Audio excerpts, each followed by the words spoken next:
As of now, Jaiden Animations is officially 10 years old. Yes, I know I technically made the channel in February, but shut up, I don't count that. On July 23rd, 2014, I uploaded my first ever animation to YouTube. Hey everyone, my name is Jaiden, and welcome. Alright, that's enough, you get the point. It's kind of old news that a lot of content creators have started retiring, especially after hitting the old 1-0. Making content on YouTube for 10 years has significantly changed the entire trajectory of my life. I started Jaiden Animations when I was 16. At the time, I was super shy, quiet, anxious, knew nothing about the world. I could count the number of friends I had on one finger. But not in a sad way, I liked my simple little life. For the longest time, I didn't even realize YouTube had channels or that people were uploading things like vlogs and series and skits. I mean, it was definitely less established at the time compared to now, but I saw YouTube as just the place to watch funny cats and compilations of people getting hit in the crotch. The way I found out about this whole online world was after coming home from school one day to find my laptop not turning on. Meaning, I couldn't play Minecraft anymore. We've all been there, it's tragic. To satisfy my desperate Minecraft hyperfixation, I typed Minecraft into the YouTube search bar to see if anyone just so happened to upload any Minecraft-related videos. And oh, were there people uploading Minecraft-related videos. My world expanded exponentially at that very moment. YouTube channels, subscribers, people uploading content for an audience that looks forward to their videos. The first channel I ever subscribed to was a Minecraft YouTuber who... I don't even, I'm blanking on the name, but I was now aware of YouTube as an actual community beyond funny fail compilations. Watching videos became a huge part of my day-to-day life. I'd put stuff on when I wanted to relax, laugh, needed background noise. If I was having a tough day, I would lock myself in my bathroom, lay on the floor, and watch videos on my phone, and I'd feel better. Even before making content myself, YouTube was an essential part of my life. I branched out from Minecraft to general gaming videos, even the occasional vlog series, until I stumbled upon a very special video in my suggested feed. An animated story time from a YouTuber called Domix. It was his emails video, I remember it so clearly. After watching it, I immediately binged his whole channel. I loved his animated stories, they made me laugh so much. For the first time ever, I thought to myself, I want to do stuff like that.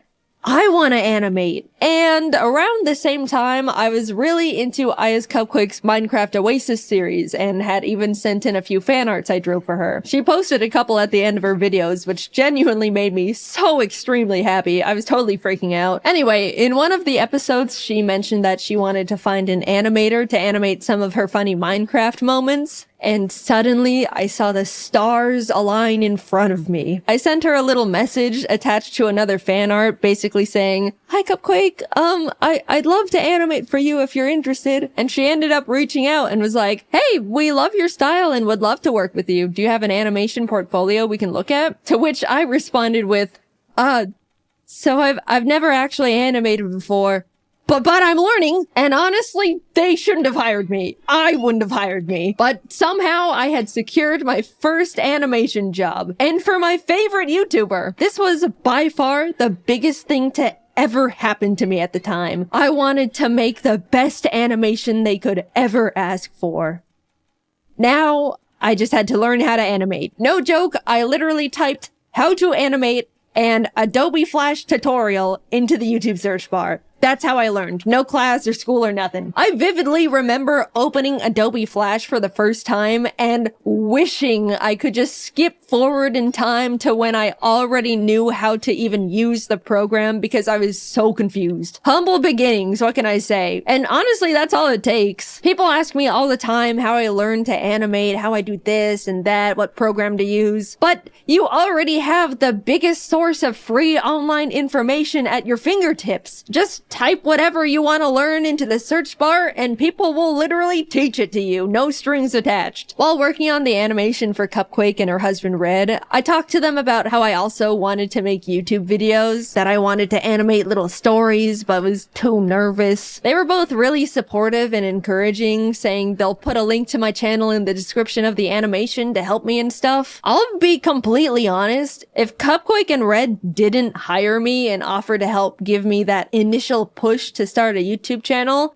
I wouldn't have made Jaiden Animations. Like I mentioned, I was quiet and soft-spoken. I didn't even get picked on because nobody knew anything about me to bully me with. They had nothing. In what world would a tiny little 16-year-old dust mite of a girl feel confident enough to start an animation YouTube channel where she talks about her life? Especially for what would be a single-digit amount of people for who knows how long. I'll tell ya, she does it in a world where she feels encouraged and inspired by the people she looked up to. There's so many timelines where none of this ever happened. So much had to come together just for me to start.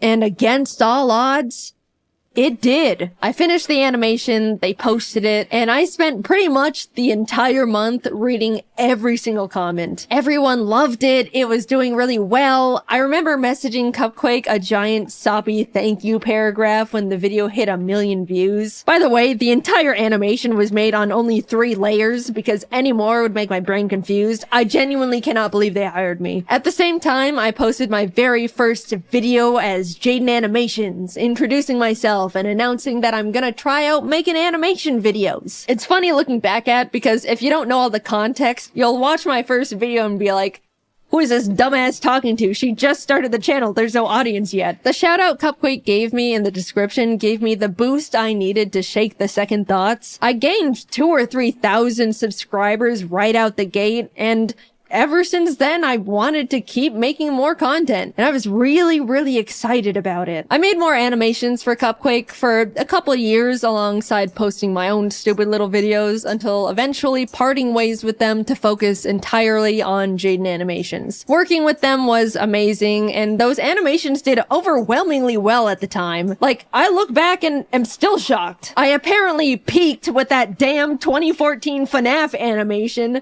Come on, Nuzlocke. Surpass it, please. Free me from these shackles. By this time, I was in college now, and even though I wasn't able to post very much at all, things were doing really well. I remember sitting on the top of my dorm bunk, secretly celebrating hitting 100,000 subscribers, a milestone I was beyond thrilled about, and honestly was my biggest goal at the time. Somehow, my roommate ended up finding out about it and immediately told every single person on our floor, which embarrassed the hell out of me. But at the same time, I was sheepishly proud of myself that people thought what I was doing was cool. Along with new experiences, for the first time ever, I was making online friends and becoming part of a growing little animation community. Cypher Den, Tony V Toons, Lightsen. I even stumbled onto James randomly after being recommended his ASMR video. I specifically remember going through his channel and thinking, I can't believe this guy doesn't have more subscribers. He's so funny. And welp, would you look at that. After finishing my first year in college, I ended up talking to my parents about taking a gap year to see where all this YouTube stuff could go. They were, of course, hesitant at first. Making videos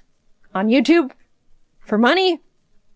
Can you even do that? But eventually agreed and have been my biggest fans ever since. I was officially doing YouTube full time. I don't really know what happened, but a few months later, James started blowing up. In our little animation group chat, we were like, whoa, James, congrats. What's happening? And he was like, I don't know. Oh my God. And then I started blowing up too. And suddenly the entire Storytime animation community was rising and thriving. It felt like we were strapped onto a rocket heading straight for the stars. People really loved watching Storytime animation. We went to our first ever VidCon and there was a whole line of people that wanted to meet us, which is a crazy experience for our first convention ever. Since then, everything has kind of just been history. I kept posting, obviously, met new people, made incredible friends, started building my own animation team, learned a lot about the world, but most of all, being on YouTube forced me to grow thicker skin. I'm sure most of you can relate to some degree. Mindless hate, online arguments, people nitpicking and speculating that you're actually a horrible human being. Because of how normalized posting content is now with TikTok, Instagram, Twitter, YouTube, I'm sure everyone has gotten their fair share of the hate hammer. But 10 years ago, though, it was pretty much only big online personalities who were familiar with it, and it comes at you pretty fast. Suddenly, you have to figure out how to hide your personal information and tell family members to private their Facebook accounts, which they don't know how to do. Scary emails come in, uncomfortable comments,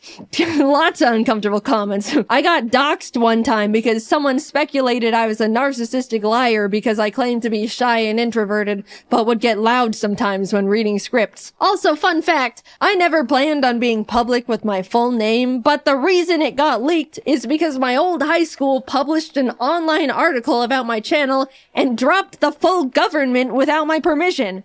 I'm still pissed about that one. And I know, this is genuinely what you just have to expect when you make content online. It's awful, but it's the truth. I didn't want to quit, so I adapted to the horrible things awful videos made about me for attention. There's nothing a passerby hate comment can say that could surprise me anymore. If anything, they're all the same and it's just annoying at this point. Not saying I'm happy that I went through all of it and it should have happened. People can be genuinely awful. But I'd like to say I've come out of it all a version of myself that wouldn't have existed otherwise. Not because of all the shitty things, but in spite of them. I've learned how to stand up for myself, grew my confidence, learned how to separate myself from my work and not take comments personally. All things you learn out in the world over time as you grow up. But cranked to 100 and during the most insecure years of a person's life. It was hard, but hey, I'm still here, aren't I? I look back and see my mistakes, bad takes, stupid ideas, regret here and there. It's overwhelmingly stressful to grow up and learn and change while in the public's eye. Even more now than ever. But all things considered, I believe I was always trying my best in the position I was in. Was constantly trying to be the best person I could be. And I won't ever be upset at myself for that. Also, I do want to say a big thing that's followed me throughout almost my whole career at this point is the fact that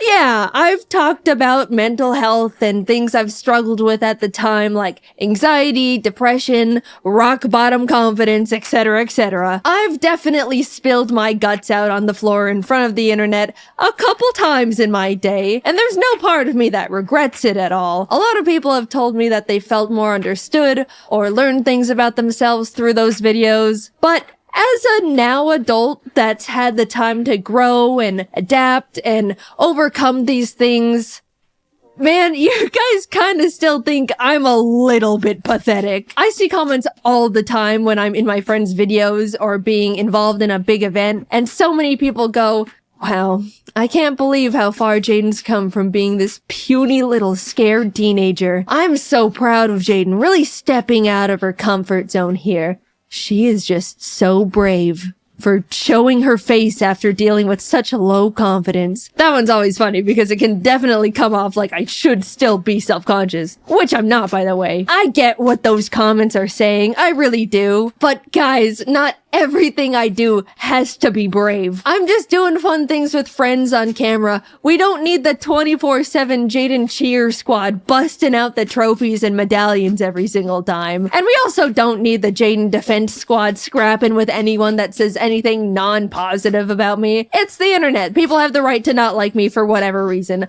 I promise, it's okay. I'm an adult. I'm doing fine. I appreciate the concern. At this point, it just comes across like I'm very pathetic and puny and can't do anything. Now, somehow, a decade has passed. I'm not the tiny, small 16-year-old who's afraid of everything and can't talk out loud for more than 15 minutes without straining her throat. That's true, by the way. I spent 15 minutes recording audio for my first video and my throat was dead afterwards. It was pathetic. Now I can record for an hour, which still hurts my throat. You can probably hear it, but that's a 400% improvement right there.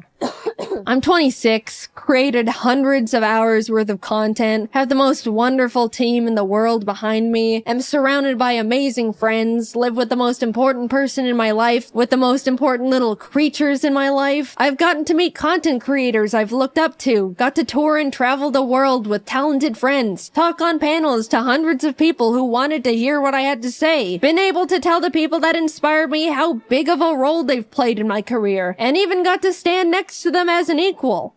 I'm happy. Sure, it's always been and still is difficult dealing with the stress of being in a big spotlight. I went through some bad stuff, navigated rocky mental health, trusted people that hurt me, had to pretend not to be affected by things that were genuinely hurtful just to not empower people that wanted to see me break, all while in the eye of the public where one wrong step could crumble everything I've ever created. But I'm really happy with the place I'm at, the person I've become, and the environment I've built around me. So, what's that leave me with now?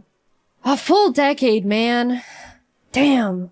10 years of the most difficult, enjoyable, terrifying, exciting, stressful, grateful, soul-crushing, unforgettably special moments of my life. How lucky and grateful I am to have the privilege to say I've gotten to experience so many impossible things, to have so many dreams created and come true, to see myself persist through such a difficult position to be in. After taking a lot of time reminiscing and thinking about what could come next, the direction I want to take to follow what could keep making me happy, I've come to accept that YouTube isn't gonna be part of it. I'm happy with what I've accomplished. I had my rise and grind years. I experienced real and true passion. That's all I could really ask for here. There's not much else I want to do beyond it at this point. But before you freak out, I'm not quitting right this moment. I still absolutely love making content and still have the desire to keep making videos. But my YouTube years are numbered now. I fantasize about logging off as Jaiden Animations and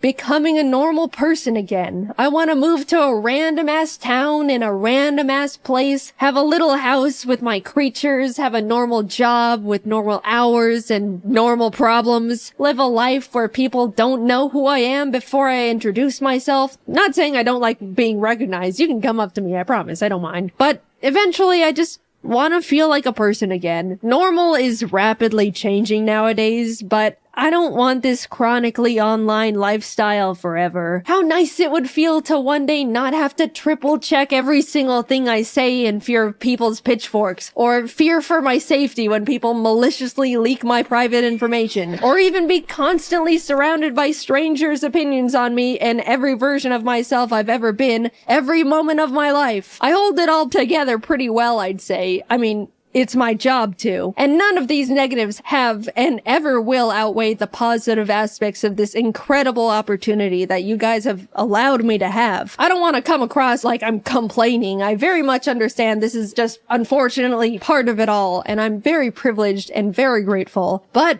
I can't do it forever.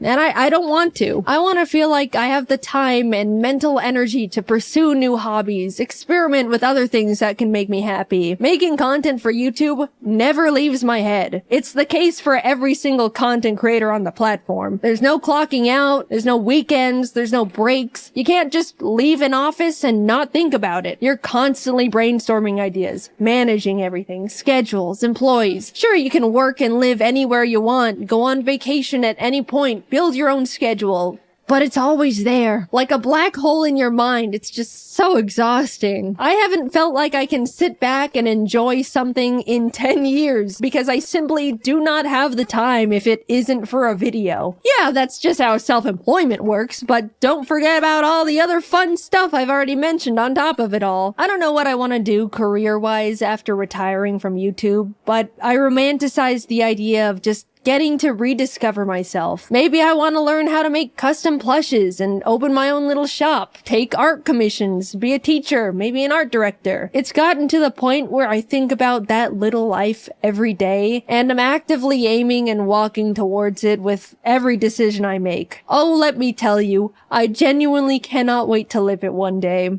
But there's this other side of me that's so terrified. I've spent my entire young adult life in front of an audience doing pretty much one thing. I don't know what it's like to live without a platform, surrounded by a huge audience anymore. It scares me, like a lot. I don't want to need this, but I'm scared that I do in some way. When the time comes, I'll definitely work on that fear in therapy or something, but I do think about it a lot. I'm not done with YouTube just yet. I still want to make animations and tell stories, animate little gaming videos. I still just love it so much, and I'm not going away just yet. Sorry to disappoint some of you. I just wanted to let you guys know how grateful I am that you've helped me be right here. I've gotten to meet hundreds of people who told me how much they liked my videos, felt inspired, discovered something about themselves, even did something as small as laugh at one of my stupid ass jokes. I can't wrap my head around the idea that a lot of you grew up watching my videos and are like functioning people in society now. That one always feels like... I know you're not calling me old, but you're calling me old. I'm grateful for all the art people have drawn for me. Even now, it's still so surreal. From the cute little doodles from kids to jaw-dropping, fully rendered pieces from artists of all ages. Like, you guys are better artists than me at this point. What do you mean I inspired you? Why does my art look like that then? The whole reason I show fan art at the end of my videos is because I look back at the feeling I got when Cupquake put my art in her videos, and I want to be able to give that back to other artists. People have told me they watch my videos to laugh, listen to while working, to feel better after a crummy day. All the ways I used to consume YouTube back in my day. Even though it's easy for me to tell myself, they're just little stupid videos I make. What's the big deal? It kind of also feels like I get to contribute to a cycle I used to be on the other side of and pay it back. I don't know, it just feels good knowing I've made stuff that's made people feel better in a way that other content creators used to make me feel better. I've rambled quite a bit, but thank you for letting me make these silly videos for 10 years. I never would have thought any of this could have happened to little old me, and definitely not for this long. I absolutely thought I would have been tossed aside and forgotten by now. I look back at when things were starting to roll, and I was like, I've got like a 3-year shelf life left.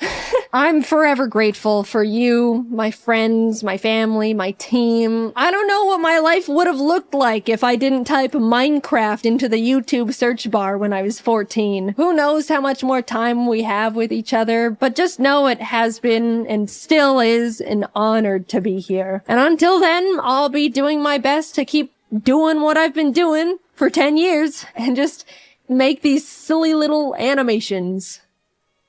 You know, the timing is a little awkward to have just won a giant MrBeast YouTuber challenge that put a lot of eyes on my channel, only for the first thing for me to put out since winning is me talking about how I'm really tired and want to retire one day. That was not intentional, I'm sorry. But yes, the next video coming out will be about me winning the MrBeast Cube. We're still working on getting the money all set up to be given away, so you can stop emailing me asking for money. It's not gonna work like that. Anyway, thank you to everyone who's been with me at any point of my YouTube career. I've still got a little bit more juice left in the tank. I'm forever lucky to have lived the life I have and to continue living that life. And I appreciate you guys for sticking around. I'm excited to spend a bit more time with you all. So I'll see you in the next video. Bye-bye. Do you ever think to yourself, man, why is it so hard for me to just do the things I need to do and focus and remember things and manage my time and be organized and remember things and not get sidetracked? Ha! Yeah, me neither. When I was a kid, I was pretty much the picture-perfect depiction of a good student. I was well-organized, always turned in my work on time, got good grades. I even did my homework on Fridays instead of procrastinating until Sunday night. Sure, I didn't like studying and found it hard to focus during it, but who didn't? Saying all those qualities put together, that doesn't sound like the brain of someone with any kind of attention deficit hyperactivity disorder, does it? I was well-behaved, didn't feel like I struggled much in school, and didn't cause any trouble.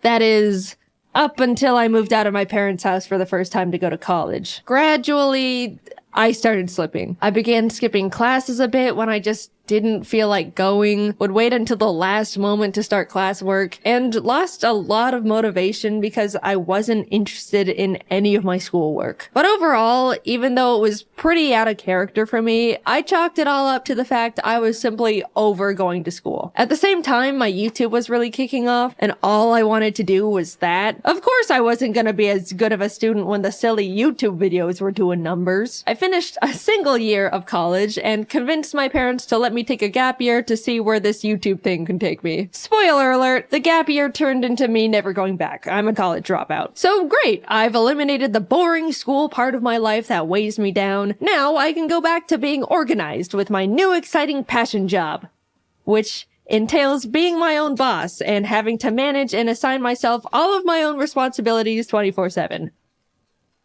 Why are the voices not getting quieter? It's almost like everything was going backwards. I was having a much harder time staying organized and focused. If I didn't want to do a certain type of work, I would have to shackle myself down in basically an isolation chamber to be able to get it done. If I found a new interest, it was all I could think about. And why is it so easy to suddenly be on your roof watching a YouTube video on how to know when you need new shingles? I really didn't get it. Child me had it held together more than current me. What went wrong? I could look back and recognize how everything used to be so perfect and easy. Look at tiny Jaiden and all her ducks in that row. I used to color code every single binder I owned, and now I don't even know where I placed the $20 I literally just had in my hand 3 minutes ago. I haven't even left the room. Genuinely, where could it can go? Despite feeling like I was downward spiraling for multiple years, I never suspected it could be something related to a genetic neurodevelopmental disorder. I just thought I wasn't trying hard enough and being lazy, or applying myself like I used to. Oh, the woes of turning into an adult, I suppose. Maybe the best years of your life truly are in high school.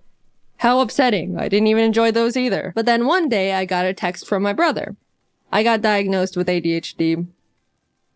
It was a pretty big surprise for me because growing up, he never really seemed to show any of the typical symptoms you associate with ADHD. You know, people would always describe ADHD to me as super hyper kids who would run around the room and scream and generally be a lot. That wasn't my brother. He was quiet and well behaved like I was. But when he started explaining his symptoms, the gears started turning. Yeah, I've always struggled a lot with focusing in school and having things hold my attention when it's boring. But like, I could hyperfixate on things I'm interested in and get really passionate about that stuff. Hearing him talk about his personal symptoms of ADHD made a lot of sense, and I felt very freshly educated on the topic. And you'd think that I would immediately start looking into getting a diagnosis for myself, because if you were paying attention, my brother's experiences all sounded very similar to the same struggles I've been having in my own life, but related to work instead of school, because I dropped out. But nope, I was just like, good for you, bro. Happy for you.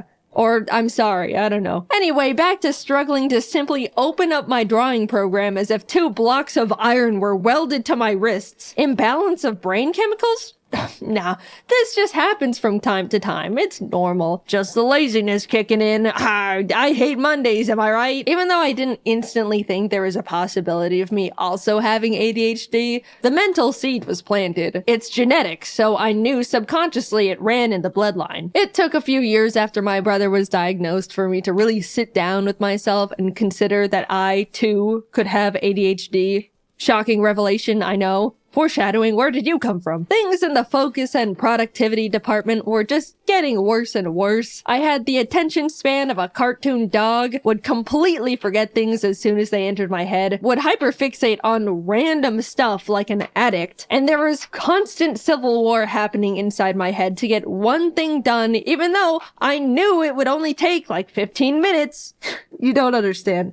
It feels like physical torture to make myself sit down and lip sync a simple scene, like most of the time. You know, the thing I've been doing for 10 years at this point and am definitely used to doing. And yeah, once I've gotten going, then I'm honed in and you have to pry me away from it with a crowbar. I'm aware of that part. But nah, I'm still gonna scrap with myself to plant my ass in that chair because I don't even know why at this point. The biggest thing holding me back from feeling like I had ADHD has always been the simple memory of being in school and having my shit together. I know what it feels like to be on top of things and to be organized. I had it all in the palm of my little child hand. I just needed to summon it again with a bit more effort. But a light switched off in my brain and suddenly I'm just not capable of the things I used to be. and it feels pathetic. Simple tasks are such a mental burden, it feels like I'm out of control but can't do anything about it. So finally, I figured I would try and get myself diagnosed. What did I have to lose? If anything, they just tell me, no, you don't have ADHD, try a little harder and stop complaining. And yes, of course it took me like 8 months after deciding to get diagnosed to schedule the actual appointment. What did you expect? That's like the first checkmark box on the ADHD list. I started seeing a psychologist and he would ask the typical,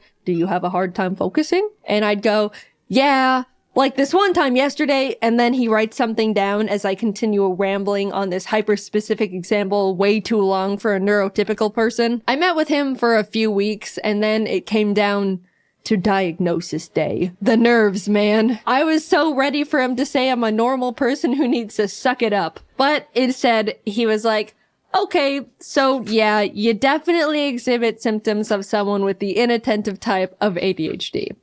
And autism. Yippee! My struggles are justified. I'm not crazy. Wait, what was that last part? He explained all the different ways ADHD affects me and the different areas I struggle with compared to others. He even gave me a 37-page document of his conclusions and information on how my brain works, with graphs and pictures. I've read through it all a bunch of times now, and it's already really helped me understand how I tick. I call them the autism docs, but I'm not gonna get into that side of the diagnosis. Let's just brush that one away for now. There's a couple types of ADHD you can have: hyperactive, inattentive, and combined, which is both hyperactive and inattentive. Hyperactive is the type people typically go to when they think of a loud kid who can't sit still. People with this kind normally need to fidget, have low patience, tend to talk a lot, and have trouble staying seated, especially when they're expected to, like in a meeting or school. Inattentive is the one where someone experiences difficulty in focus, memory, organization, has a low attention span. That's the one I have. It's self-explanatory, but if you have the combined type of ADHD,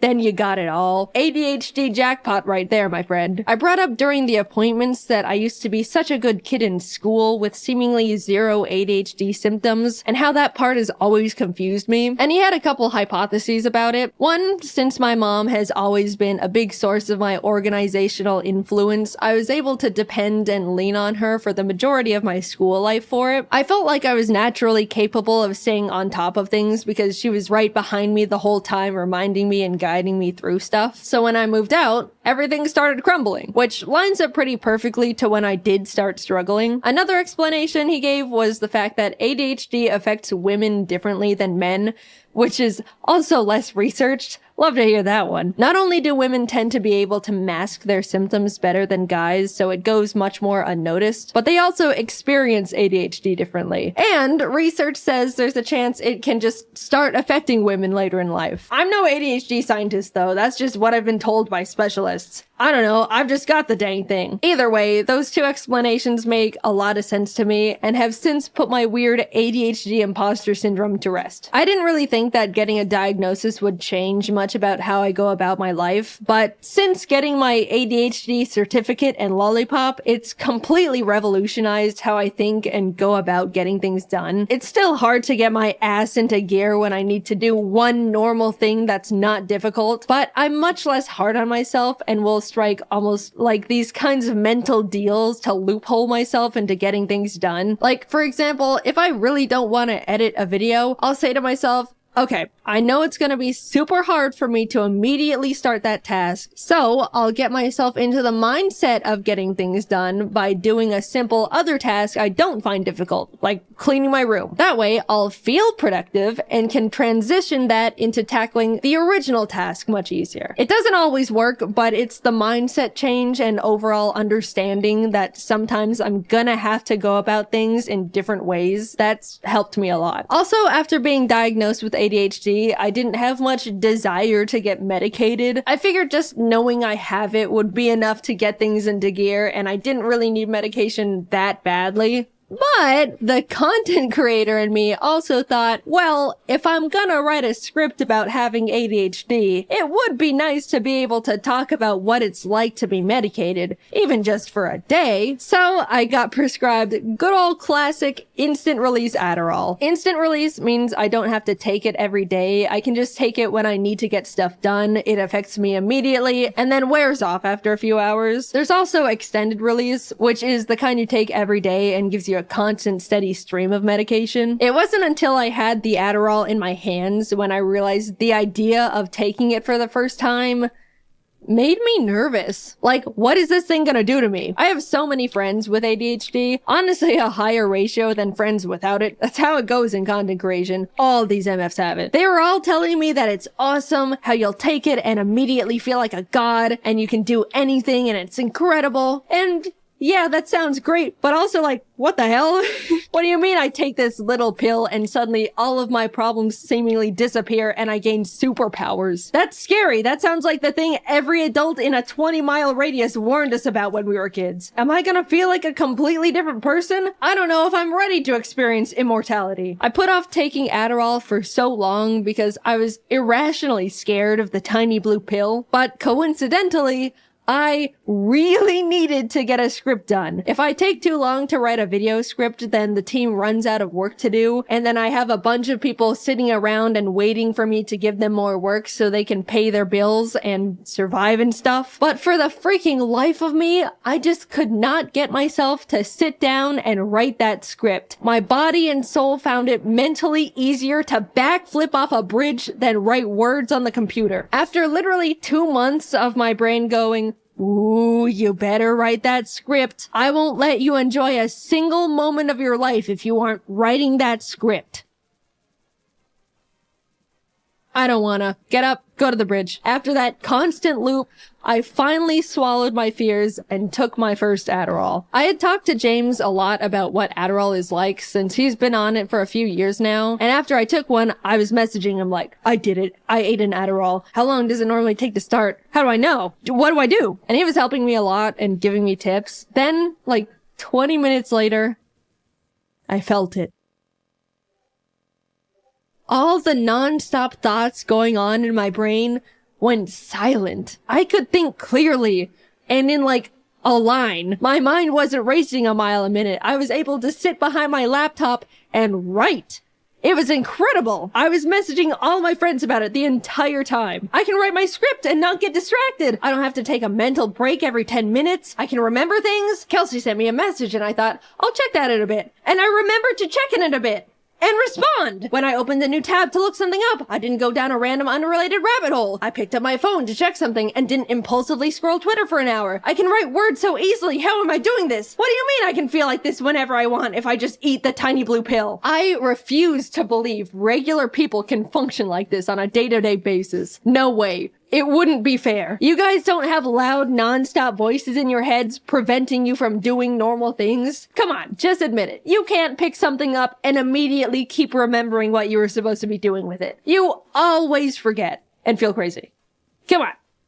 Come on. I was so suspicious that on Adderall, either nothing would happen and I just wouldn't feel anything, or I would feel like I'm a totally different person experiencing some higher than life manic episode. But no, I just felt like myself, but with my shit together. And that's the part I couldn't believe. After 2 months of war, I finally was able to plant myself down and write my damn script. You wanna know what script I wrote while experiencing Adderall for the first time?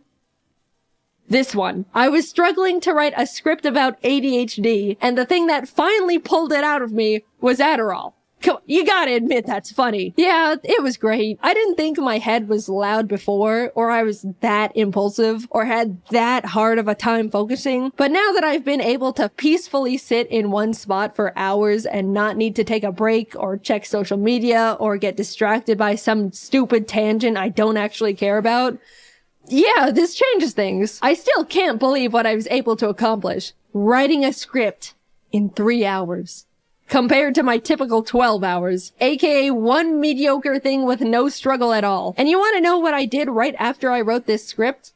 I immediately got up and cleaned the birds' room. without rotting in bed for 3 hours beforehand. I just went from one task to another without thinking about it. All you neurotypical people must be thinking I'm literally pathetic and useless, but I know my ADHD brethren are out of their chairs right now hearing that. I'm not standing before you all to give you scientific data and information on ADHD, or diagnose you, or even promote prescribed drugs. I'm just here to talk about a big and recent experience in my life, how much of an impact and effect it's had on me, and how awesome feeling normal is. Seriously, being able to take a deep breath in mental silence is incredible. Cherish that feeling if you don't have a neurodevelopmental disorder. It took me 26 years to realize my woes were not actually woes, but symptoms of brain chemical deficiency. I'm writing this video, all things considered, pretty recently after being diagnosed, and I'm still trying to learn how to rebuild my life in a way that lets me optimize my productivity and get things done at a normal level. But so far, I've come so much further than I thought I could simply by knowing what's going on up there in the old noodle.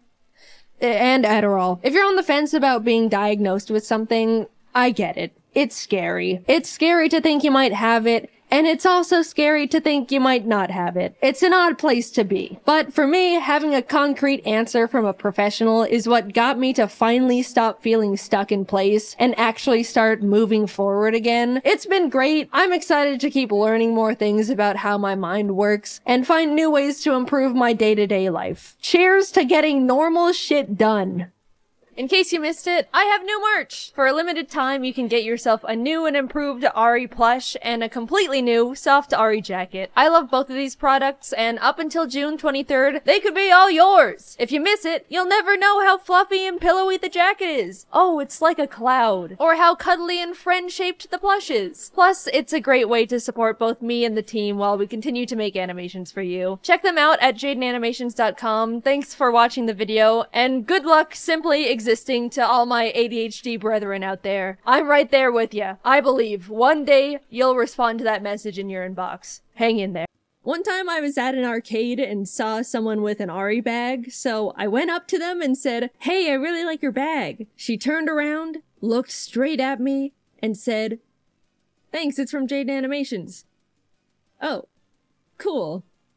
And then I just walked away because I didn't know how to salvage that interaction without being weird about it. As someone who has somehow amassed big number on YouTube website, you'd probably expect me to be recognized fairly frequently when I'm out on the town. I do definitely get recognized here and there, but given that almost all of the content I've posted is me in cartoon form, it's much less than you'd think. I don't really expect to be recognized unless I'm going somewhere that attracts people who are more online, such as conventions or Hatsune Miku concerts. Of course, I've been in plenty of IRL content on other people's channels, so it's not like no one knows what I look like, but that barrier has given a bit of cushion on how often people will notice that Jaiden Animations is in their vicinity. The majority of my fan interactions are very positive and follow this general flow. "Are you Jaiden Animations?" "Yeah." "Oh, that's so cool. I love your videos. Can I get a photo?" "Yeah." "Alright, thanks, bye." It's simple, it's streamlined, everyone's happy. Of course, not every interaction goes like this, and naturally, people always want to know about the outliers. The bad interactions, the weird ones. Any freaks out there that you've met, Jaiden? I'm lucky enough to be able to say, you guys are pretty normal. There's not really any single experience that comes to mind when people ask me that. So thank you. Gold star to every single person I've met in my entire career so far. However, I do have some funny stories I've collected. Like one time, Jacob and I were sitting down at the Toadstool Cafe to film for their video about Nintendo Land when this one guy walked by and recognized Jacob. "Oh my gosh, are you Alpha Red?" "Yeah." "Oh, that's so cool. I love your videos. Can I get a photo?"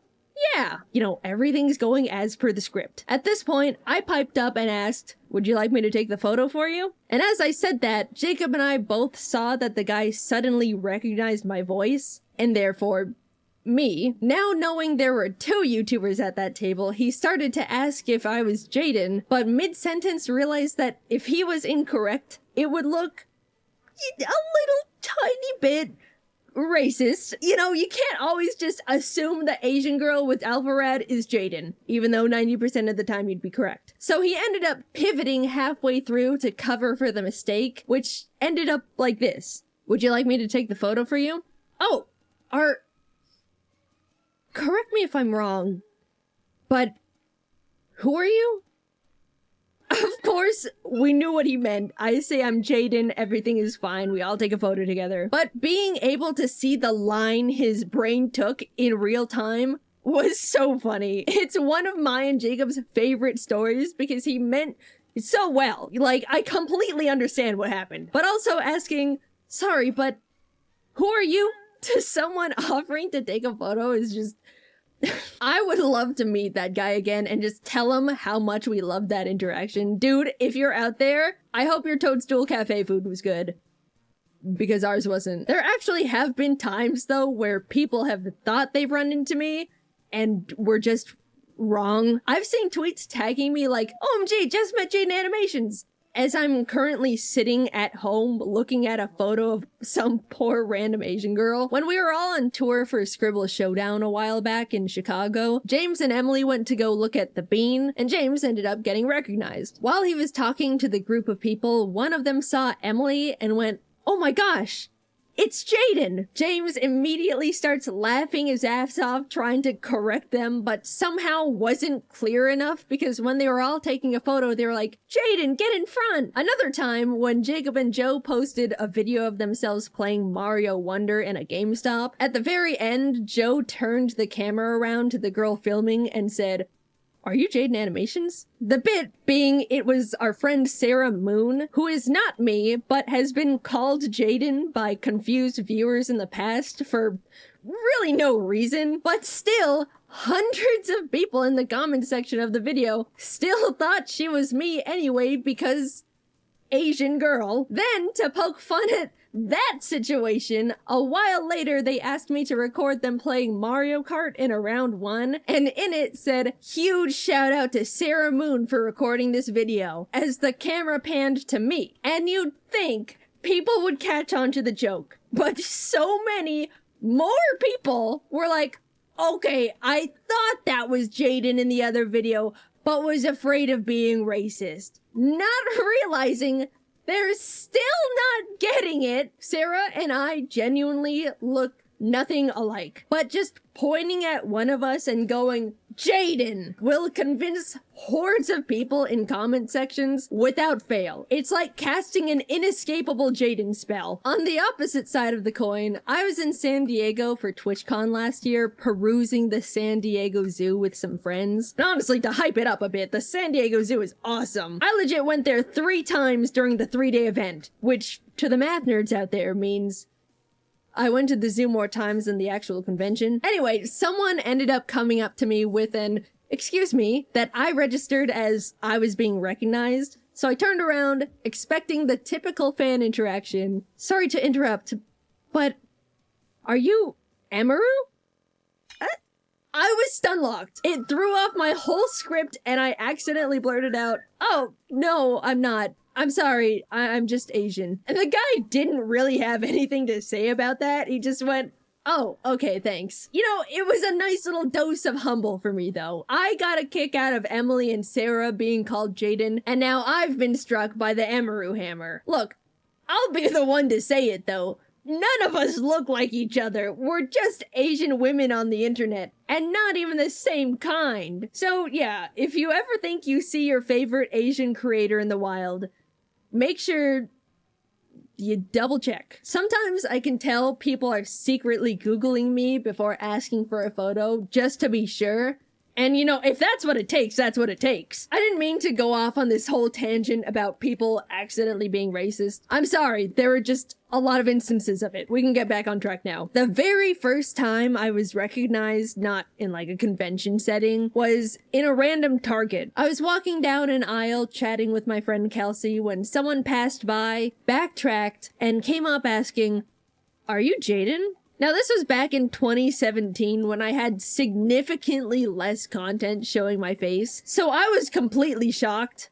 and not prepared. I was in ugly house clothes, no makeup, hair wasn't washed, literal bridge dweller, and was in the middle of my first public fan interaction. Apparently, they recognized me from my voice, which is nuts. Some people have told me I sound exactly like how I do in my videos, and others say I don't, so I have no barometer on what I actually sound like. The person was super sweet. This isn't like a crazy story or anything, but it's special in my mind because I was so embarrassed and unprepared for it, mentally and physically. This next one was when Jacob, Captain Kidd, and I were in Hawaii for Pokemon Worlds. We'd all just arrived at the event and were checking out all the fun decorations Pokemon set up. Since all of us have made a good amount of Pokemon content, a lot of Pokemon fans were recognizing us and asking to take photos. A well-intentioned mom ended up taking notice of how much attention we were getting and asked us what we did for a living for all of these people to be coming up to us. Jacob explained we were YouTubers and she lit up, saying her son watches a lot of YouTube, pointing down at the young boy hiding behind her leg. In an attempt to connect with the kid a bit, Jacob asked what YouTubers he watched.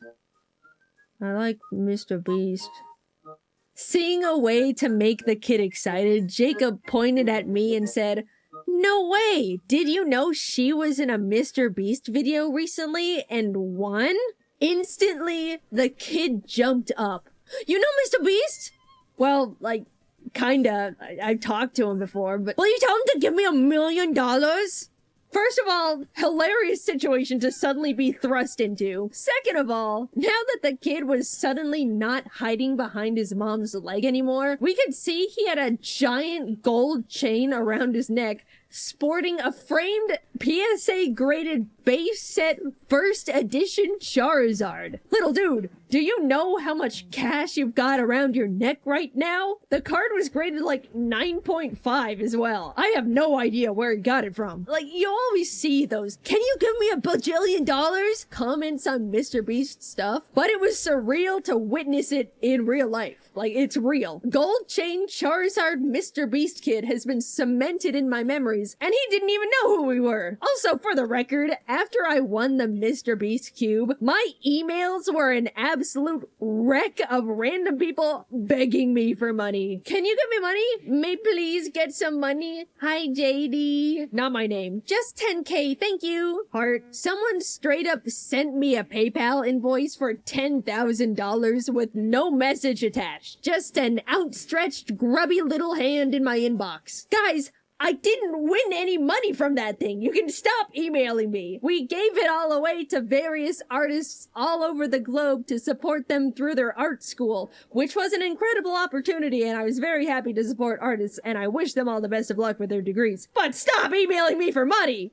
Gosh, I don't even want to know what Mr. Beast's DMs look like. One time my phone screen died on me, not my fault, so I had to take it to a repair shop. This was unfortunately during a time when my car's driver's side mirror was smashed. My fault. So I also had no street legal car to take me back home while I waited for my phone to be fixed. Needing to kill 2 hours, I ended up sitting in a nearby Burger King equipped with my Switch to play Hello Kitty Island Adventure and an iPad as a second monitor to watch YouTube videos. I almost made it the entire time with no issue, but like some sort of pathetic Scooby-Doo villain, my plan was foiled as a nice girl came up to me and quickly said, "I really like your videos," before walking back over to sit with her friends. Now, the interaction itself was completely fine. I'm just embarrassed at what it looked like on her end. Internet personality Jaiden Animations sitting completely alone at a single seat table in a random Burger King. No food in sight, just a table covered in devices like some sort of 27-year-old iPad kid. She didn't even let me explain my situation. She just said hi and walked off. So, kind girl, if you're out there, or even still a fan, it wasn't as pathetic as it looked. It was pathetic, but it's not that bad. I was just passing the time. Please resubscribe. I feel like I lost you that day. Speaking of unfollowing out of shame, a couple years ago, I went with some friends to my first furry convention. The furry convention isn't the shameful part, though. That itself was great. The actual shame began when my group wanted to check out the 18+ section, mainly out of curiosity and entertainment. I sheepishly followed them in, And just as I was thinking to myself, man, it would sure be unfortunate if I got recognized while in here. Oh my gosh, are you Jaiden Animations?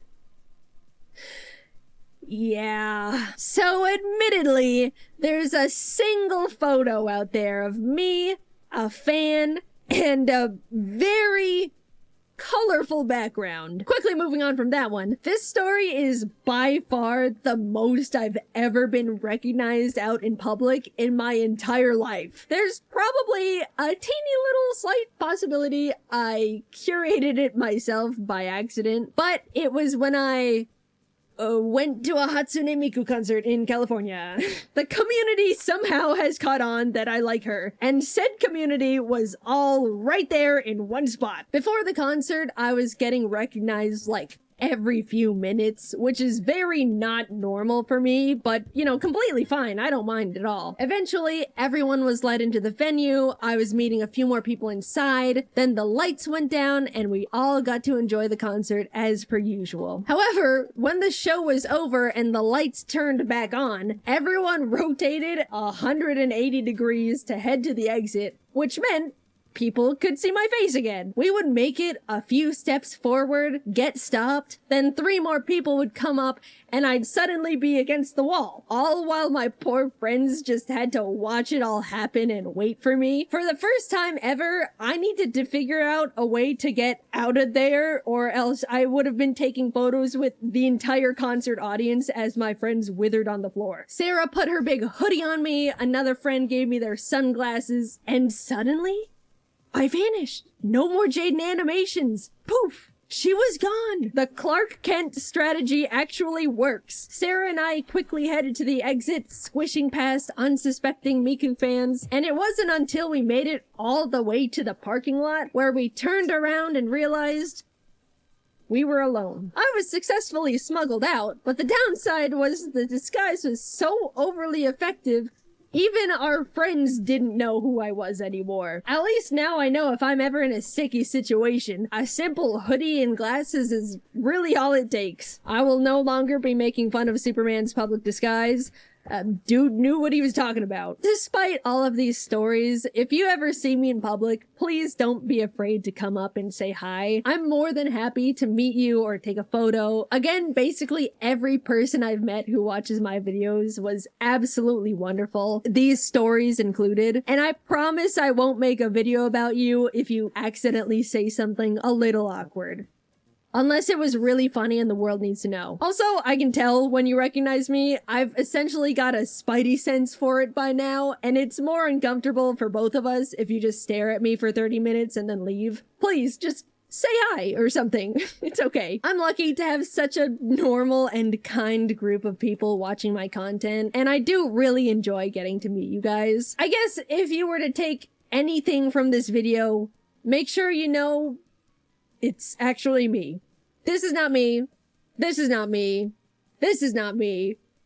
I'm this one. Hope that helps.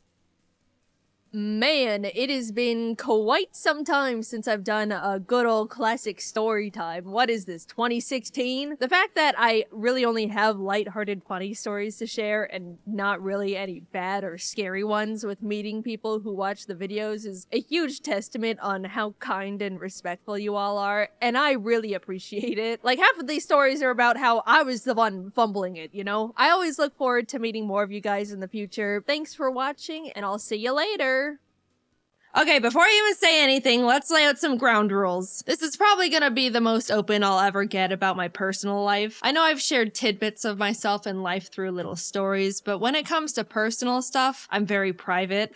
Especially within the past few years. I'm gonna be talking in very general surface level terms because specific personal details are for me to know, and in the nicest way possible, none of your business. Basically, this is something I want to talk about, share, and bring a spotlight to.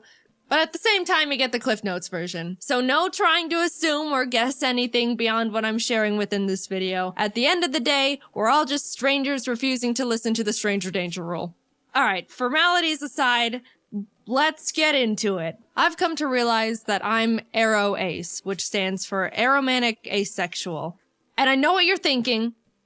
That's not gay. What the hell is that? And you know what? that is completely fair because I didn't know what that was either. Aromantic and asexual are two different things, and I'm gonna break them down to you separately, starting with aromantic because no one really knows what that one is.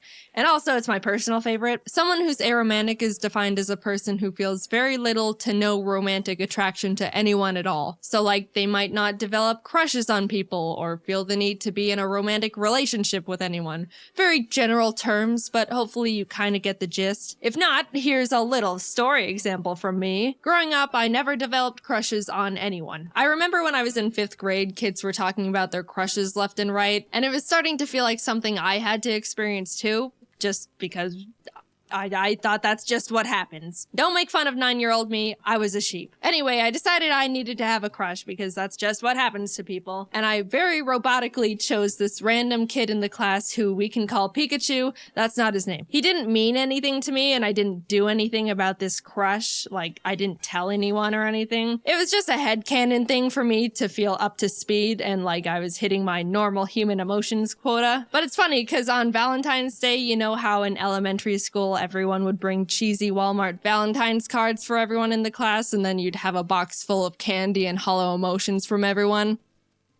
Well, my school did that. When I went through my box, I pulled out Pikachu's Valentine and thought to myself, someone who has a crush on someone would keep this.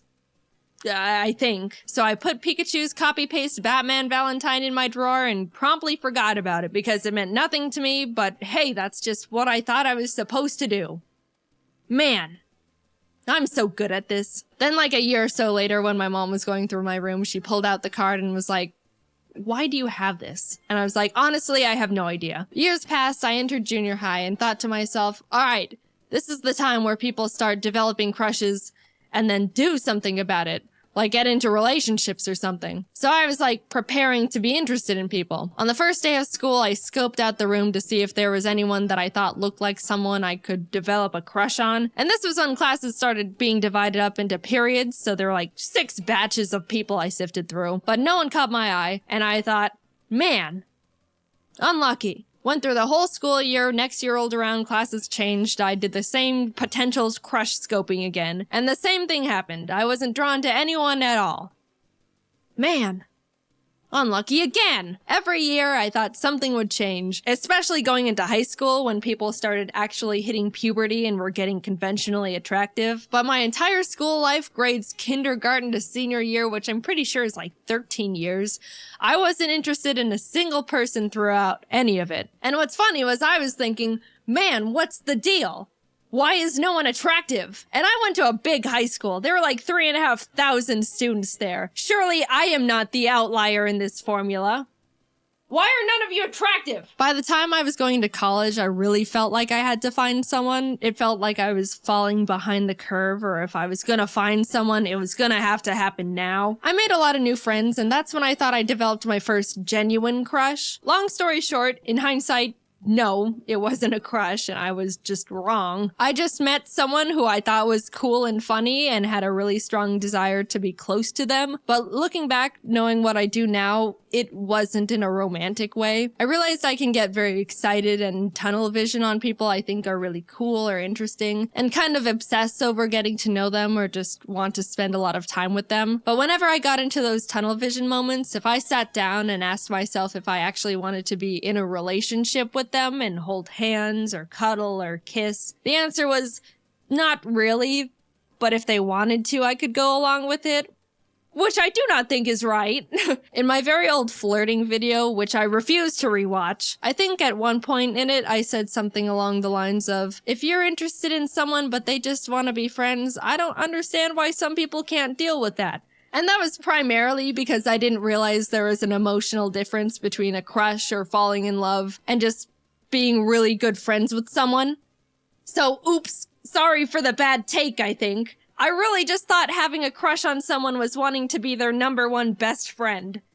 Look, I said don't make fun of me. To me, it used to feel like if I was wanting to become friends with someone to that high of a degree, that would be the next step or justify why I wanted to put this much time, effort, and energy into one person. And it didn't feel right or even fair going through all of this with someone and then tell them they're just a friend. I don't know, it just didn't feel like it made sense, even though I really didn't technically see them in a romantic way. I just didn't understand what was going on really, or that there was supposed to be real emotions instead of a logical understanding of steps. And the fact that I was under the assumption that I was supposed to be interested in people in a romantic way didn't help with anything. I always preferred to stay good friends, but never felt like I could have that, and I worried that if I said no, that we would just start drifting apart, which I obviously didn't want either. It's been a very long journey discovering this about myself. Everything I'm saying has all been extremely subconscious and not understood or defined for many years. I even used to think I was bi or pan for the longest time because I would think to myself, well, bi is being interested in both genders. I don't really care for either, but 0 is equal to 0, so I guess I'm bi or pan. I got math involved. If I knew what aromanticism was when I was growing up, things would have been a lot less complicated for me a lot sooner. I think it's mainly because people don't really talk about it or even know what it is or that it's real. Romance and love is the #1 most talked about topic on the planet. Everything I've been taught or learned through society is that love and romance is everywhere. Everyone feels it, and it's gonna happen to you. Just a funny little note, there was a point where I was listening to some generic romance song on the radio. You know, like all of them. And I just suddenly thought to myself, wait, do people actually feel these things towards each other? Like all these mushy lyrics are real emotions? They're not joking? And that's when I started feeling like something was different. I approached romance under the blanket term thought of, sure, why not? And didn't recognize it was actually a feeling, which might sound stupid, but look, I don't know. No one presented me with any other options. I did a lot of rationalizing. If someone ever expressed romantic interest in me, I would mentally make a kind of logical list of their pros and cons and the pros and cons of what a relationship would look like with them based on what I knew about them as a person. I didn't realize there was supposed to be an extra, excited feeling, or the fact that you're not supposed to think about it as if it were a business exchange. I understand compatibility is a huge important variable when it comes to sharing a relationship with someone, but at the end of the day, it's still, apparently, still a very emotionally driven thing. And I literally had to make that discovery and teach it to myself. Now, I'm gonna talk about being asexual very briefly, and I'm gonna preface it with, let's all just be mature about this, alright? We're all pretending to be adults here. I've got my eye on some of you. Behave! Okay, this is definitely treading into uncomfortable personal boundary territory for me, but yeah, I do want to share that I'm asexual too, which is defined as someone who feels little to no intimate attraction to anyone. Look, I know we said we're all adults, but I'm still gonna dance around the vocabulary, alright? Yes, there's a difference between romantic and intimate attraction. Little side note, I will say you can experience romantic attraction to someone but no intimate attraction, or you can experience intimate attraction but no romantic attraction. You can be one and not the other. It's not necessarily a package deal. Most people feel both, and I do not feel either. Anyway, I have never been magnetically attracted to the look or shape of a single person in my entire life, and did not realize it was a real thing until very recently. I'm able to identify when someone looks conventionally attractive, like by textbook definition, but I never realized people are genuinely drawn to people they think are attractive. I didn't know that people could just see someone and be like, wow, they're gorgeous. I would love to get to know that person, or maybe go on a date with them, or whatever else you people do. I didn't think it was real. I thought people were exaggerating or something. I don't know. And I also couldn't believe that some people feel that with multiple people. Or like celebrities, which sounds absolutely exhausting. It ties back to when I was in school, like looking around for people to like. It makes sense now that no one caught my eye because that doesn't happen to me. I was just wasting my time for 13 years. I feel like such a fool. Now, there's an easy assumption to make about asexual people and that they all have zero interest in being intimate with anyone at all, which actually isn't true. Some of them are genuinely turned off by it, and some aren't. Some reasons would be that they just just don't mind it, or they want to make their partner happy, or enjoy the emotional closeness of it. There's a million different reasons and a million different people. Am I sharing what kind of a people I am? Nope. And you don't know me personally enough in the slightest to be able to try and parasocially analyze where I stand on that spectrum. I'm just here to say I am this. We are moving on. When I stumbled onto the term aro ace and started realizing I fall into that category, it helped me feel much more confident and sure of myself. I've read a lot about how people say they felt broken or that something was wrong with them. But honestly, I was the complete opposite. Coming from my very biased perspective, I think aro ace is one of, if not the coolest and most confident orientations out there. Not needing a single gram of romantic or intimate validation from anyone is so cool. All you need is yourself to be happy, maybe friends and family too. And birds. The more I came to terms with the fact I'm aro ace, the more empowered and capable I felt.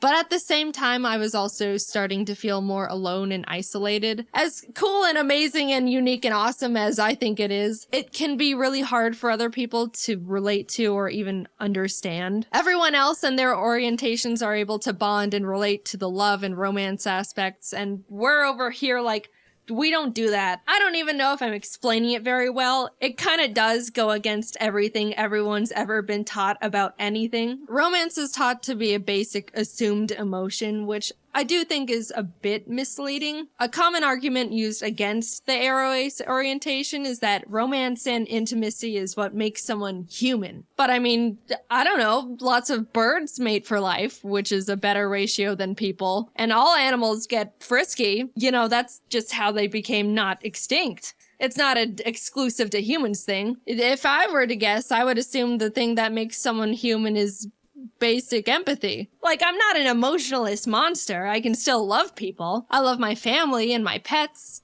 just platonically. And I would hope that you're the same. I just don't experience romantic love, which, I don't know, I don't think that's harming anyone. Definitely not me.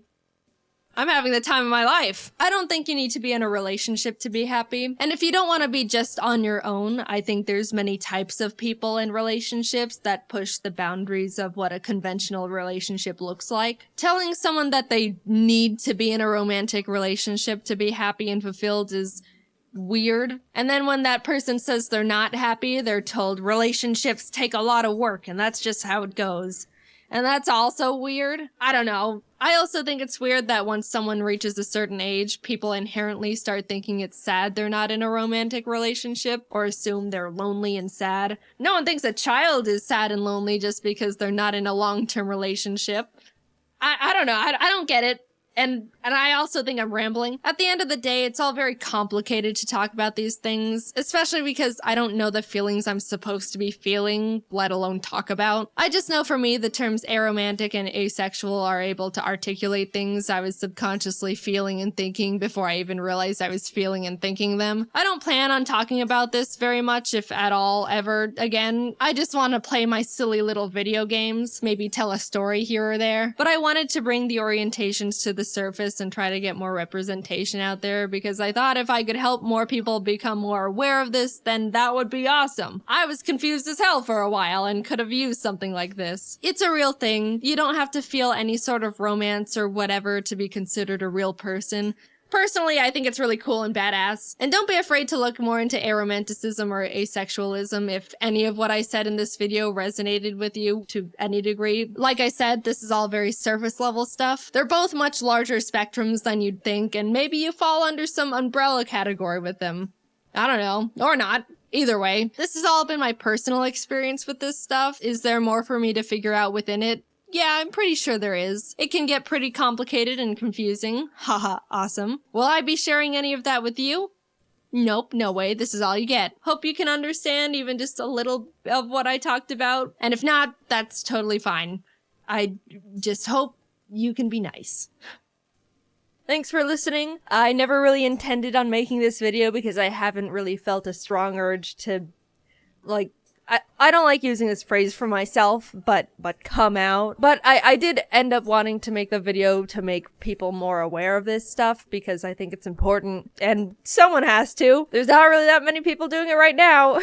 Anyway, yeah, just moving forward, I guess. See you later. I think we all know the gist of what a speedrun is.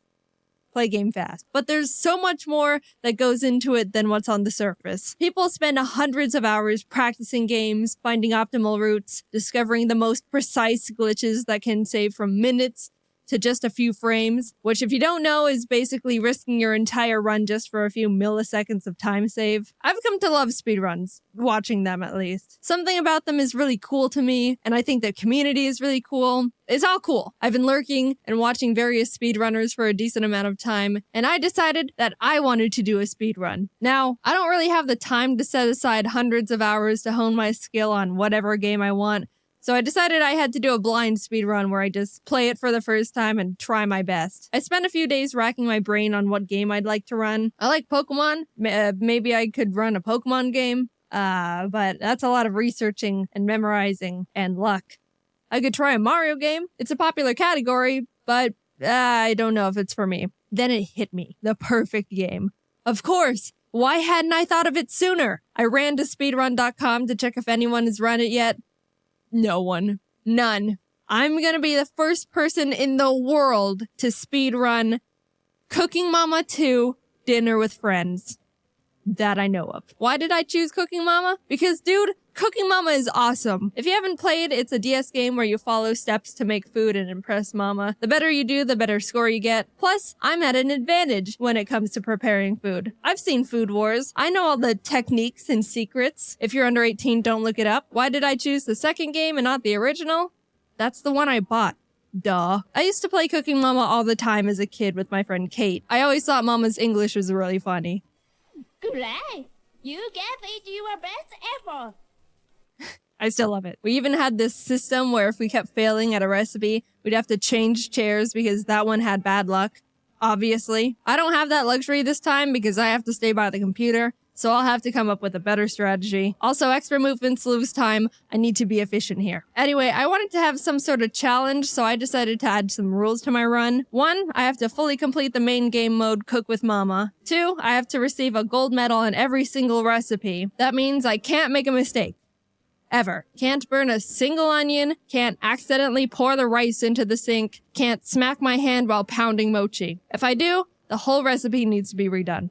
3, that's it. Do it fast, I guess. The first recipe is pizza, and I was off to a pretty good start. Obviously, it's a speedrun, so I didn't have time to read the little description on what to do each step, but for the most part, I was able to use my massive IQ and big, strong brain to decode the objectives in split seconds. Except in the last step where I didn't know how to work the oven and failed immediately. Again, off to a great start. After deciphering how the oven worked, I was moving on quickly. Peanut butter, poke the peanuts, done. Oops.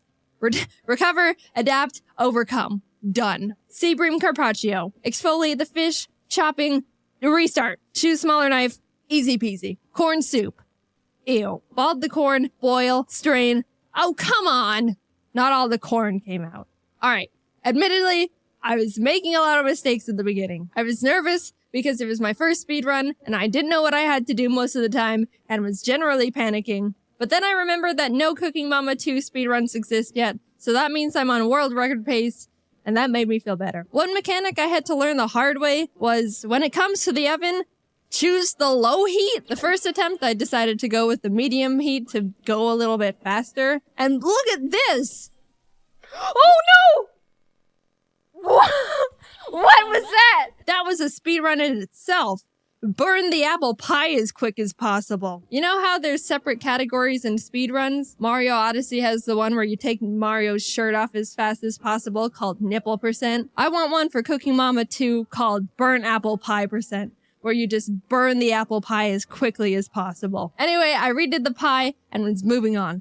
Bonk! Ill rice bowl. We're about an hour in at this point. I had my friends in a Discord call so they can help me take notes so I didn't have to rewatch all the footage again for the script. And they decided to look up how many recipes there actually were in the game. I didn't know because I wanted to go in completely blind. And you know what they discovered? There are a total of 80 recipes in this game. An hour in, I was on recipe 8. Which would be impressive in real life, but not here. So either we were gonna pull a Cooking Mama all-nighter, or I had to start picking up the pace. Sorry, Shrimp. this is gonna get violent. It wasn't perfect, and I was still making some mistakes, but I started getting into the zone. It helped that I was starting to get familiar with the mechanics and actually know what the game wanted me to do for most of the steps now. Waffles, chili dog, meatloaf, lobster. I was one-shotting all of them. I even put 2 mama flags on the lobster, which was a bit risky, but you know me, I live for the danger. I almost forgot to put the lobster on. Let me pause and tell you a story of my childhood. I already mentioned my love for Cooking Mama as a kid. Even 12 years ago, I set myself the goal of getting gold in all the recipes. But one haunting memory I have of this game was my struggle against the Mama Rice Cracker. All the steps are relatively simple, but at the end you have to stamp all 18 crackers with a Mama stamp. That's what makes the Mama Rice Cracker the Mama Rice Cracker. But as a kid, my DS was old and I dropped it a few times, which messed up the calibration on my screen in a way I couldn't fix. So that meant at the very end of the recipe, it was extremely hard for me to stamp the stamp in the exact spot that Mama wanted. I spent weeks, I'm not joking, trying to get the gold on the Mama Rice Cracker. It was the last one I needed, and I couldn't do it. I just couldn't. I'm pretty sure I was eventually able to pass, but let's just say I didn't for the sake of drama. Either way, I was having PTSD. I was going through all the steps, washing the rice, putting the rice in the little hole, mochi pounding the rice scoop, and then it appeared. The screen that caused the most pain a video game could to a 10-year-old. I was slowly making my way down the line. Everything was going well. Then all of a sudden, on the 10th cracker, I accidentally tapped the screen when I was lining up my pen, causing me to not brand the cracker enough.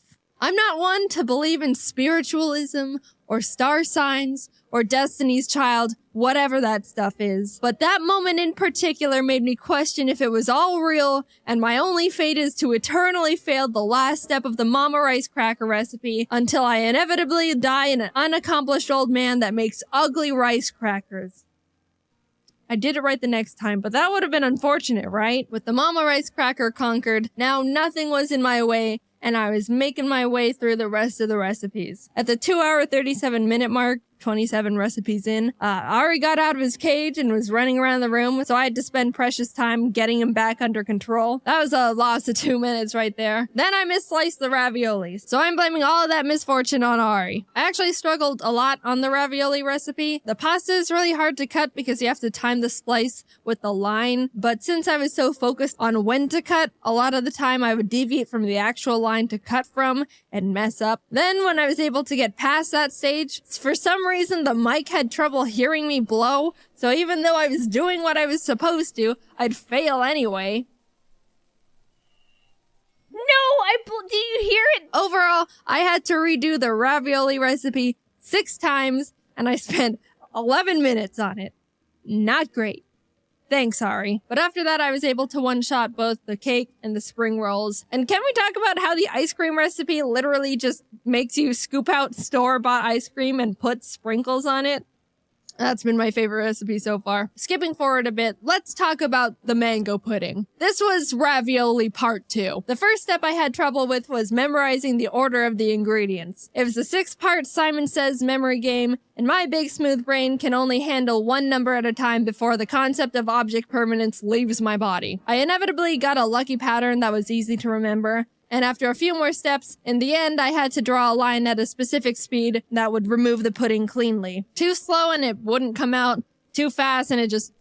For the life of me, I couldn't get the pacing right 3 consecutive times in a row. And with the combined difficulty of that, along with the memorizing, I spent another 10 minutes trying to get it right and still failing. My confidence was shattered and I had to take a mental health break. I'll be back for you, mango pudding. I'll come back stronger, and I'll cook you so well I'll become the mama. I was in shambles from the pudding, but was able to move on and started getting back into a rhythm. All these foods, I was knocking them out one by one. I will note that I struggled with popcorn because I thought there was going to be some sort of indicator or something on when to open the lid. So I just sat there until I realized I burnt it all. Oh, wait. So I was like, oh, okay, I'll open it when I hear the popping sounds. And then I opened it with like 5 popcorns. But it's okay, I was able to figure it out. Overall, the rest of the run went on without any major problems. I was able to finish up the rest of the recipes, and at the 6-hour, 38-minute mark, I only had 2 recipes left. The bento box, and of course, the mango pudding. Time is ticking. We're in the end game now.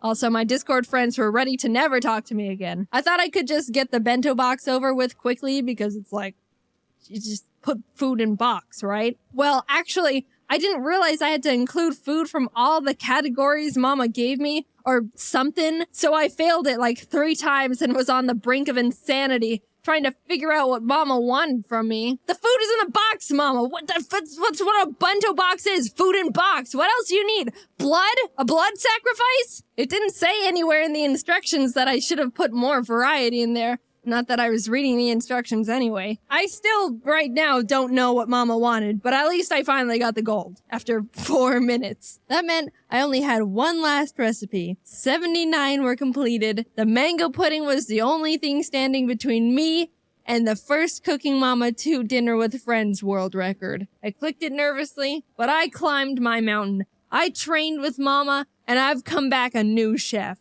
Peeling, slicing, blending, I was quicker than ever. There it was. The memorizing. I was doing well until... No! I restarted. I was sweaty and shaking. My brain was shutting down. My eyes had only been seeing Cooking Mama for the past 6 hours and 45 minutes. Every breath was Cooking Mama. Every neuron in my skull was Cooking Mama. Every atom in the universe at that moment was Cooking Mama. But my next attempt, oh my god, oh Jesus, is this the one? I nervously went through the rest of the recipe until I arrived at the last step. It's been about 3 hours and 15 minutes since I practiced removing the pudding from the mold, and to be honest, I don't remember the removal strats. First one, second one, let's go! I got all the puddings out flawlessly. I waited until the results to confirm it. Boom! 100 points on the mango pudding. Stop the timer. I did it. At long last, all 80 recipes in Cooking Mama 2 gold. In 6 hours, 47 minutes, and 27 seconds. There might be some room for improvement there. Overall, I had a really fun time with the speedrun. It's not even close to a good run, and the time can easily be halved, but I still pride myself in knowing I was the first one to complete and document the Cooking Mama 2 all gold %, and also burnt apple pie %. If there's any speedrunners out there wanting to try and take my crown, I'll share some speed strats I thought of during the run. If you complete the steps too quickly, you get a bonus, and at the end of the recipe, if you get 5 bonuses, you receive a gift that you can't reject or skip, which loses a lot of time. You're smothering me, Mama. So if you can get no bonuses within the entire game, you'd be saving a lot of time. Another tip is, if you're gonna mess up the recipe, don't mess up the last step. Because if you do, you have to wait through Mama giving you your score and clapping for you and being like, yeah, it's almost perfect. And the whole time you're like, yes, Mama, I know it's not perfect. I dropped an egg. And then she gives you like 3 presents in a row because you got too many bonuses. And you're just screeching at her to shut up the whole time. I didn't discover any glitches that would save time, unfortunately.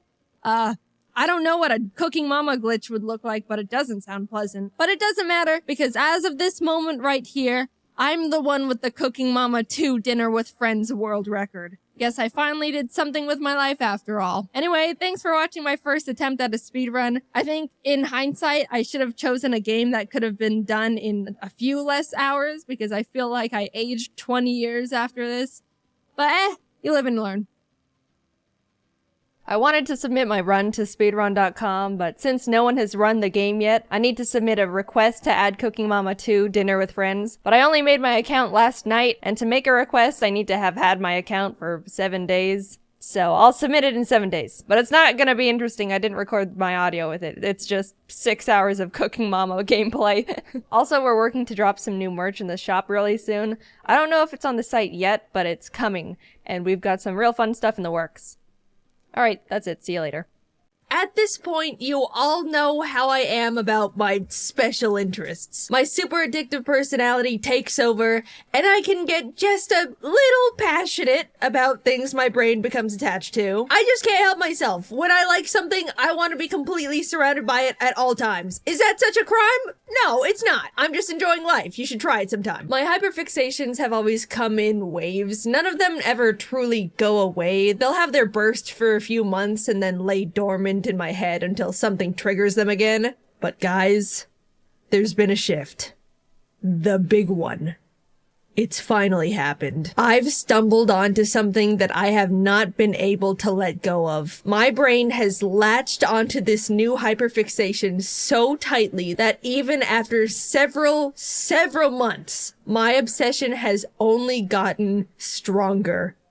It's this little guy called Chikawa. When Jacob and I were in Japan, August 2023, I saw these silly little figurines in a claw machine. They were funny and cute, so I got one and proceeded to carry it around in my pocket for the remainder of our Japan time. But as the trip went on, I continued to see this tiny white creature almost everywhere. Plushies and collectibles lined almost every store, posters, collabs, manga. Whatever this thing was, it was absolutely a big deal. And with every glance, something deep within me, some overwhelming force, urged me to buy as much as I could. I didn't know a single thing about this character, but it was addiction at first sight. This is a picture of the Chikawa haul I took back home to give you a visual of how much I descended into Chikawa madness after just 3 weeks of exposure. And as an update, this is my current Chikawa collection, a year and a half after my first encounter with the creature. The brainworms have fully taken over, and I am actively still desperate to obtain more. Coincidentally, a few months ago, the very first Chikawa pop-up shop came to America, and since it overlapped with my birthday, I made all my friends go to it and watch me buy everything. It was the best birthday ever. To anyone who isn't familiar, Chikawa comes from an online manga created by Nagano. The series hasn't really made its way to America yet, but it is huge in Japan. I'm desperately hoping this video will get more of the Western audience interested in Chikawa because I need it to be here. I cannot keep buying scalped merchandise through eBay. My bank account is melting. Please, Chikawa, I'm begging. But Jaiden, this looks like any other of those cute Japanese character mascots. What makes Chikawa so special? Look, unenlightened viewer, just sit back and let me spoon feed you the incredible world of Chikawa. I will bear the cross of spreading the Chikawa propaganda. Heed my gospel, if only this one time. So, Chikawa, what is this thing? It looks pathetic and puntable. And you are very right. Good job on that one. The word Chikawa can be translated to something small and cute. And this is the introduction to the manga. I want to become something like this. Some kind of small and cute creature. If someone gets mad at me, I want to cry like this and run away. When I get tired, I want to cry and fall asleep. If something makes me happy, I want to dance like this. I want to become something like this, some kind of small and cute creature, and then get something like a big cream puff and bury myself in it while feasting. Then I want to cry because I got cream all over myself and ran out of cream puffs. Gently clean myself, and then fall asleep while reminiscing. I want to become something like this, some kind of small and cute creature. And then on a rainy day, or when I'm carrying a lot, or when my legs are tired, I want to fall over and cry, and be picked up in a cart like this. And then get tossed inside my house. So right away, you kind of get who Chikawa is. It's tiny and pitiful in every way, with simple wants like good food and compliments. It's emotional and cries at the smallest inconveniences. I feel like at its core, Chikawa is a personification of the human desire to simply give in to the inner child's wants and emotional needs with no filter or judgment. It's extremely refreshing compared to the hustle and bustle of daily human life. After these first pages, the manga starts to take shape and becomes more like a traditional series with actual panels, new characters, and eventually there's even story arcs too. But sometimes a page is just about a character making good food, eating it, and enjoying it. And I love that. When I read Chikawa, it makes me feel like I'm timing out for a moment. I enter this world where life is simple and everything slows down. Each little moment and feeling gets to be highlighted. It helps to remind me to savor the joys of the smallest experiences life has to offer. Even though some parts of Chikawa's world are unrealistic, like rice cookers found in bushes that always refill with rice, or a magical geyser that spits out fun candy, it's not a complete escape from reality because it still offers very real experiences. At one point, Chikawa sees that its friend Hachiware has a cool weapon to protect itself from dangerous creatures. Inspired, Chikawa goes out and gets a job where it pulls weeds for money. After some time and hard work, it gets to show Hachiware they now have a matching weapon of their own, celebrating and playing with them together. Not everything that happens in the world of Chikawa is good, though. Sometimes the characters work hard and fail anyway. Watching their tiny minds struggle to deal with defeat is such a whiplash because you definitely expect nothing bad to ever happen to them. I have to admit, the manga has made me cry on multiple occasions. No judging unless you've read it too. But when they do succeed, you really get to slow down and appreciate their effort to achieve things. It's so rewarding to watch them come out on top. You get to celebrate the characters' little achievements with them. I don't remember the last time I felt this happy even achieving something for myself. And here I am getting the warm fuzzies over a creature eating ramen with its best friend. I don't mean to make it seem deeper than it is, but Chikawa really makes me feel like I need to slow down and let myself feel more fulfilled by the smaller wins life has to offer. This manga is just so charming. Something about how Nagano draws these things makes me both extremely happy and also laugh really hard. This is one of my favorite pages in all of Chikawa.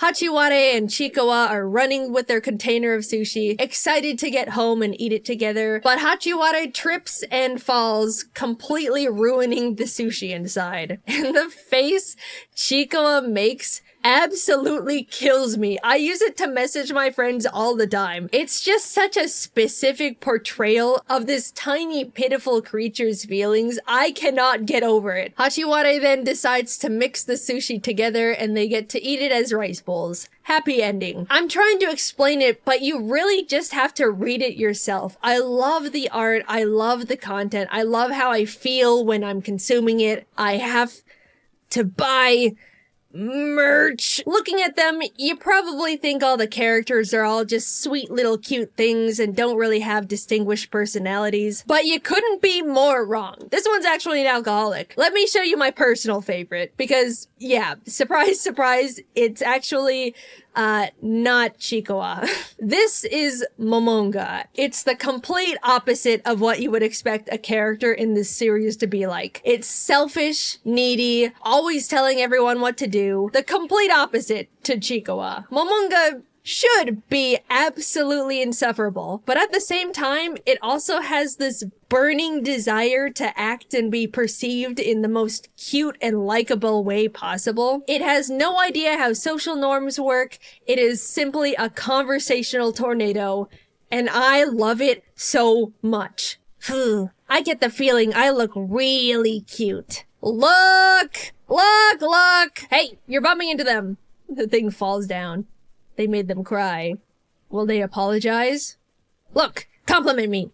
They're terrible. Momonga might not be for everyone, but something about how unapologetically bratty it is lights up my world when I see it on the page. Like, look at this single panel. Creature lying on the floor, crying. Someone is wondering if it's gonna apologize for pushing it down. And Momonga is just standing there, not giving a single shit. I wish I could be Momonga. As you saw in my collection, I have a handful of Momonga things too. I just like buying Chikawa stuff more. There is a Chikawa anime too, and I like it. It's great at bringing the world to life. I still recommend reading the manga first, so you get to really appreciate the personality and charm of the drawings. But if you would simply rather watch cartoons than read, then absolutely go for it. I totally get it. I just want you to consume it one way or another so it becomes popular in the West and they bring the merch here so I can buy it all. What's funny is the anime episodes are very short. 1 minute of animation followed by another minute of rolling credits. As I'm writing this script, there are 225 episodes of the Chikawa anime, so 225 minutes, or just under 4 hours of content. You could get caught up on the entire Chikawa anime faster than some YouTube video essays. Compared to what a lot of media is feeding us right now, where everyone is always trying to aggressively grab your attention, get you to click on things, make you feel angry, overwhelm you, Chikawa is the complete opposite. It makes you appreciate every small moment. You watch these characters go through their silly, imperfect lives, enjoying their food, working towards their dreams, feeling so accomplished and fulfilled over the tiniest things. Sometimes they get upset, but by the next page, they're already enjoying something else going on in their life. While you go through this series, you'll have your first thought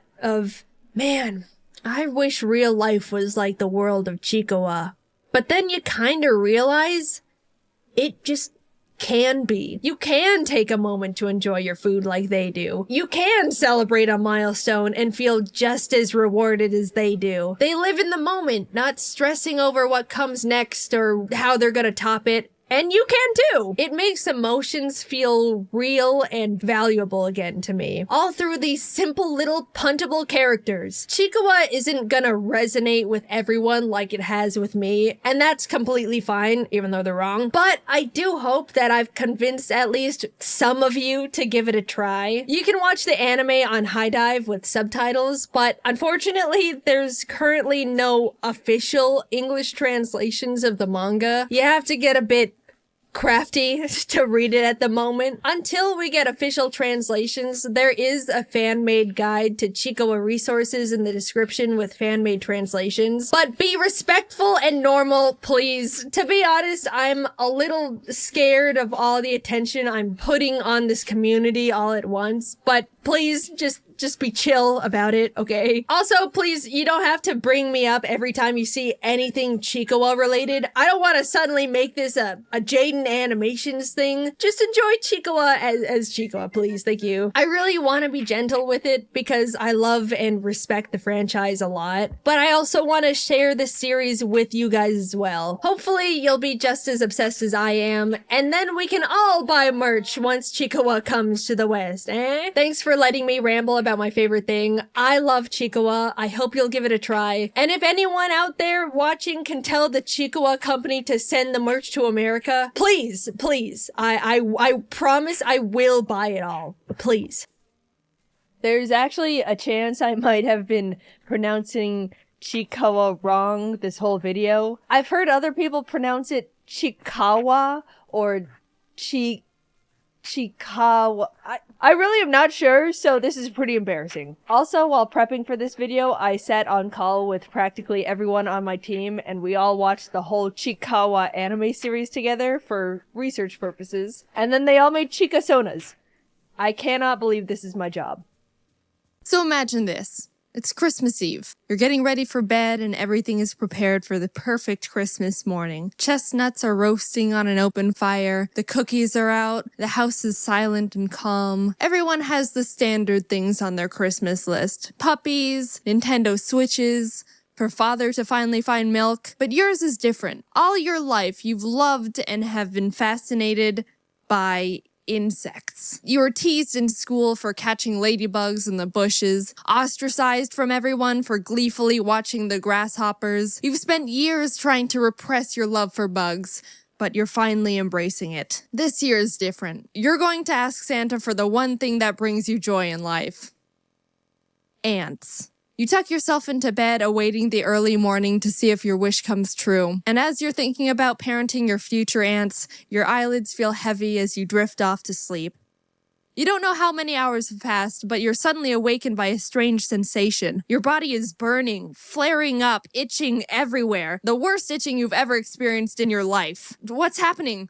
Is it a Christmas miracle? Did you finally receive the ants you were desperately hoping for? Your skin is getting more and more itchy by the second. You're in the most discomfort you've ever felt, and you feel like you're gonna cry from pain. No doubt about it.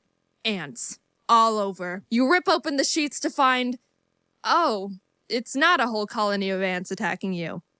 It's hives.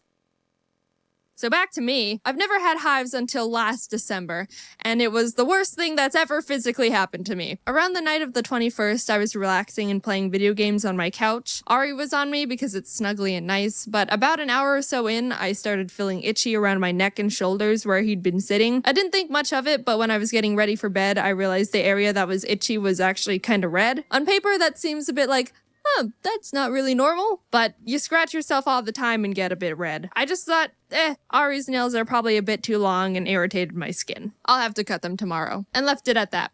4 a.m., I'm woken up by more itchy. I itched it, and it got double itchy.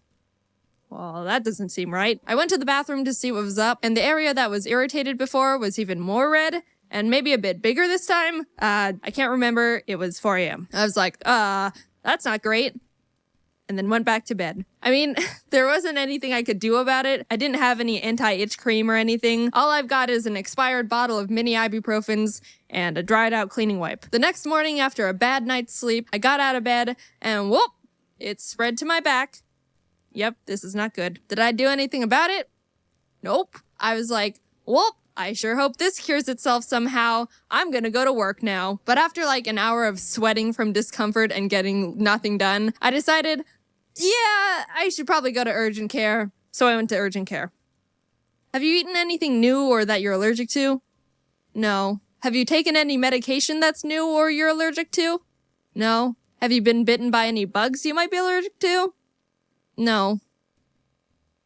Looks like dermatitis. So I got a dermatitis diagnosis, picked up the pills and lotion he prescribed me, and by the time I got home, I was so itchy it started to feel like actual pain. I ran into my room and immediately took the medication and started hoping I would feel better soon. All I could do was lay on my bed and do nothing because every time I moved or touched something, it would send shocks of pain and irritation down my body.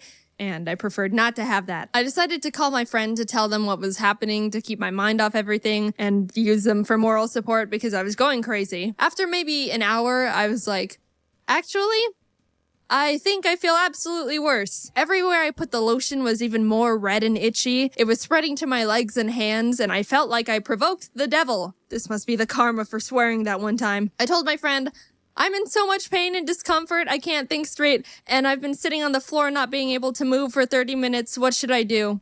Go to the hospital? You think so?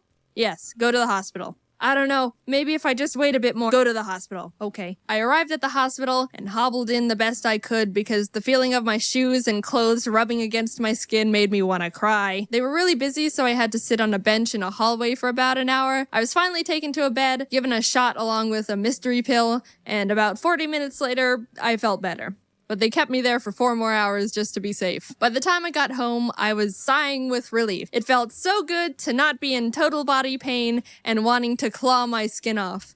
I'd forgotten that feeling. The hospital gave me a new prescription because they were like, pretty sure you have hives, not dermatitis. But I didn't get it filled because it was late and I figured I could just get the new medication tomorrow since I was feeling all right. The good thing was I was feeling better and had the right diagnosis. But the scary thing that got me worried was this all started when Ari was on me. The flare-up started in the exact area he was sitting on the other night, so if I hadn't eaten or done anything different from my usual day-to-day life, could that mean I developed a really bad allergic reaction to him?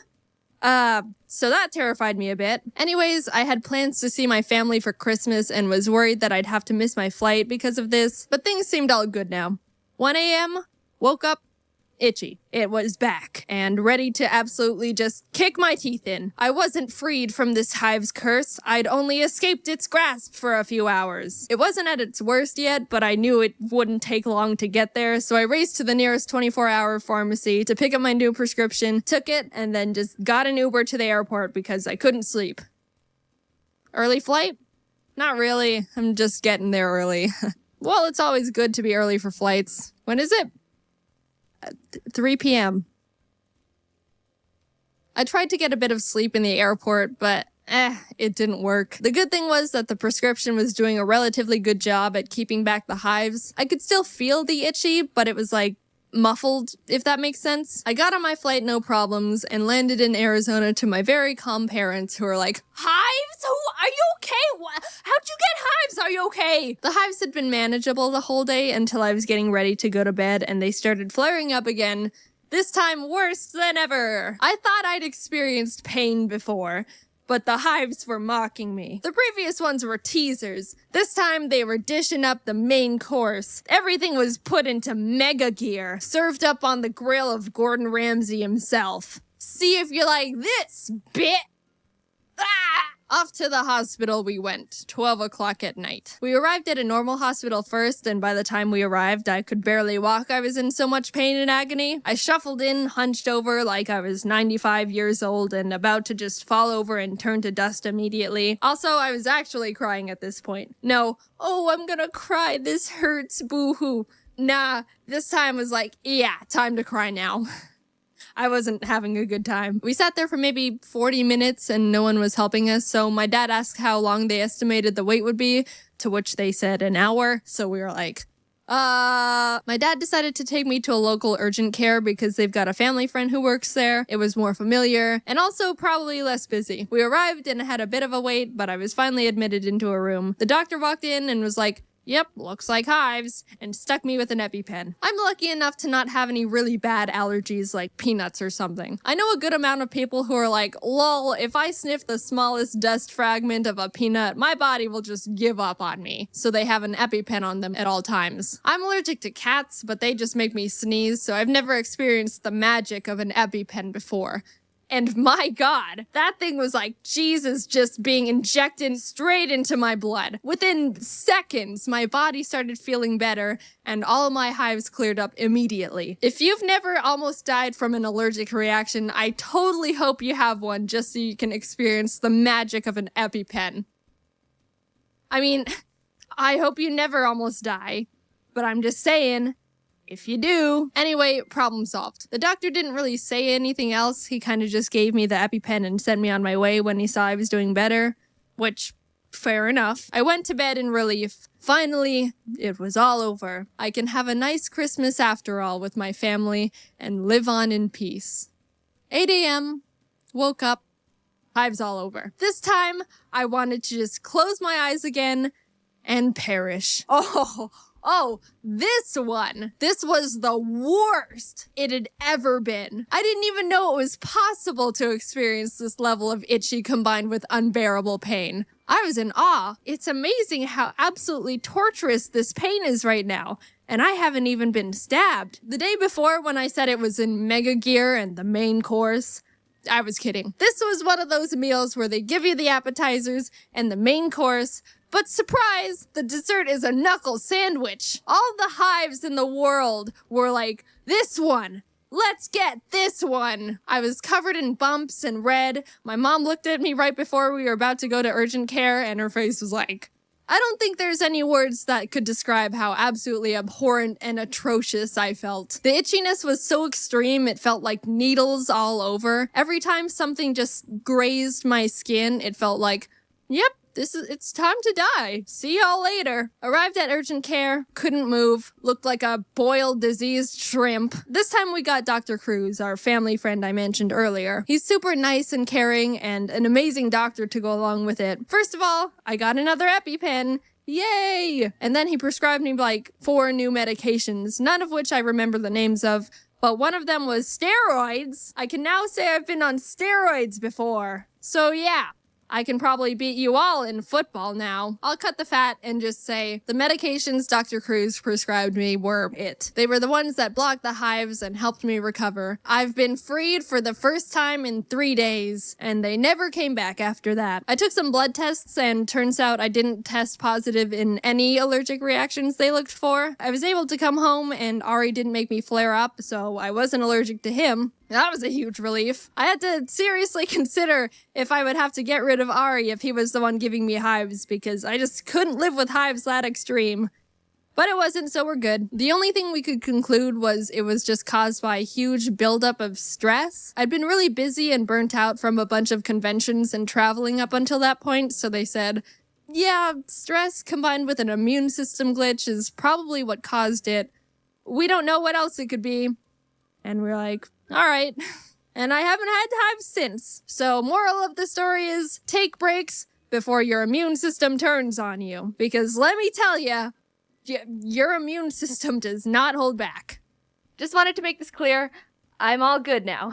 This happened back in December, and I've been fine ever since, so don't worry. I've been doing well in terms of convention burnout as well, mainly because I haven't gone to any because they're all canceled, but hey, it works. But yeah, in the future, I think I'm gonna have to stop going to some conventions just because it's getting more and more hard to handle them. I enjoy being able to see and meet you guys in person, but yeah, it's getting really hard for me because they're a lot to handle for me mentally and physically. Anyway, thanks for watching the video. Hopefully it didn't freak you out or anything. I think the reason I hated hives so much is because itchiness is something I cannot handle. I much prefer being in actual pain than being in unbearable itchiness. I don't know if that's a common preference or not. Let me know what you prefer. Alright, see you later. So James from The Odd Ones Out did a video about his 7-day vegan challenge baby solves all your problems. And if you go to the end of his video, he actually nominates me to do the 7-day vegan challenge baby solves all your problems. If you haven't seen James's video, you should really watch it because he covers some important points in it. But I accept your challenge, James. I will not eat or purchase foods that contain any animal products in it. I give to you all my 7-day vegan challenge baby solves all your problems. So here's a secret.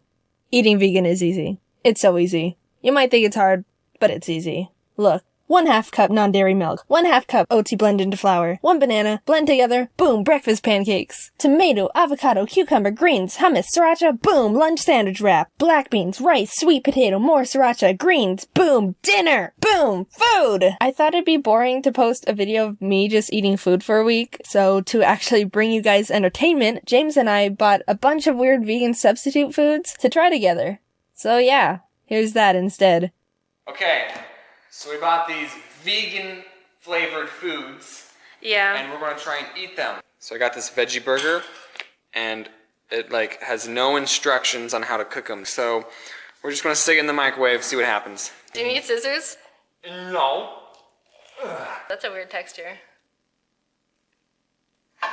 There they go.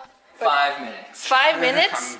I'm messing with you. So while those are cooking in the microwave, we're gonna do the bacon. I mean, it kind of looks like the same texture as the burgers. Yeah. We also, as these things are cooking and stuff, we got these baby things.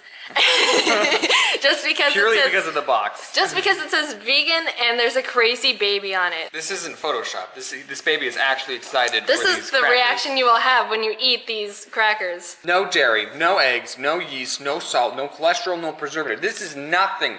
You're eating nothing. Yeah. Whoa, I wasn't expecting that crunch. Me neither.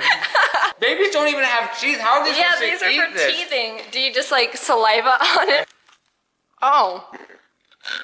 ASMR? Not on my top 10 favorite foods. I don't know if the bacon is supposed to look cooked or not. Is it almost ready? I mean, technically, we're not cooking out any, like, salmonella or Yeah. anything. We're just heating it up, I guess. We don't know. All the buns that are over there have, like, non-vegan stuff, like cow milk. So we're just gonna use normal bread. All right, and then we're gonna go crazy. And we're gonna put the bacon on it, too. A bacon burger. Yeah, we're putting together the perfect vegan sandwich. Hey, Jax. How do you feel? I don't like it.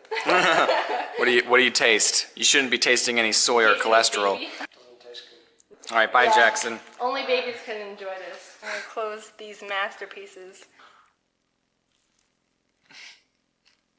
Is it good? Yeah. Is it really good? Yeah, it is good. Glad I made two. Yeah, this is our lunch. We just made lunch. We didn't even have to hunt anything. Yeah, there's no killing in this sandwich. Just tofu and plants and happiness. And we also have bologna. Oh. Okay, so here's the little package. They're in like little discs. We're just gonna eat it like this. It doesn't smell like bologna. It doesn't? What does it smell like? Like peace? No killing. It actually does kind of taste like bologna, though. Can I try some? Yeah. It's making me uncomfortable because it actually does taste like, But it's pretty spot on. it's very spot on. Like, a lot of people on YouTube, they say like, oh, we're gonna eat weird vegan food, and it's like, oh, this is disgusting. know. I mean, I don't know what they bought, but this is pretty good. We're having a grand time. We need to start like faking our reactions. Oh! It says right here, 100% vegan, cholesterol free, non-GMO, that thing, a lot of protein, kosher, and gluten free. So what is made out of it? Ingredients. Plants? Water, soy protein. Flip it like woo! I don't think I can. I just saw one little. If this tastes like chicken, then like, why even eat chicken again? Yeah. Okay, so as these cook, we're gonna try these things. Ooh! It might have coconut and banana, but it's green, so I'm not sure. This looks like bird food. Oh. Look how cute. Cheers. Boop. Oh. Oh. I think we found something. It's like changing as we eat. Yeah, like a Willy Wonka thing. Ew, it tastes like a candle. This is banana and coconut? I probably look really gross from this angle. The chicken is warm now, so we're gonna make chicken wraps. And James is cutting tomato. Welcome to our vegan house. We should do like a parody vegan cooking show. All right, so what you want to do is you want to dice these tomatoes up. Make sure they're not too thick, not too small. Kind of like this. Very ripe. Ooh, hot. Ooh, hot. Ooh, hot. Ooh, hot. Oh, gosh. I'm good. So what you want to do is you want to put the chicken in the wrap, like so. This one needs more. You microwave the bacon, it's really hot. Maybe it's just there, okay? Look at that. That actually looks good. Just big old bite. Is it good? That face, I can't tell by your face. The chicken tastes like how I thought it would taste. Which is? Not real chicken, but sort of there. But it's good? Yeah, it's good. Rate it. 5 out of 7. Jax is back for more. What is it? It's chicken without any killing. No, there's a whole There's bunch. no murder in this chicken. No, this is not just this should bring a smile to your face. Come on. There's no murder. It's better than the other one. So now that we have all this gourmet food, we're gonna wash it down With milk. with some beverages. So that was the almond milk. Now we're trying rice milk. I don't know, like I said 4 out of 10. What did you say it was? I said 7 out of 10 for that rice milk. Ready? Oh, that tastes like, Vanilla-y. it's sweet, yeah. Yeah. Oh wait, we got vanilla flavor. Oh. It tastes like Rice Krispies, and then it tastes kind of weird. So what would you rate it? 4 out of 10. Really? Yeah. So I was about to say 7, so it's Really? flip-flopped. Hemp milk. This is the one that you can get high off of, right? Ooh. Looks different. Looks like it looks like you put water and like I put a lot in there and flour. Let's do it. Oh my god, it's really bad.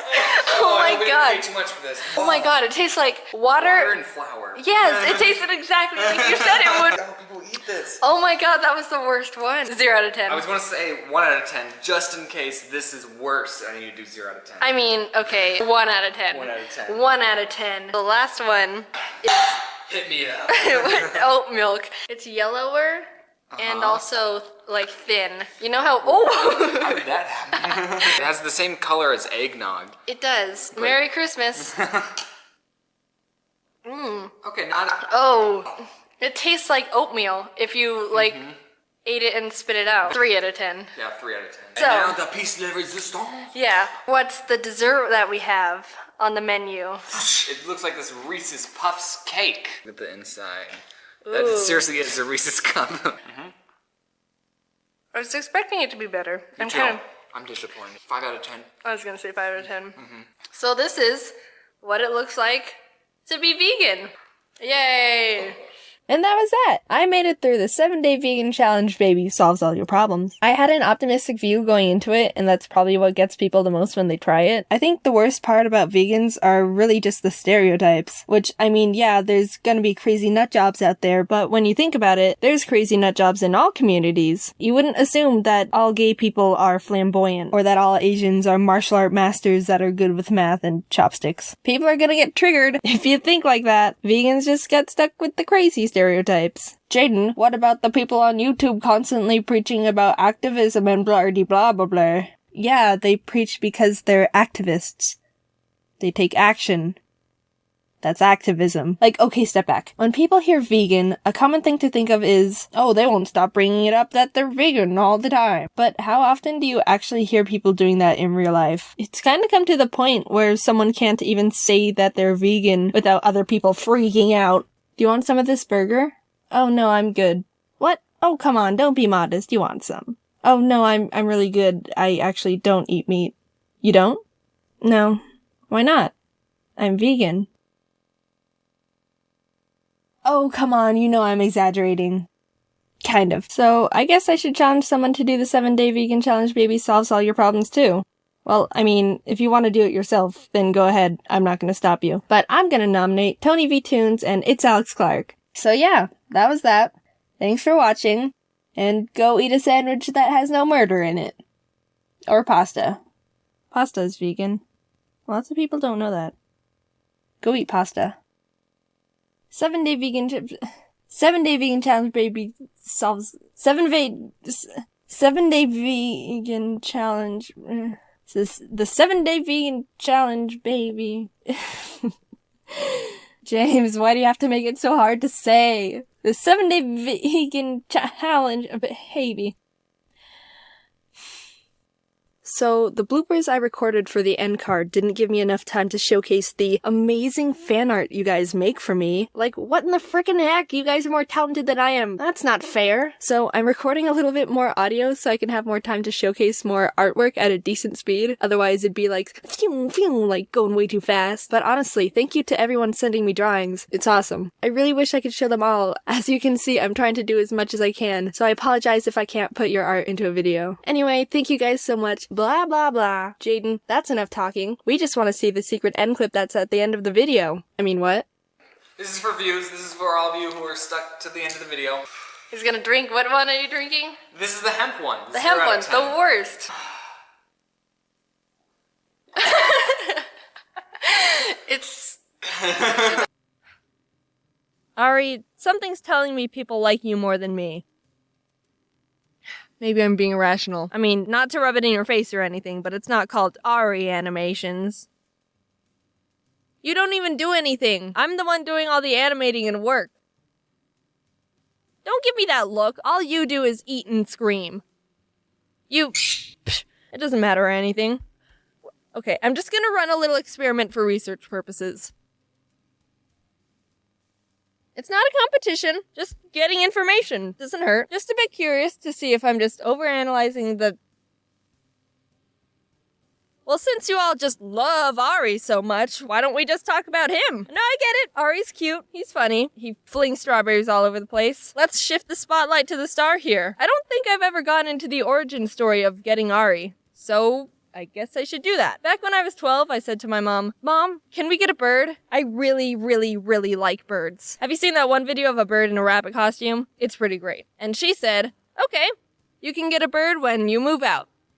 Wait, and that was my life plan for the next 6 years. In my old 100K video, there's even a bit of foreshadowing if you picked up on that. Oh, you wanted this bird. I still want a bird, but not this one. I actually got Ari before I officially moved out, but that's because I was planning to live with some friends, plans ended up falling through, and things were already confirmed with the bird lady. But that turned into an ironic situation because after getting Ari, guess who started falling in love with him? My mom even started to collect Ari's feathers in a little baggie. I'm not sure why. It's not like Ari's gonna be short on feathers anytime, ever. The moral of the story is, if you want a thing and your mom says no, get it anyway and trick her into liking it so when you move out and take it with you, it's the ultimate revenge. You probably think Ari's just a sweet little angel who eats a lot and pushes things off counters. Well, let's all get on the same page here.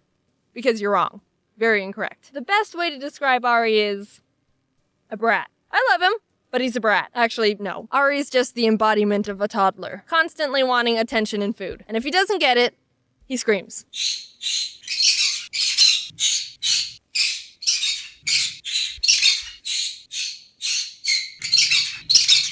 Isn't that just the sound of love? Stop.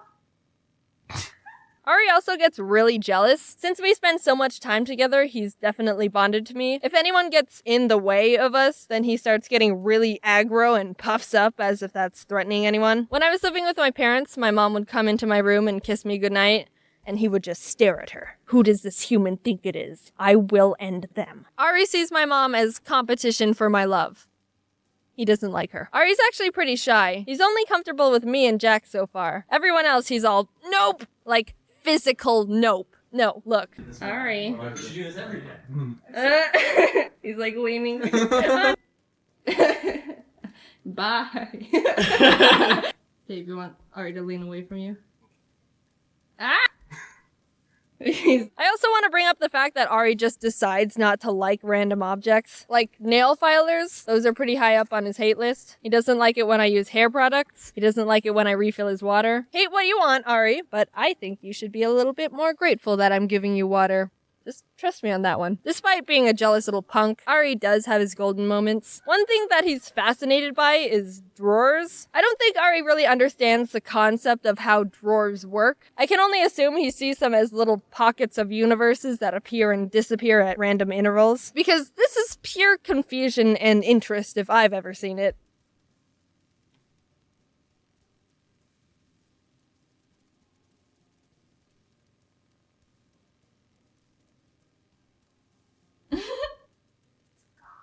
Same with mirrors. Aris are typically very intelligent, but most of them don't recognize their reflection, which we can all laugh at. I asked on Twitter if you had any Ari questions, so let's get into those. James said, does Ari have sharp talons? Actually, it's been a while since I got Ari's nails done, so we should go do that. Thanks for reminding me, James. We're going to get your nails done. You excited? Woo!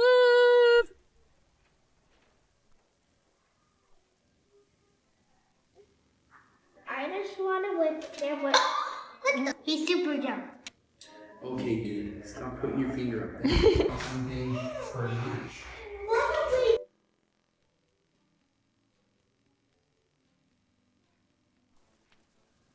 We're done. You scratching your head real good? Oh yeah. Is that a good scratch? Oh yeah. Oh yeah. Is Ari called Ari because we're in Arizona? I've gotten that question a lot, and it's funny. I think it's about time I address it. No. Does Ari flip upside down? And then they show a picture of their Ari. First of all, aw. Second of all, Hi. yes. Is Ari secretly making the animations? No, the pen is bigger than his entire body. Does Ari like mangoes? Yes. When I was younger, my family had a sun conure. He was not a quiet bird and got pretty loud. So, how loud does Ari? Does Ari like music? He tries to sing but has no rhythm and is pretty tone deaf.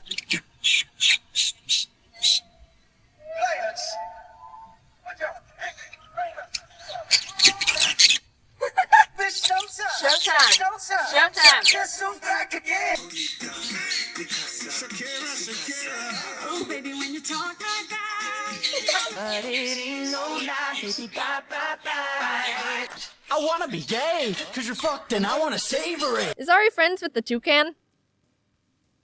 Yes. Ari, what's your favorite color? Yellow. Can you speak? No. What words? He can't speak. Am I baka for having a crush on Ari?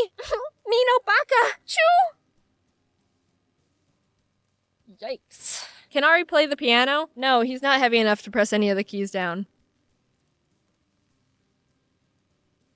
Is taking care of a bird difficult? Okay, holding the jokes for a sec here. I get this question a lot, and it's kind of important. It's not difficult, but there's routines you definitely need to adapt into your life. I'm not the most public with how to get your own Ari, because as fun and amazing as they may seem, obviously. Proper Ari care is important, and I want people to do their own research before getting one. It's pretty common for people to impulsively decide to get an Ari and then not care for them correctly by either not having a good cage, giving them improper diet, neglecting it, stuff along that line. They need love. Aris aren't meant to sit in the corner as decoration for their entire life. Before you get an Ari, it's really important you do research on what type of Ari best suits your lifestyle, how much attention you can give it every day, proper health and care needs, all that life stuff. Act like you're getting a child. There's a lot of similarities. You're gonna have to spend time with it. They'll be relatively expensive. They might bite you. There's a chance they'll be living with you for around 18 years, more or less, depending on the type of Ari. People don't impulsively get children. Well, not intentionally. If anything, they can accidentally get stuck with them, but that's not really an issue with getting Aris. So if you've seen Ari and you are okay with it being jealous and a brat and little punk, and you still want one, do your own research and don't ask me. I'm not a professional. I don't know why people keep thinking I'm professional at anything, but I'm doing pretty good with the information I took the time to find and learn about. So, yeah. Now let's end the video with some miscellaneous footage of Ari being Ari.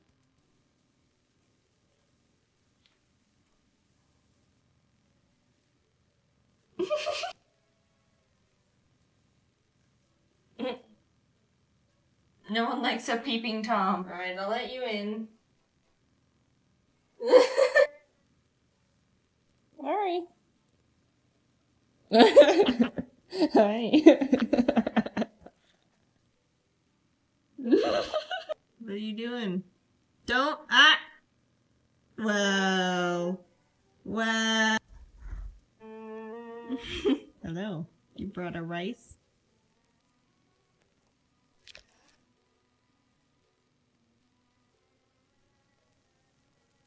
Oh. Oh. Wah. Wah. You're just talking to yourself over there. On Lonely Island. Is that right? Are you angry? Are you angry because you want to be over here? We don't all get what we want now, do we? You're just screaming by yourself on the top of the tower. You stealing some peanut butter? Is that good?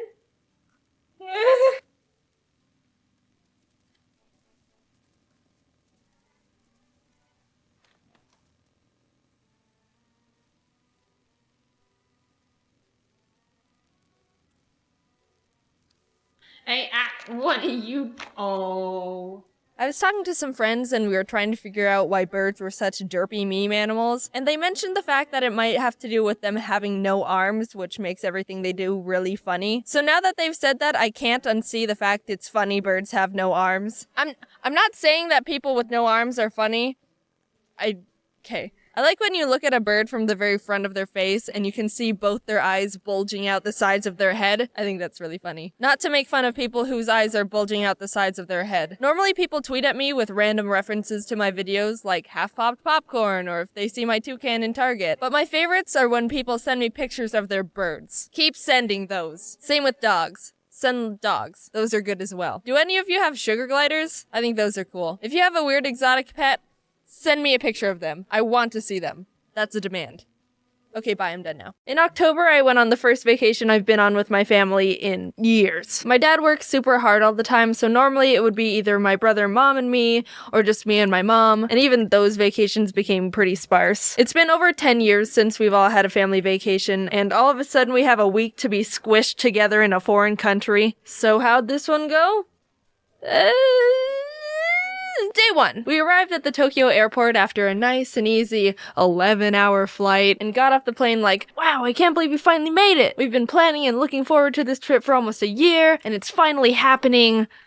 How do we get out of here? We walked around the airport for 2 hours trying to figure out what we had to do, which train we had to get. We lost Dad for like half an hour in the sea of Asians. I'd already expected the worst and thought he was dead, but no worries, turns out he wasn't taken out by the Japanese mafia. My mom had to get train tickets and he had to take care of the luggage, so we split up and planned to meet at a ticket counter, but little did we know there were 2 of them on opposite ends of the floor, and as the stereotype goes, they looked exactly the same. So my parents were just grumbling and waiting for each other together to show up at the opposite ticket stand with no method of communication because we didn't have Wi-Fi yet. After figuring that out and getting to the Tokyo station, we had to use the subway to get to our hotel. None of us grew up in the city, and using the subway was new to us, so we had to look at the train station map to see what to do, and... Is this the Windows 98 pipe screensaver? What is this? Props to people who use the Metro daily, or even just know how to figure that stuff out, because that's like a whole Bill Gates secret code, and the consequence of making a mistake is paying to be plopped in an area you never wanted to be at in the first place. We didn't even know how to start reading the map, so my dad resorted to the only logical option. Do you speak English? Do you speak English? Konnichiwa. Please, help us. 英語話せるわけねえじゃねえか、外人のバカ。迷子になれ。A good 90% of the time we were lost and not knowing where to go, so my dad would keep walking up to random Japanese people and trying to communicate with them in English, even though we were in a country that doesn't speak English. And when they obviously wouldn't understand, he would just try to say it all again, but slower. Like that was gonna make a difference. But we found a guy named Paul who helped us out. Thank you, Paul. Konnichiwa. Japan is super different from the States. I didn't really know what to expect, but my mom and I were super hyped after experiencing and learning about the culture. Dad and Jax, not so much, but they liked the food. So here's what happened. First morning, woke up early to do a Tokyo bus tour. This time, after our best friend Paul taught us the ropes, we were experts at navigating the subway. We got on the wrong train. We stopped at a cafe for breakfast, and it was at that point where I realized I wasn't going to be able to use the image translation app I downloaded to try and make communication easier while we were there. It would have been super awesome to just hover the camera over the Japanese symbols and have the phone immediately be like, hey, this is what this says. But it wasn't working the way I thought it would. I don't speak Japanese, but I'm pretty sure they weren't selling a surprised egg topped with the first time in fabric. His wife. I don't think that's a thing. Who married an egg and why is she so surprised? The tour was fun. We went to a forest with some shrines, saw some sumo wrestlers, went up the Tokyo Tower. Pretty cool Asian stuff. Second day, we walked on Japan's big famous crosswalk that looks like the B-movie's traffic system. Pressed F for the dog that waited 9 years for his dead owner to return from the train station. I love you, Hachiko. Went to a hedgehog cafe. Got on the wrong train. Mega Donuki! Spent way too much money at the Pokemon Center. Won nothing at a big arcade. And then collapsed into bed. I should probably slow things down a bit so you can really take in. Day whatever! Wrong train! Rice triangles! Tiny banana snack! My brother said it tasted weird. Walking tour! Oh god, my legs hurt! More noodles! Went to sleep. We had another bus tour around Kyoto, and one of the stops was this 1,000 golden statues temple that was really cool, and we learned about a bunch of gods. One of which I, a Pokemon master, already recognized since it was the inspiration behind Thundurus.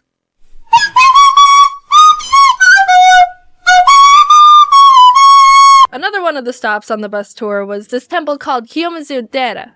And there's a whole backstory to this place where some people would do this thing called taking the plunge, which was seen as a bold and desperate, extreme wish-making act. So it's simple. What you do is jump off the 43-foot temple balcony and not die. That's literally it. I'm not joking. In the Edo period, people believed that if they put their lives in the hands of Kannon, the god of mercy, you'd be granted a wish, given you don't die, because he doesn't give wishes to corpses. During that time, 200 people jumped, and 85% of them survived, which I'd say is actually a pretty good ratio. One woman apparently even jumped twice. Hey, my wish didn't come true. Well, I guess I jump again! Well, they don't let you do that anymore. Which I think is fair, I guess. Anyway, that wasn't even where I was going with that place. There's this little shrine area at the foot of the temple with 3 waterfalls, each representing either longer life, wisdom, or love. And if you drink from one of them, it's believed that you'd be granted that particular category in life. But you only get 1 drink. Thirsty hoe. So I go up there with my long cup on a stick you get, and was watching what everyone else was doing. They would get the water in the cup, wash one hand at a time, then pour some water into one hand to drink from, and let the rest drip into the pool below. Anyway, cutting to the chase, basically, you're in the presence of some pretty intense wisdom right now. Also, there wasn't any place to dry your hands afterwards, so I got wisdom water all over my pants. After that, we saw the 1,000 red gates. You're allowed to walk under them, but apparently it takes like 3 hours to get through them all, and we didn't have that time, so we walked under like 10 and called it a day. After waking up with some French toast that was lightly dusted with a pound of sugar, my mom and I went to the Studio Ghibli Museum. I can't express how incredible that place was. I would recommend it to anyone who has an appreciation for Ghibli,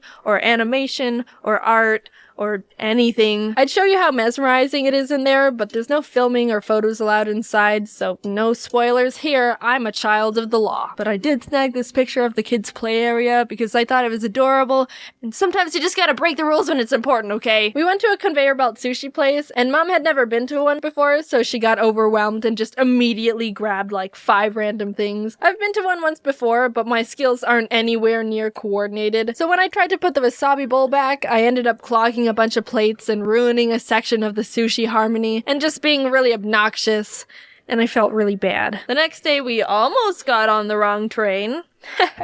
The wisdom juice is kicking in. We went to this famous Sega arcade with 8 floors. That was immensely intimidating. You know how you go to an arcade and there's always some Asian kid who's an absolute god at a game, and there's a little crowd watching because it's so mesmerizing and we're all pathetic? This is their hive. This is the enlightenment mountain they climb for 80 years and consume nothing but tears of tigers. Car racing, combat games, even the children were getting spit out the womb playing like monks. Look at this guy. I don't know what game this is or the objective here, but the aura around him is screaming, "Leave here and never come back, unworthy rat." We were also introduced to this dance game I've never seen before called Dance Rush Stardom. It's like DDR, but with less arrows and 100% more late 90s Melbourne shuffling. My brother and I tried to play it, and it felt like the whole country was like, oh god, why are they here? They look Asian, but they're white as crackers. But we got a good kick out of it, so you know what, go konnichiwa yourself. Then we left and got on the wrong train. For the last night, we went to this robot show, and let me tell you,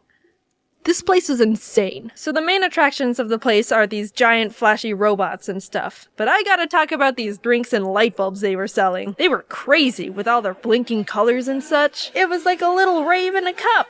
Like, dude, who comes up with this stuff? Benjamin Franklin wishes he did, I'll tell you that. You got to choose from like 4 drink choices, but most of them were alcohol, so I got this peach juice instead. I'm legally allowed to drink now, but I'm not the biggest fan, and who knows how outrageous the drink would have looked if I was a bit tipsy. Anyway, definitely one of the most insane things I saw there, for sure. Top of the list of the entire show, nothing compares to the little light bulb. Japan was so much fun, and it's become one of my favorite memories with my family. But the thing is, when I started this script, I wanted to briefly mention what we did so I could talk about how much trouble I had getting back home, because that was a whole situation of classic Jaiden I thought you would enjoy. But here I am on page 4 of the script, and I haven't been able to talk about anything. I don't like breaking stories into different parts, but we're not animating a 20-minute video. I'd rather put my hands in the life of canon.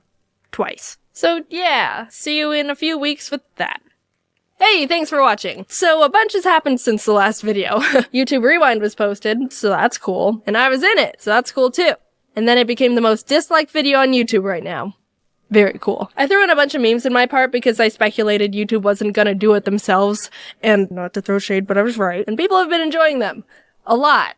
Like, my god, it blew up. People found the majority of them, but I thought I'd tell you the real answers. So everyone got the Sub to PewDiePie thing, and the Smash letter, and the Logan KSI fight. But I also had a book that said Sociopaths 101 on it that was too small for people to see. This little bonsai tree was a little tribute to the famous forest in Japan at the beginning of the year that someone did an oopsie in. And next to it is a little squirrel, because shout out to my buddy iDubbbz for his squirrel series this year.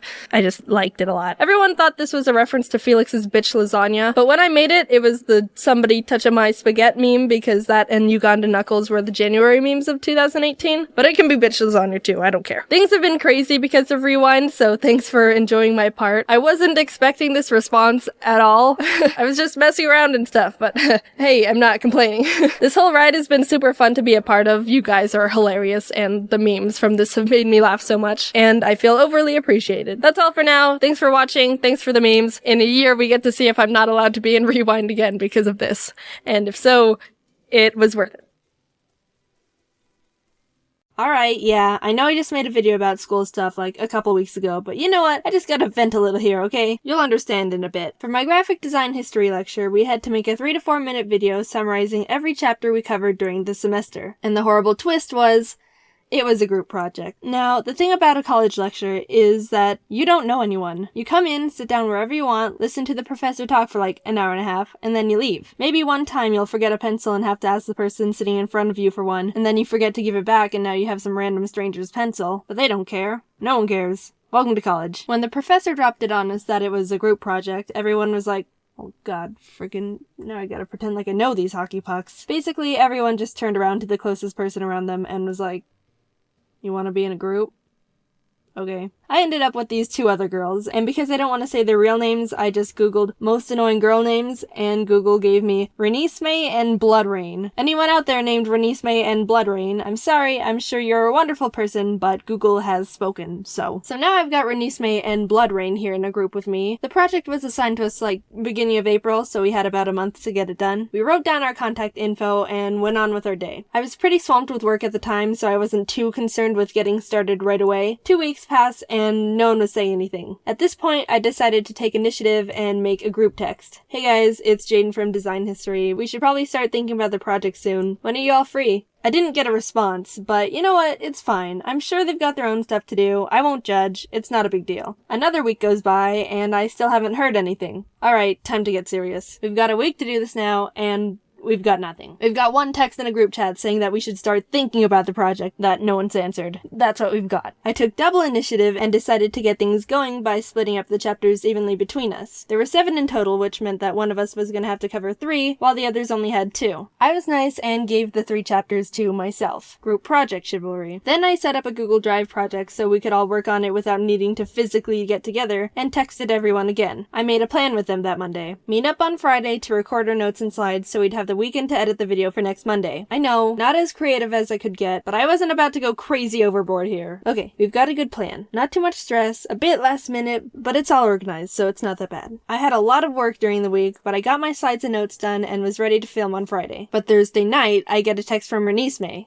Hey, so I can't meet up with you guys tomorrow because I have something going on. Huh. I got that feeling, like this was the start of something really bad. The little snowball of horribleness that was about to start barreling down the hill of f*** you and crash right into my little cabin of composure. What? I mean, we planned this on Monday. You should have told us that it didn't work for you or something came up. What about meeting over the weekend? I have work from 7 a.m. to 10 p.m. Saturday and Sunday. Before too much time passed, I updated Bloodrain on the situation. We came to the conclusion that we could just do audio recordings of our notes and edit them on top of the slides so Renisme could record on her own time. Alright, back on track. Bit of a bump there, but it's all good now. We've still got a solid plan. Back when we were still planning everything, we decided as a group to have Renisme edit the video, but I decided, yeah, no, I do not trust this girl. I'm gonna edit the whole video. I know, it's not balanced at all with the amount of work I had to do compared to the other girls. But you know what? It's fine. Whatever. It's better than worrying all weekend about if Renisme even knows how to upload a video to the internet. I get a text Friday morning from Bloodrain. I'm at the library. We're still meeting up, right? What? I asked her why, and she said, to record. Okay, we don't need to meet up for that, but I'll give her the benefit of the doubt. Maybe she doesn't know how to record audio or something and she needs help. So I head over to the library with my microphone and we get a table in the corner. Alright, so just read off your notes into the mic and I'll put them in the video. And you know what this girl does? She starts reading the most horrendous notes I have ever heard in my entire being. This girl, this is what she did, right? When I made my slides in the project, I had terms, vocabulary, and key artists from the chapter. The notes looked like this. A few main points in terms, and then a couple artists. The reason they looked so barren is because in my audio, I was going to explain them. This girl, Bloodrain, literally looked at my slides and said, alright, this is what I have to do. Wrote her notes exactly like my slides, and thought she could just read them like that without any details or cognitive thought. Are you kidding? How did you even pass grade preschool? I just sat there in disbelief while the girl read the saddest excuse for notes in the most unenthusiastic monotone voice you could imagine. When she was done, she just turned and looked at me like, I'm done. Do you have any notes explaining what you talked about? No? Okay. Can you get some notes explaining all your terms and artists? Because for the video, we have to explain why you put them in the video, you know? Oh, okay. I got back to my dorm and had to take a breather. Okay, that was pretty bad, but it's fine. She'll fix them, send them to me, and I can get started on the video. No big deal. Things seem pretty crap, but I'm staying optimistic. It's fine. Okay guys, so can you get me your audio by tonight or tomorrow so I'll have time to edit the video by Monday? Thanks. They both sent their audio to me past midnight on Saturday. Alright. So I've literally got one day to basically do this entire project now. I'm pretty ticked about this, but I'm too tired at this point to get angry. Like I said, I had a lot of work to do during the week, and I just don't have the energy left to exert being mad. I woke up at 8 the next morning and got to work. Okay, so first things first. I've got to edit all our audio together. I opened up all our clips and put them into the audio software. Remember how the video is supposed to be 3 to 4 minutes long? This was 16 minutes. What the frig? That's 400% over the limit. I'm laughing because it hurts. Their recordings went past the time limit just on their own without anything else. Ha! Oh shoot! I guess I'll have to listen to this whole thing and see if I can somehow manage to edit it under the limit. I hit play and began listening to the recording, and I couldn't believe what was playing back to me. This is how much I didn't know the girls in my group. I hadn't even heard their voices before this project. The first part was Renisme's, and she had the thickest, almost undecipherable Asian accent I have ever come across. I really don't mean to be rude or disrespectful or any of that. It's freaking hard to learn a second language. Massive props to whoever's bilingual. But come on. My roommate came in and I played her the recording, and her facial expression morphed into a, I am both in disbelief and extremely sorry for you. At one part, Blood Rain literally recorded herself on her phone in a car. Wow, look at this great audio! What are you doing? Oh, just recording audio for my final project, nothing much. I ended up spending 2.5 hours just cutting all our audio down. I think it still ended up being like 5 or 6 seconds over, but I couldn't do anything else about it, and I didn't even have the video portion started. So sparing you all the painful details of how I literally spent the entire day working on the dumb project by myself. No, you know what, not even by myself. My team was literally tripping me up, making me end up doing more work than if I just did it completely on my own. And you know how I kept saying that I was really busy during the week with other things? Yeah, I meant busy as in every single day leading up to that Friday, I had a major final exam for a different class to do. You guys suck! Just as I started exporting the final project, one of my really good friends came by to see if I wanted to go get something to eat. He noticed how absolutely awful I looked. What happened? I'm dead. I spent what was left in the day with a few of my buddies. Then at 11:30 in the freaking PM, I get a text from none other than Renisme. How's the video going? Wow, I'm glad you're so concerned with the video that you decided to check up on it 30 minutes before the turn-in time. I finished it after 8 hours of editing. Oh, cool. Not even a flippin' thank you. I literally did the entire project Free Twats in the span of one day, but I guess a thank you is too much to ask for. My bad, sorry. You know, I'm not an angry person, pretty much the opposite, and I don't like confrontation. As absolutely pissed off as I was at these girls, I honestly didn't have any energy left to rant to them about how they were being literal dirt wipes. So you know what I did instead? I'm the one who's editing the video, right? I'm the one with complete control over what goes into the final project, right? It's a dog-eat-dog world out here, boys. Sometimes the sweetest types of revenge are best executed passive-aggressively after the storm without anyone looking or expecting it. Don't worry, I did end up emailing the professor about this whole thing. Actually, her response was kind of funny and way more dramatic than I expected. I still have it, look. Jaiden, thank you for the report. Blah blah blah. This is rather serious. Do not contact them. You will not lose credit for your work once they get to the bottom of this, but it is likely they will. P.S. Well done on working hard and persisting in the face of difficulty. If you're curious, I think I ended up getting like an 83 on the project, which I'll take. I just wanted to pass, like, Jesus Christ. I don't know what happened to the other girls or if they failed or not, but I don't care. So, that's that. So thanks for watching. Holy crap, this was a long video to animate. Like almost 9 freaking minutes. And girls, if you're watching this, I'm sorry, but I hope you failed.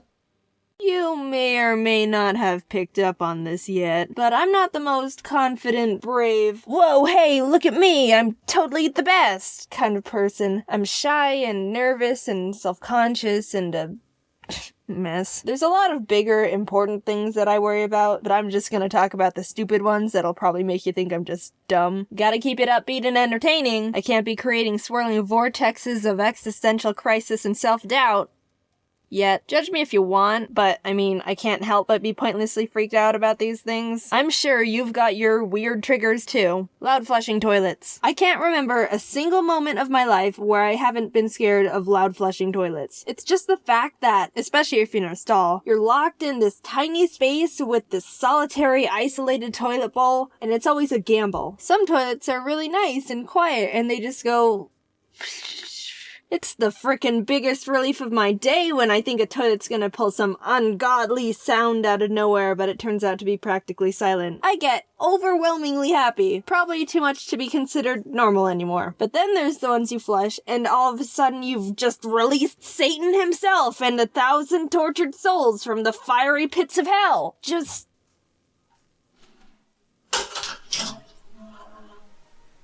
I go into mental breakdown stage. I can't even move. Have you ever seen the videos of like goats or some other animal where they just freeze and fumble over if they get startled?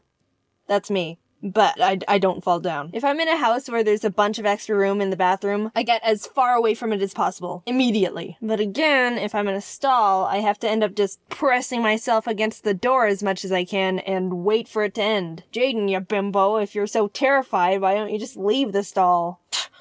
Well, good sir, have you ever noticed that bathroom stalls tend to mainly open inwards? That means in order to leave, you gotta step closer to the toilet. No thank you. That's the opposite of what I want. I'd rather just be a frozen victim for 10 seconds. Why do factories even make loud flushing toilets anymore? Just make them all quiet. Please? I'm getting tired of pressing that dumb button, and all of a sudden all the Jurassic Park movies start screeching at me at the same time.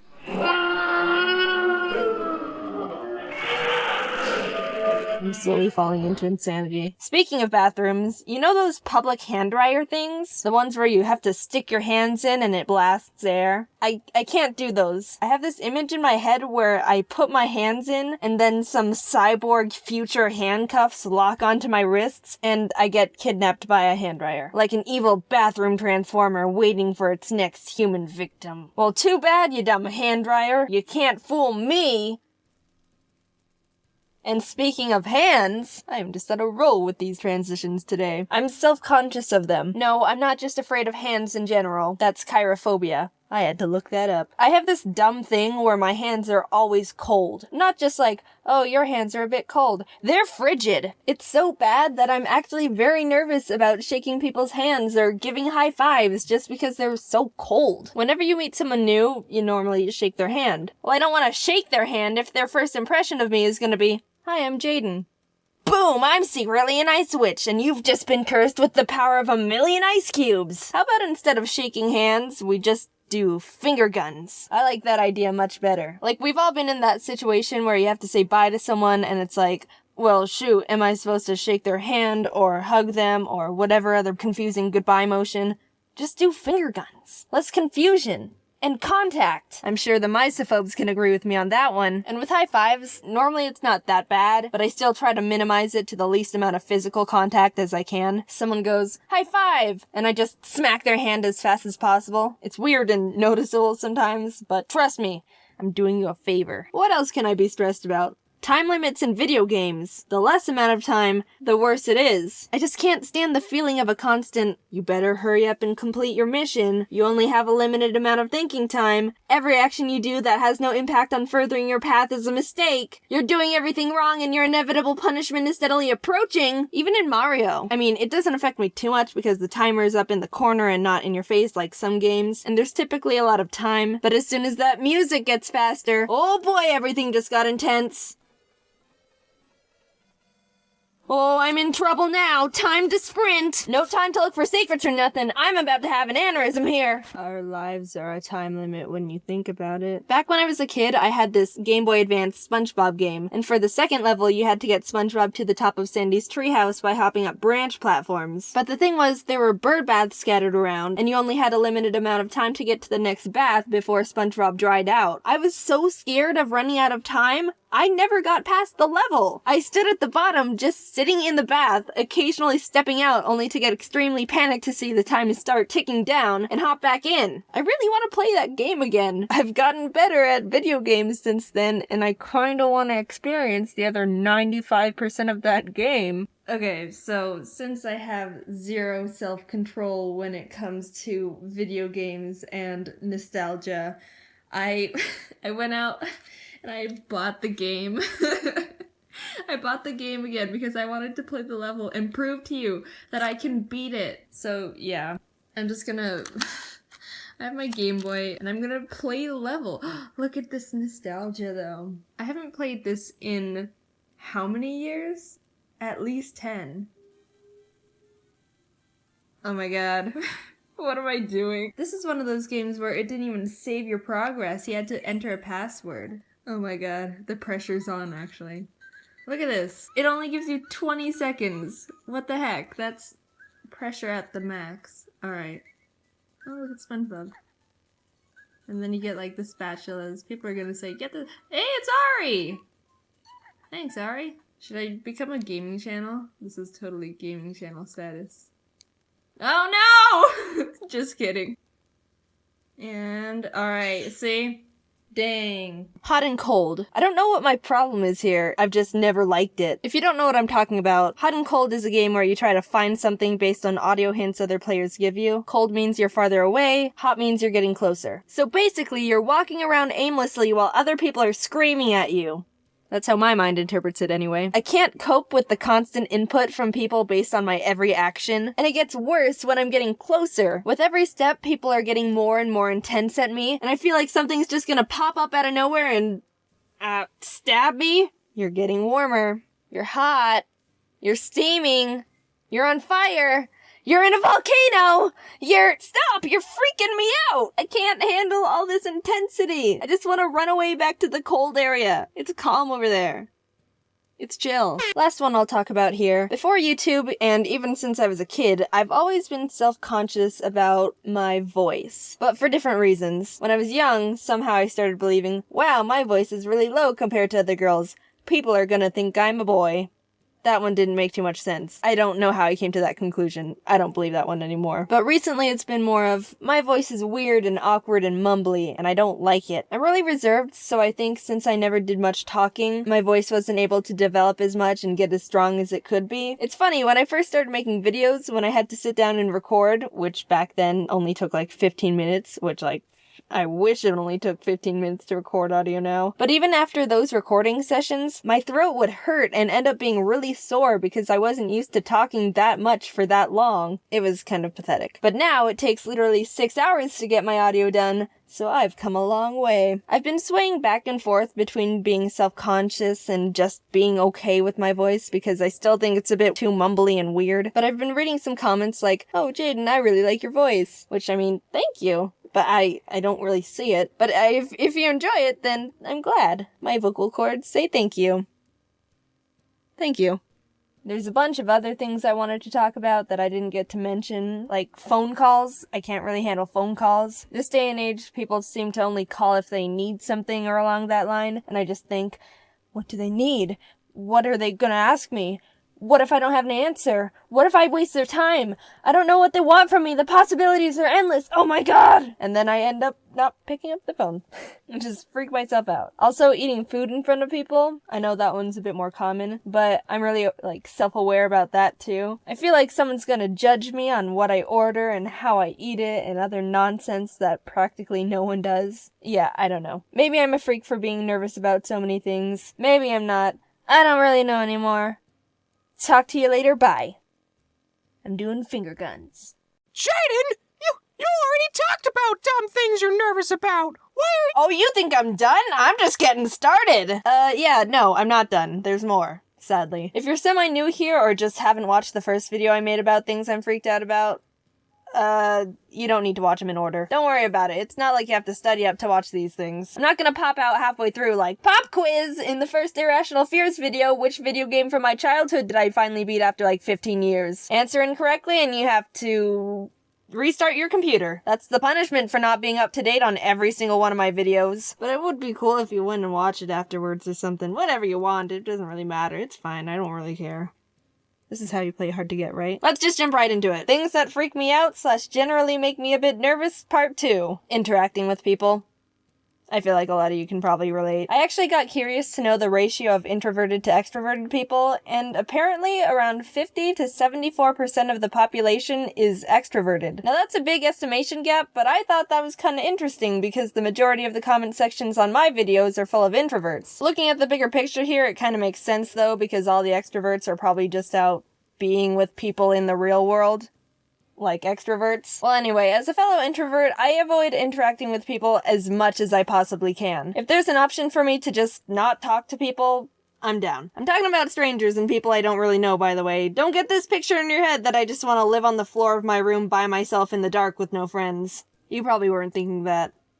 But just making sure. I think it's common to not want to interact with every single person you possibly can when you go out somewhere, but I think I go an extra step in some situations. Like if you're at the grocery store and you can't find something, an average person would walk up to one of the workers there and ask, "Hey, do you know where I can find the cornmeal?" And the worker would say, "Oh, it's in aisle 3 with the baking ingredients." And the person would be like, "Thanks, not only did I get an immediate answer to my question, but I also know the general direction I need to head to because you physically pointed to where I can find the thing I'm trying to locate." While over in my corner, I can't just walk up to an employee and ask them about something they're paid to know the answer to. Psh, I'm not some social interaction wizard. No, I have to walk to some obscure area no one else is in, pull out my phone, and Google where to find cornmeal in a grocery store. I choose to take an extra 5 whole minutes of my time to do an internet search, then initiate a normal human-to-human interaction. And Google can't point out which direction I have to go. I've got to walk down the whole store scanning the little signs at the top as an extra bonus to find the cornmeal for a video to make bird treats that I'm never gonna use again, and Ari doesn't even end up eating. One time I was in Target and I called my mom to ask her where the deodorant would be because I couldn't find it, and she said,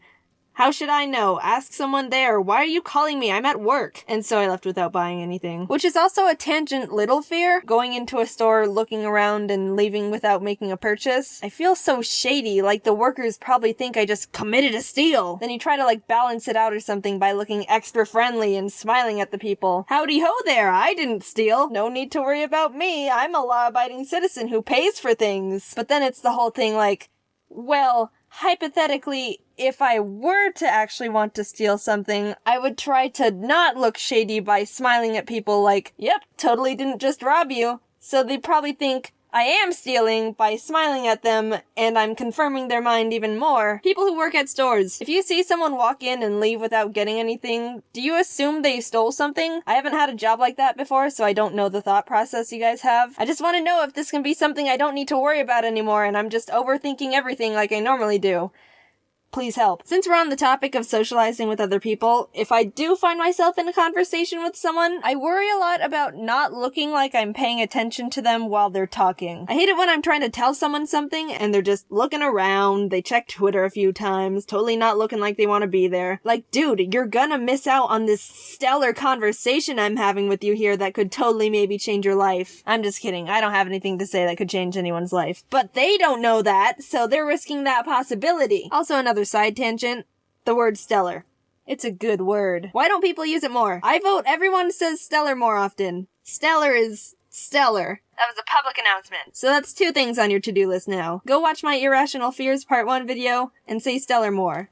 I mean, if you want to watch the video, it's nothing really. You don't have to if you don't want to. I just thought I'd mention it again just in case you forgot. Whoa, hey, let's get back on track. Worrying about not looking like I'm paying attention to someone when they're talking to me. So what I do to overcorrect that problem is focus way too much on making it look like I'm listening to someone. I concentrate so hard on looking like I'm paying attention to a conversation that sometimes I actually do forget to pay attention. I do a 180 and focus more on getting it across that I'm genuinely listening than just actually paying attention. And I don't realize I'm not really hearing what they're saying until the middle of their conversation, and it's crap, wait, I don't know what they're talking about. I need to start paying attention. And then I focus on trying to make it look like I've totally been comprehending what they've been saying this whole time, and you get the point. A good example of how this can be a bit of a problem is about a month ago, I went to the bank to order some euros because, as you know, I was going to VidCon and stuff. There's a video on that too if you maybe want to go watch that as well. I mean, it's whatever. Like, when the bank lady was telling me about the ordering process, I was really focused on getting it across to her that I knew exactly what she was talking about and everything was peachy and there were no problems at all. And when she got to the point where she said, so they'll arrive on Wednesday, is that okay? She basically told me when I can pick them up. And without thinking about what day it was or what she actually just said, I went, yep, that's fine, finished the order, and left. It wasn't until a couple hours later I was at my desk doing some work and it dawned on me, wait, I'm leaving on Tuesday of next week. Did she say this Wednesday or the Wednesday after I leave the country? I'll take my chances. It was the Wednesday before I left. It was fine. But in hindsight, that could have been really bad. And I was too nervous about going back and asking the lady about the order information because that would be extra interaction with another human, and I just told you about how that makes me anxious. I'm gonna screw myself over someday by being like this. I know it. I'll make a video about it, don't worry. Last one for now. So far I'd say I've talked about pretty general things that other shy, anxious people might relate to. But this one's out there. The live-action version of the movie Pinocchio. There might be a few of you out there like, oh yeah, when I saw that movie as a kiddo, I thought it was a bit freaky too. No, that's not why it freaks me out. I saw it for the first time as a kid, and I don't recall a single thing about what it's really like or what happened in it, but I just know that that night, I had one of the scariest nightmares of my childhood life. Like the type of nightmare you never forget, and you just wake up in a pool of your own sweat, like, geez, how did my brain even conjure up something that horribly freaky? The heck? Where did that come from? And at first, I didn't think anything of it. Just a nightmare. They happen. Nothing out of the ordinary. But like a year or something later, I watched the live-action Pinocchio movie a second time, and I got the exact same nightmare. Yep, these two occurrences are connected. I'm never watching Pinocchio ever again. And I didn't. That's the only movie I refuse to watch as of this point right now. Maybe sometime in the future I'll be brave enough to try and give it another chance, but no man, I'm good for now. I bet you're curious, so I'll try to explain the scary dream the Pinocchio movie gave me. It's gonna sound dumb, but that's just how dreams are when you try to explain them, okay? Just go with it. I was in a dark room, and I was pinned against this invisible corner, so like, imagine you're in a room and have your back against a corner and you can't see anything, it's all pitch black. And by the way, I was Dash from The Incredibles. That's just... I don't get it either. That's just how it was. Not even Violet, but whatever. So I was Dash from The Incredibles, pinned against this invisible corner looking into blackness, and every once in a while, a big shark would lunge out of the dark and try to bite me. Just a huge shark jump scare at random intervals. Sounds dumb when I say it out loud. I'm not even scared of sharks. But it got really close at some points. It's dumb. Whatever. Anyway, quick off-topic thing. I'm gonna be going to Phoenix Comic-Con next week with James and some of my friends. There's not a panel or anything. I'm just gonna go for fun and to be with buddies. So if you see us walking around, then yeah, say hi if you want. I don't know. Yeah. Okay, bye. A month has already passed of 2018, and you know what that means. People have already started giving up on their New Year's resolutions. Google claims that only 8% of people actually keep their resolutions, which is like the ultimate, I'm not mad, just disappointed. Well, I'm happy to tell you that I haven't dropped any of my resolutions. I don't write any. My family never really did resolutions. Once my dad was like, let's all write resolutions this year. And we still didn't, and then I didn't accomplish anything. For me, when I want to change something, I start trying to integrate it into my life right away, rather than waiting until next week, or next year, or next lifetime for that fresh start. Every day is a Jaiden New Year. Woo! As someone who doesn't write them and probably isn't qualified to critique the art of New Year's resolutions, I'm gonna toss my opinion that no one asked for into the ring. I think the main contributors to those 92% failing goals are they're too unrealistic and they're too vague. Let's stop beating around the bush and talk about the most common resolution people make. Losing weight, eating healthier, you know, that rabbit hole. Lose 20 pounds by drinking this tea from a weird plant you've never heard of. Lose 10 pounds in 30 minutes or your pizza's free. Lose your money. It's all basically just, all right, give me the money! All those quick quick fix weight loss scams that make too good to be true claims are just people who want your money. Sure, the scale says, hey, great job, you lost 7 pounds in a week. But your body says, yeah, but that was all just water weight, and also I don't feel very good. Or, ah! If you want change, you've got to earn it through work. There isn't an easy way out. Making changes in your lifestyle need to be sustainable for life. That's why they're called lifestyle changes. Not, I'm gonna pay $200 for this diet shake, feel good for 2 weeks, lose 10 pounds, start feeling bad, and give up in a month. Changes. I'm gonna start working out more. I'm gonna start going to the gym. Let's be honest with ourselves here. That's a weak excuse for a resolution. I'll go on a run every other morning. I'll lift weights 3 to 5 days a week. Those are much easier to follow than I'll exercise more. Psh, get out of here with that vague crap. You don't even know what you mean by that. And don't be flaky and say, oh, I missed a week. Oh, I'm hopeless.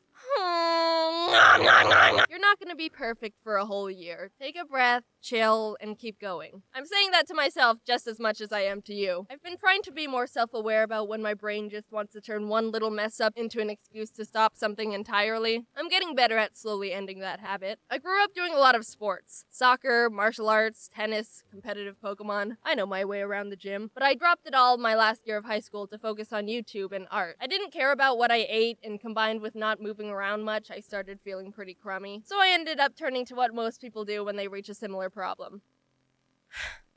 Alright, here we go.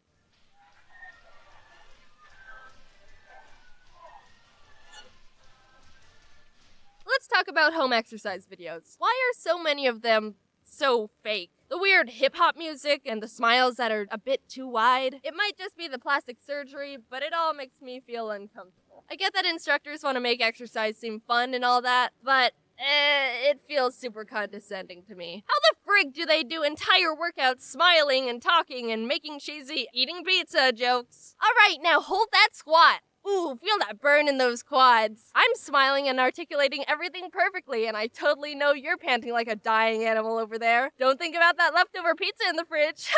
Looking at you, Brittany. If you're looking for good home exercise programs, I'm gonna recommend this blog I've been following for a super long time called Fitness Blender. Whoa, is that the sellout alarm? Is Jaiden finally selling out?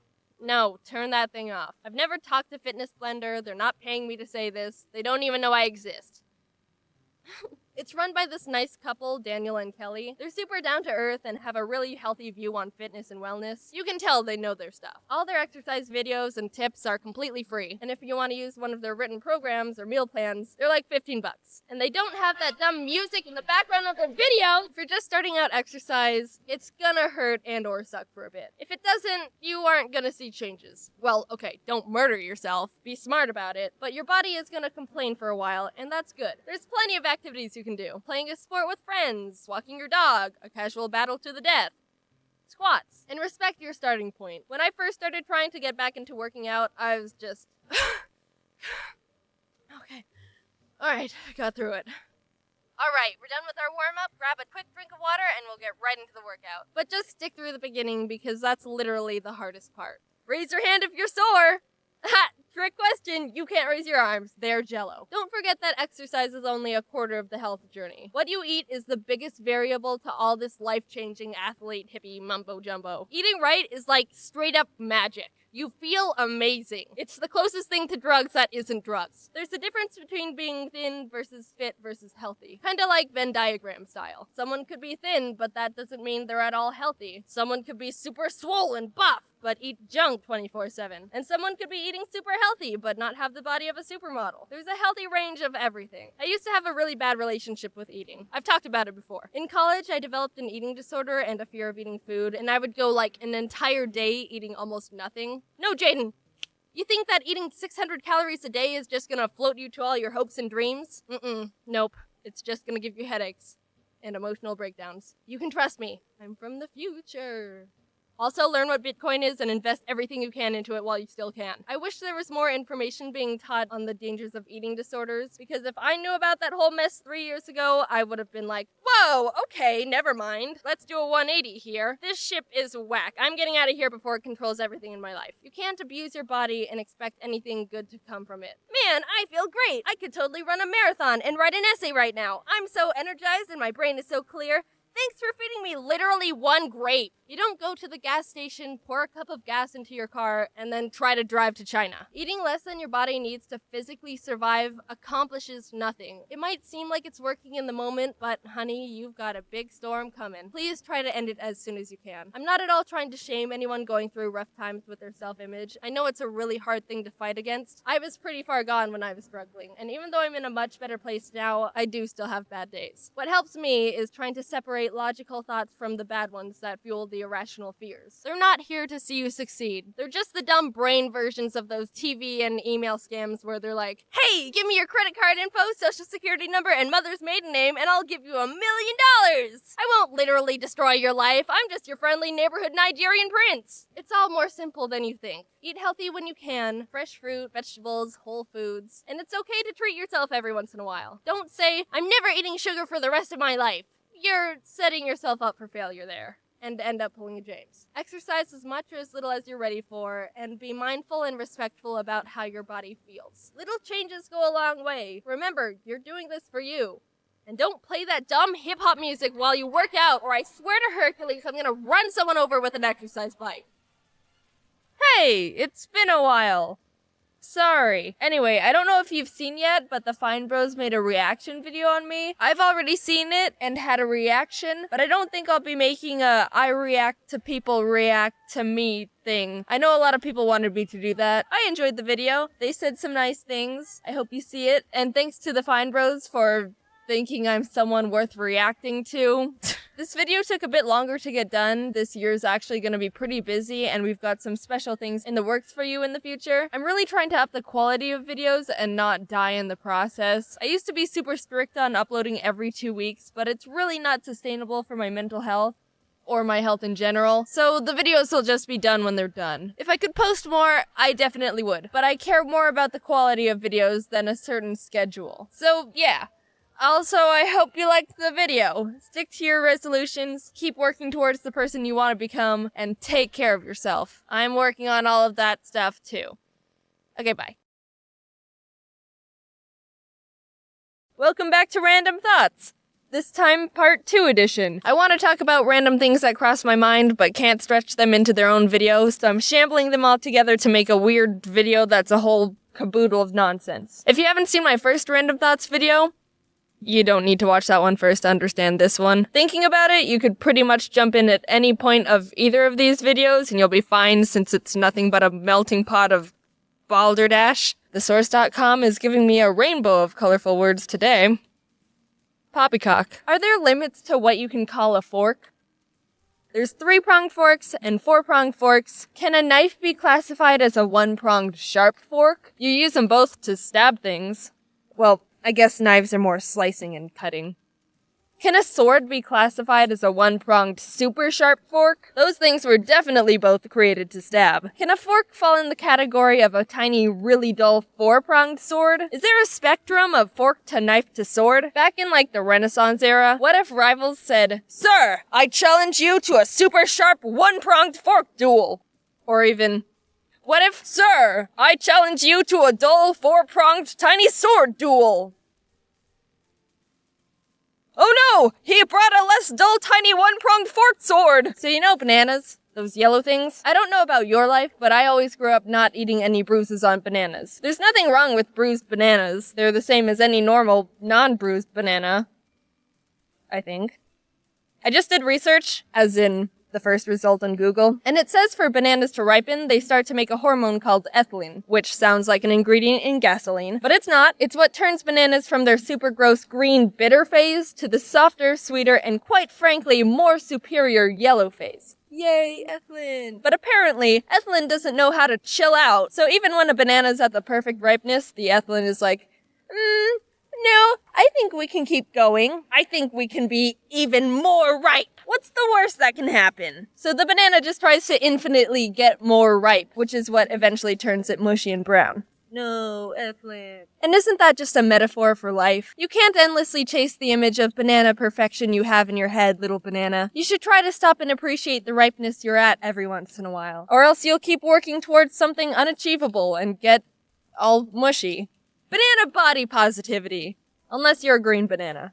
then I hate you. So the dark spots are basically just the banana starting to get too ripe, which means they're harmless. But they used to freak me out a lot, so I'd have to cut them off or something to be able to enjoy the rest of the banana. And then I started thinking, what if there was a banana monster that ate humans? Would they want to eat the bruises on humans?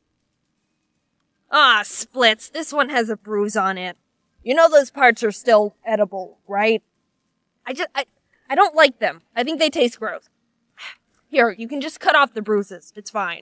Let me just use this one-pronged fork of mine, and this started off all sciencey and informational, and then I think I ruined it. Since you brought up the topic of bananas, I was at a store checkout line one time, and this guy got in queue behind me. I didn't think anything of it until I saw this river of bananas scroll up to the register. Imagine, so you know how grocery stores have their bananas on display, and underneath the display sometimes there's more boxes of bananas? He had like 4 of those banana boxes, all laid out on the conveyor belt. I've never seen anyone buy that many bananas before.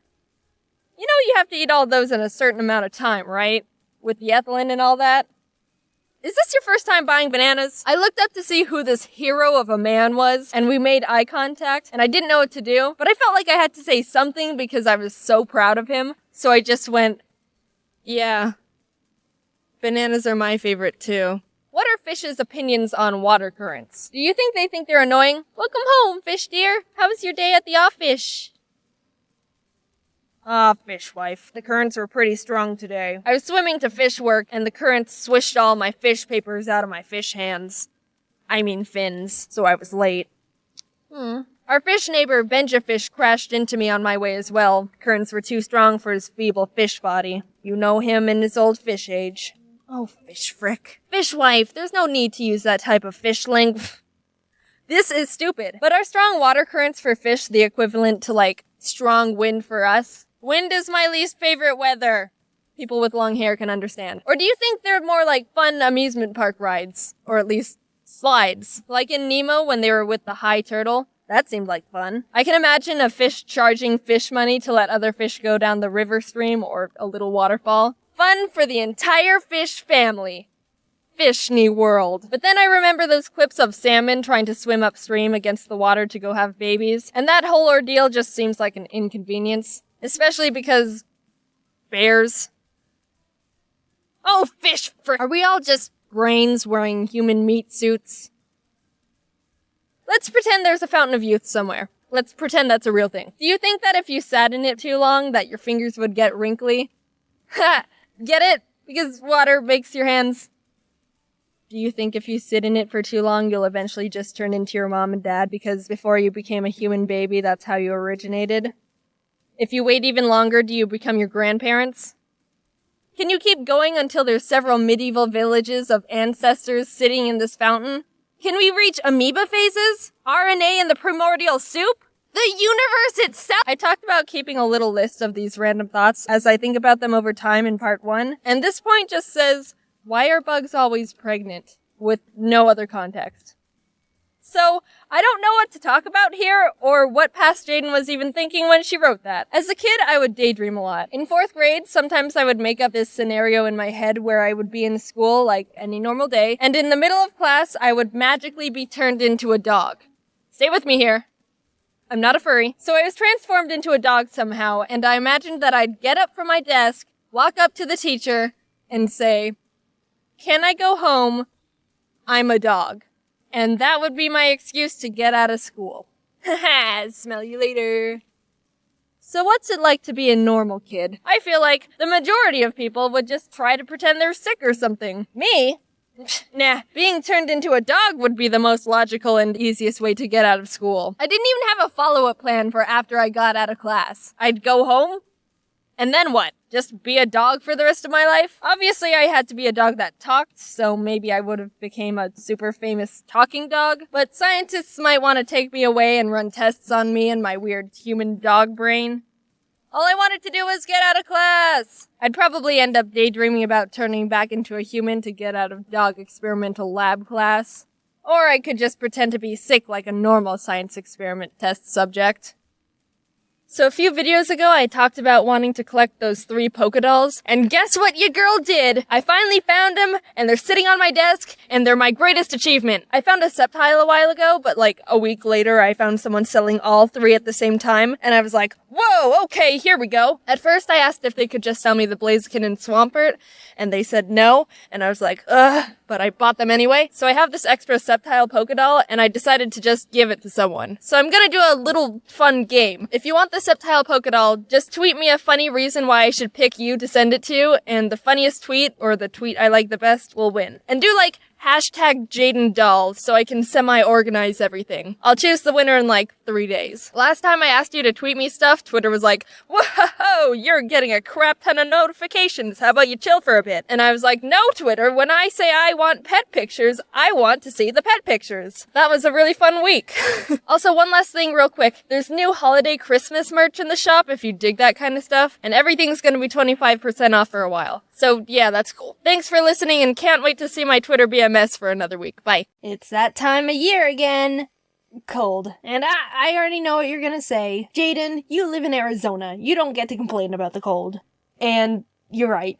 People in the rest of the country are trying to shovel 3 feet of snow off their car and get to work without slipping off the road, while all we have to do is put on a jacket and not turn on the AC. The hottest setting in the shower gets barely not warm enough anymore. That's probably the most inconvenient part of winter here. So I say bravo and tip of the hat to all you snow penguins out there who have to bundle up like that little brother in A Christmas Story just to go out and get your mail. But just so you know, this only works if you don't complain about your summers, alright?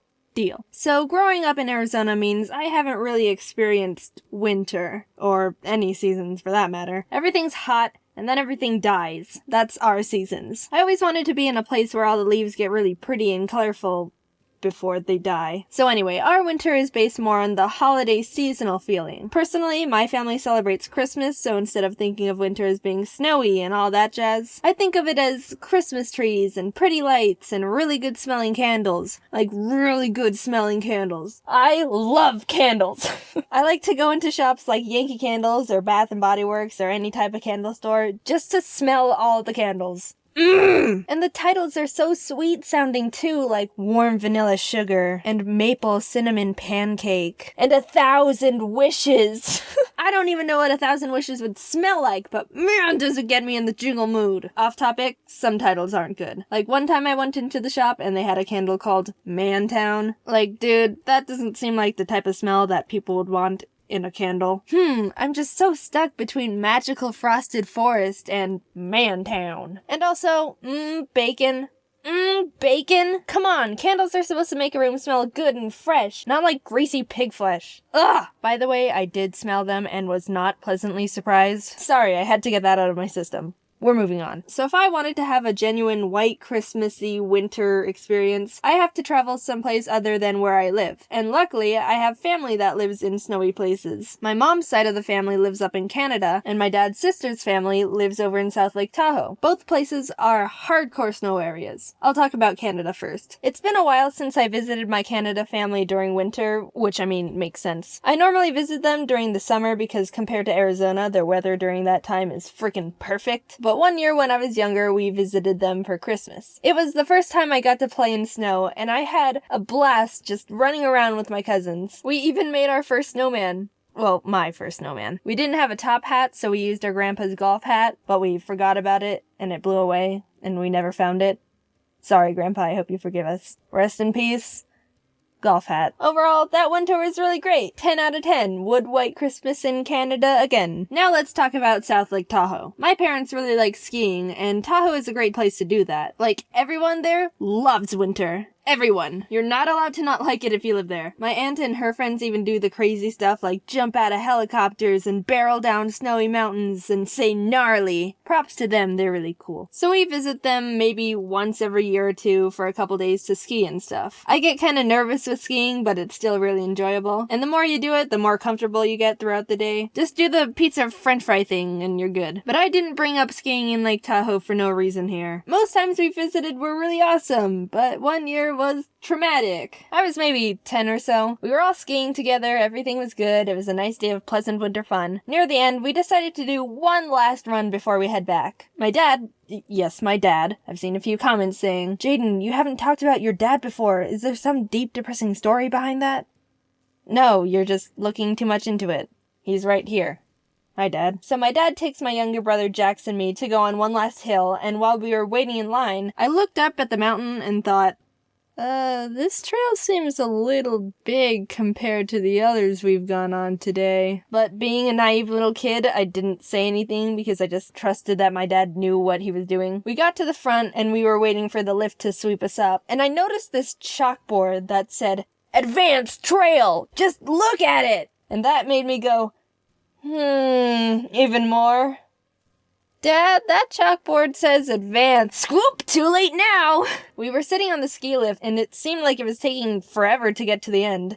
Hint, because it was. Our dad ended up accidentally taking us to the very top of the mountain. Like, the runs we were on during the day were beginner and intermediate ones at the base. We went to the very top. And yes, to all you ski, snowboard language people, it was labeled a double black diamond. The iconography for trails goes easy, intermediate, expert. You will die if you go on here as a child. Well, shoot. I looked down at the hill and it was almost vertical downward death with a bunch of moguls. Moguls are those intense snow bumps that pros go over. What in the world do you expect from us? Also, turns out the trail is literally called The Wall.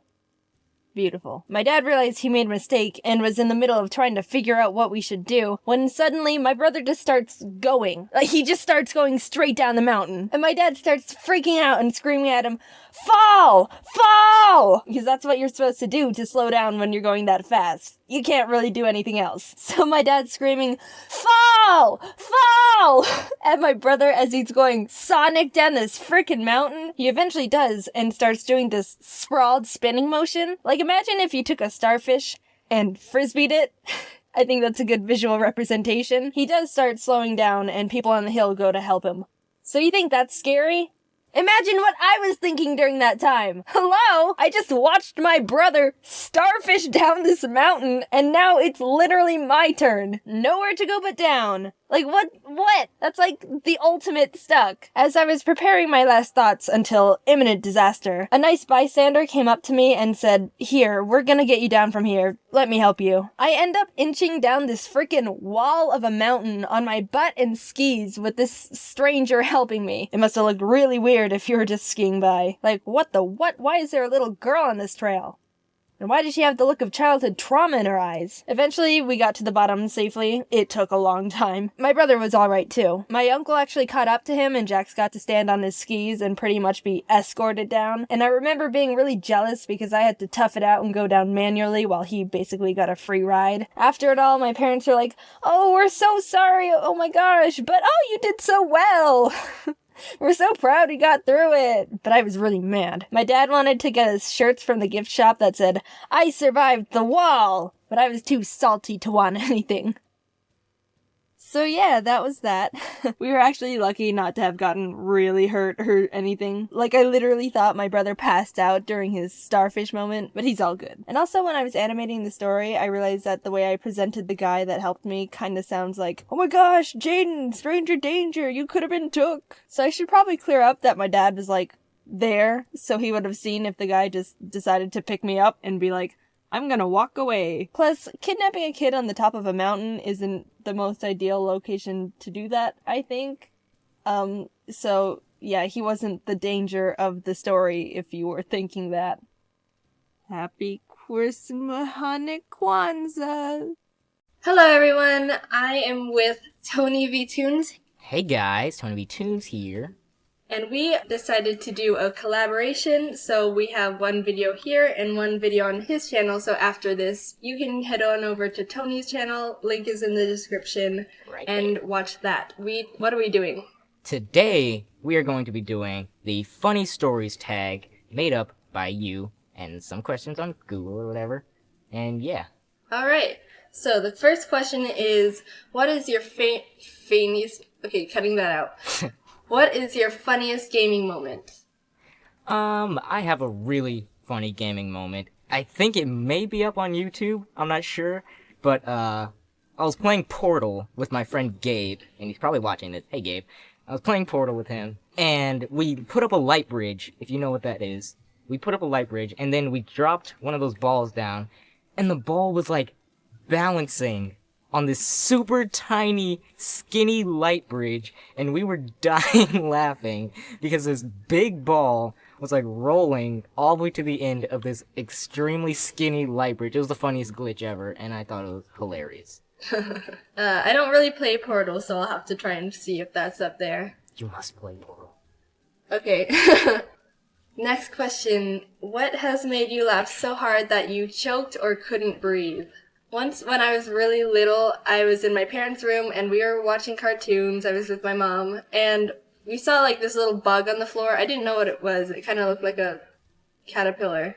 But I was like, Mom, look at the bug. And so we had like this little bonding moment looking at the stupid little bug on the floor. And then I was like, oh, hey, I have a little brother. He's into bugs. Let's call him in and we can all have a group bonding session over this bug. And so we're like, my brother's name is Jackson, and we called him in like, Jax, come and look at the bug. So he like came running in. He was so excited. He was doing like Olympic sprint into the room, and it was like pure ecstasy. And he didn't see us crouched on the floor looking at the bug, so he ran like through us and managed to squish it as he ran through. Oh and my god. He's like, where is it? And we were dying laughing. Oh my gosh, it was so funny. It's horrible. It was 5 minutes of pure laughing. It was amazing. Okay, so next question is, do you have a funny story from school? Yeah, I have this really funny story from school. Around 4th grade, when I was like 9 years old, we were all in class, and then my friend just started looking at me with these really big eyes and like shifting his eyes to the side. And I was like, what are you looking at? What are you trying to tell me? And he was like, look over there. And then I was like, what? So I turned my head around, and this kid is walking around in the classroom, completely barefoot, stepping on the desk and stuff. What? I'm like, what is he doing? Why is he running around the class freaking barefoot? And the teacher was like, I forgot his name was like Sebastian or something. She's like, Sebastian, can you put on your shoes? Your feet kind of stink really bad. And we're like, oh my god, what is this kid? And he just runs out of the classroom. What? Did he return? I don't know. He never returned for the entire rest of the school day. I think one of the security guards caught him or something. It was really weird, really disturbing, and no one needed to see his feet. Was he on drugs or something? Probably mad cocaine.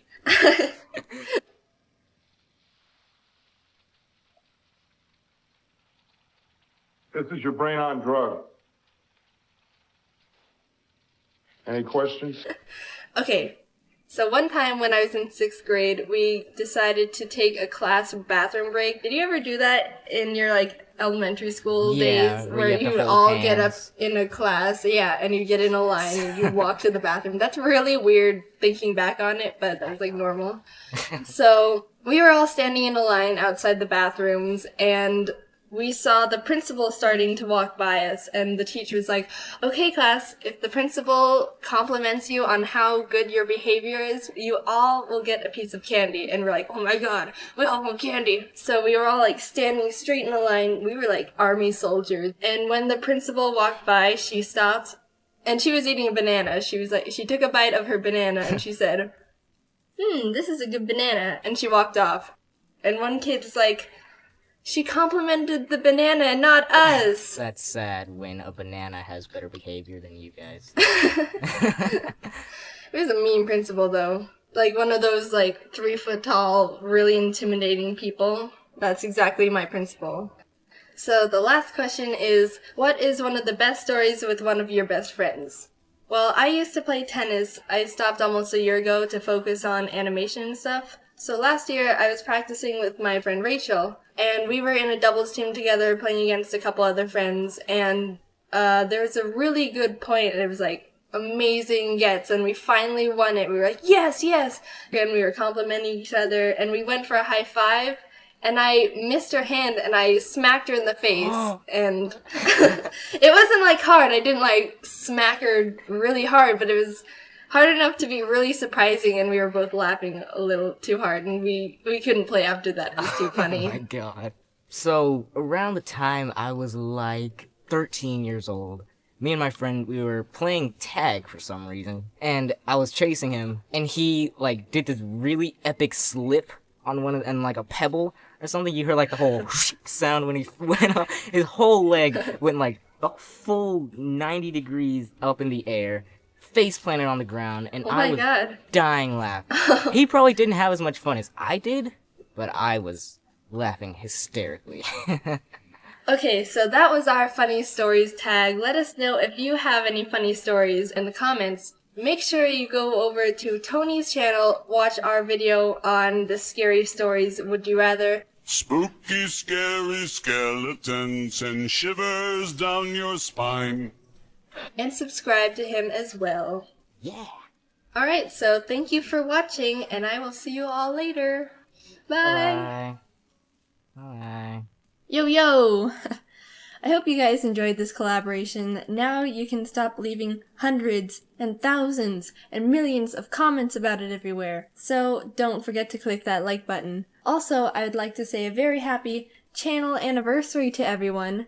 Yes, can you believe it? It's officially been 1 whole year since the birth of Jaiden Animations. So if you made it to this part of the video, because I know that there are people out there who start to hear the end card and say, nope, I'm gone, and leave, then leave a comment or tweet at me with hashtag channelversary and let me know what your favorite moment of the channel has been so far. And, surprise, surprise, I have an Instagram now. I've had the account for a while just to like hold the name, but I haven't really posted anything. So if you want to go ahead and follow me there, it's Jaiden_animations. Thank you guys. We've grown so much together in this 1 year, and I can't wait to see what happens in the next.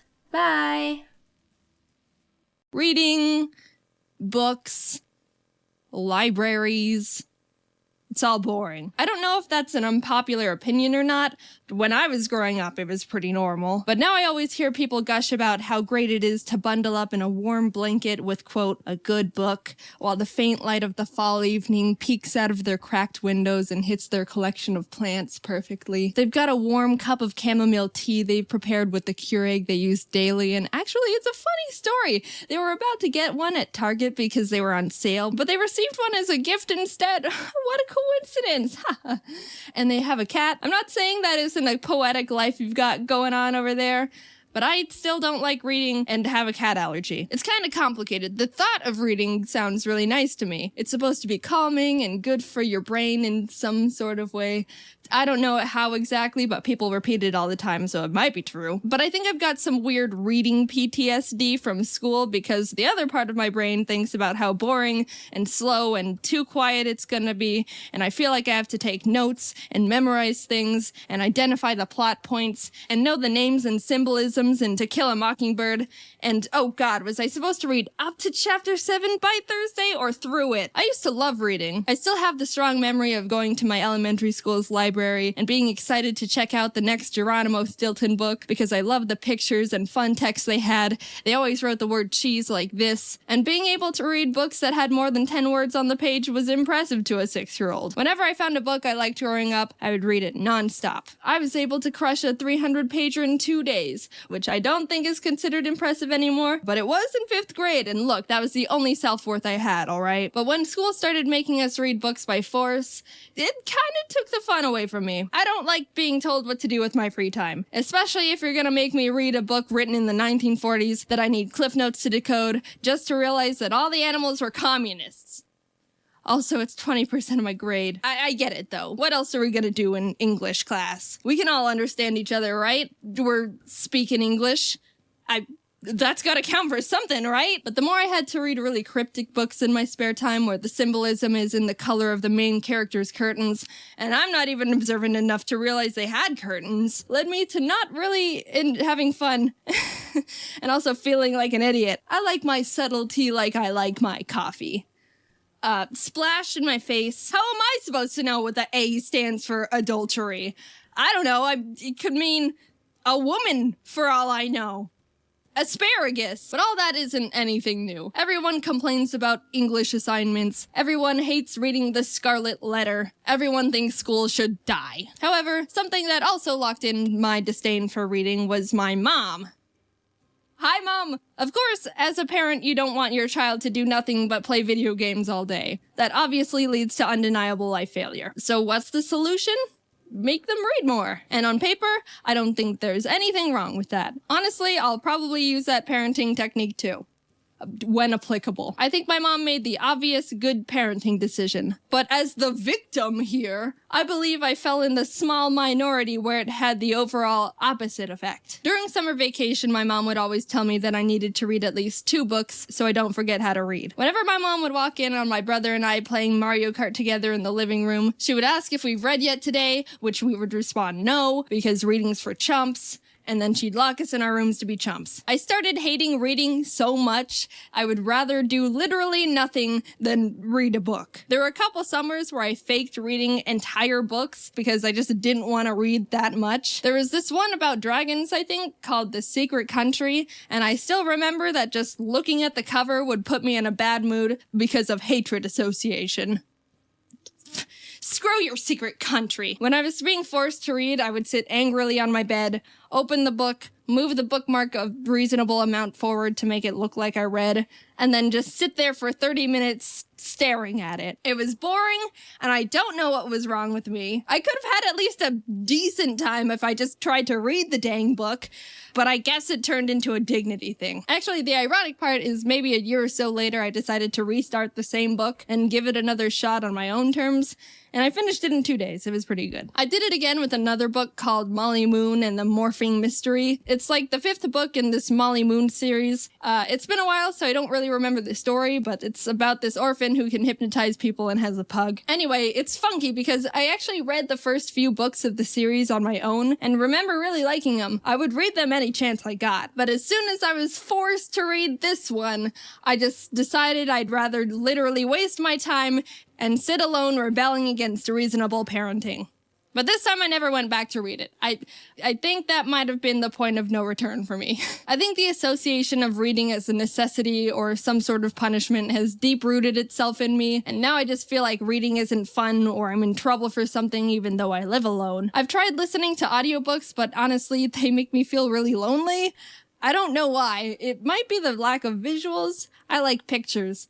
And also no one else is around. It's the same with music. I've never been a big music person, so whenever I try to sit down and do something while listening to music, it somehow enhances this feeling of being alone and like time is going by slower, which makes me uncomfortable. So I always have either YouTube videos or more recently Twitch streams in the background. I'm still not super used to Twitch yet, but I like Ryukar's stuff. He plays Mario Maker. Sometimes I wish I read more. It might be good for me to slow down instead of always consuming fast-paced content on the internet, but on the other hand, I think it's just a preference I have that's been cemented with bad association. If you like reading, I think that's really great. I've got a lot of friends who like reading, and it's cool that you've got a really nice hobby you can fall back on to de-stress, or however you people feel while staring at words all day. I was gonna say you should recommend a good book I should give a try, but I took a second to think about if I would actually try to read any suggestions, and being real with myself, the answer is no. So, enjoy that chamomile tea. Hey, how's everyone doing?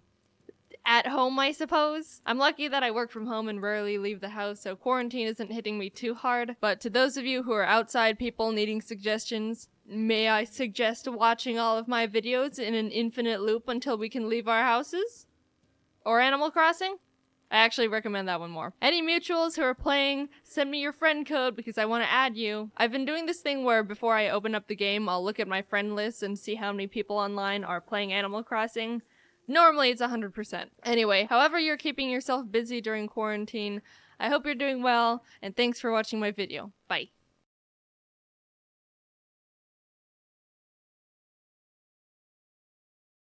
Well, would you look at that? The first video I'm posting in 2017. In a year, we can look back at this video and say, we had no idea what we had coming. So another year has passed, which means we're all 1 year older, which means we're growing as people, which Yeah, this is a stretch. I didn't have a transition. As a youngster, I was prone to believing people pretty much unconditionally, as with most children. I just had too much trust for my own good. Like, oh, why would anyone have any reason to lie to me? The world is full of nothing but nice people and purity. Of course, I've grown out of that mentality and am a lot more cautious. But for a while, people could just tell me things and I just believed them. I got thinking about all the ridiculous things people put in my head that I stored as facts, and I decided to make a list of the craziest ones. And also, just letting you know, I was like younger than 7 in all of these stories. Don't worry, I didn't just find out these things aren't true like a couple months ago or anything. When I was in 1st grade, for some reason my mom told me aluminum foil is poison and if I ever bit it, I'd die.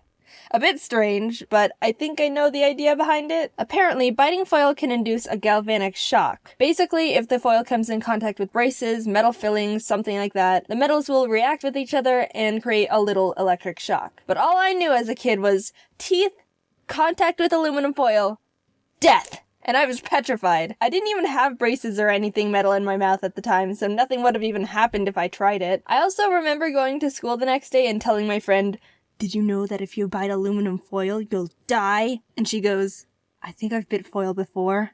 And I was like, how are you not dead? Grasshoppers spit acid in your shoes. This one probably needs explaining too. I was at recess with some friends and we were running around in the grass without our shoes on. When we went back to put them on, there was a little grasshopper sitting at the bottom of my right shoe.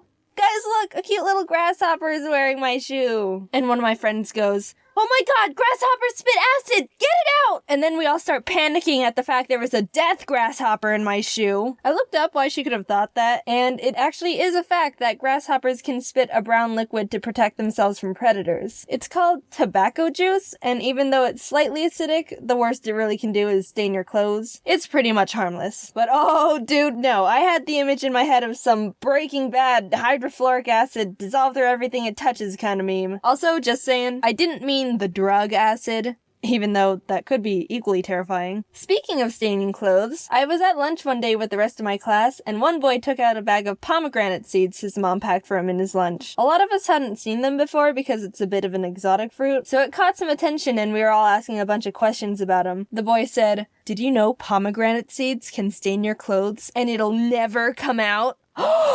Whoa. That must be one powerful fruit. It never comes out? Never, ever, forever? Not even with the power of OxiClean Laundry Stain Remover. It gets the tough stains out. And then we watched the kid eat a bag of pomegranate seeds sitting sideways with the seeds on the space next to him because he didn't want to spill them on himself. Looking back, it was definitely just his mom exaggerating because she didn't want to have to deal with the stains in laundry. A sly parenting trick if I do say so myself. It's weird to think she's out there somewhere and she doesn't even realize she accidentally taught me that lesson too. This one's actually kind of common to believe, and I think a lot of people have been passing this myth around for a long time. Sitting too close to the TV is bad for your eyes. I did research on this one as well, and even though it might seem like it could be true, there's apparently no actual evidence that sitting in front of the TV is damaging to your eyes. But oh, little old Jaiden believed it, and you know what I did with that information?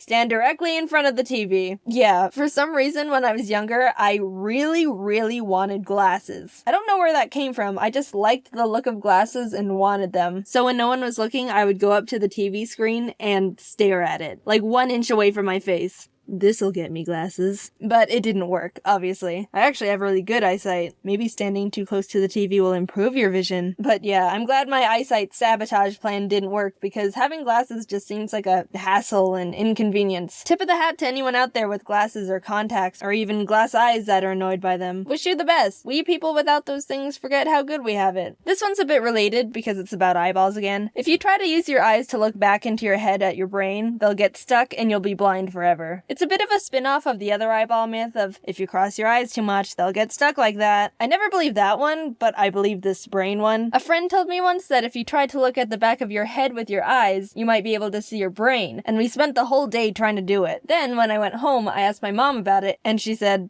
"Don't do that, they'll get stuck."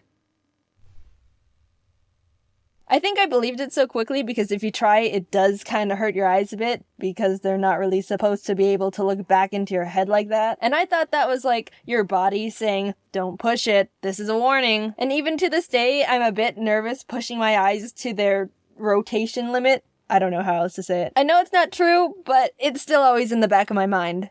which I'll never be able to see. And finally, the most ridiculous thing I believed. So, I don't know how this happened. No one told me this. I don't understand where I went wrong here. But somehow I ended up confusing the disease tetanus with AIDS. I don't know how I did that. Back then, I didn't even know what AIDS was. And yes, I am considered a PG channel for the most part, so if you're a youngster watching and you don't know what AIDS is, your parents will explain it more in a few years. It's a disease that you don't need to worry about for the time being. Only adults should need to worry about it. So yeah, I thought tetanus was called AIDS. The disease that you can get from an infected cut was called AIDS to me. And the worst thing about it is this one time someone accidentally cut themselves on a rusty shovel, and I have the memory of saying, "Careful, you could get AIDS." What? Why? How did this happen to me? I don't understand what went wrong. How do I mix those two things up? But whatever. I know the difference now, and that's all that matters. But I do sometimes mix up saying tetanus and Tetris. Careful, you could get Tetris.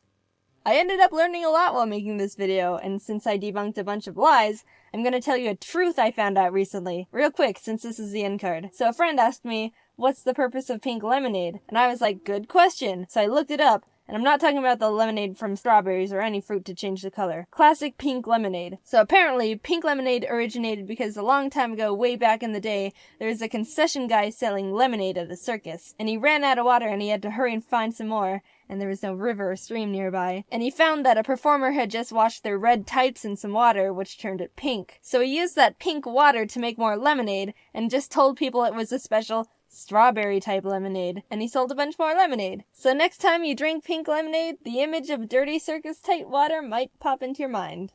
Sorry. Yo, what's up, homesicles? I'm gonna talk about substitute teachers. I want to say, for the most part, we all like having subs. You walk into the classroom expecting it to be a normal day, and you glance over at the teacher, and boom, it's a sub.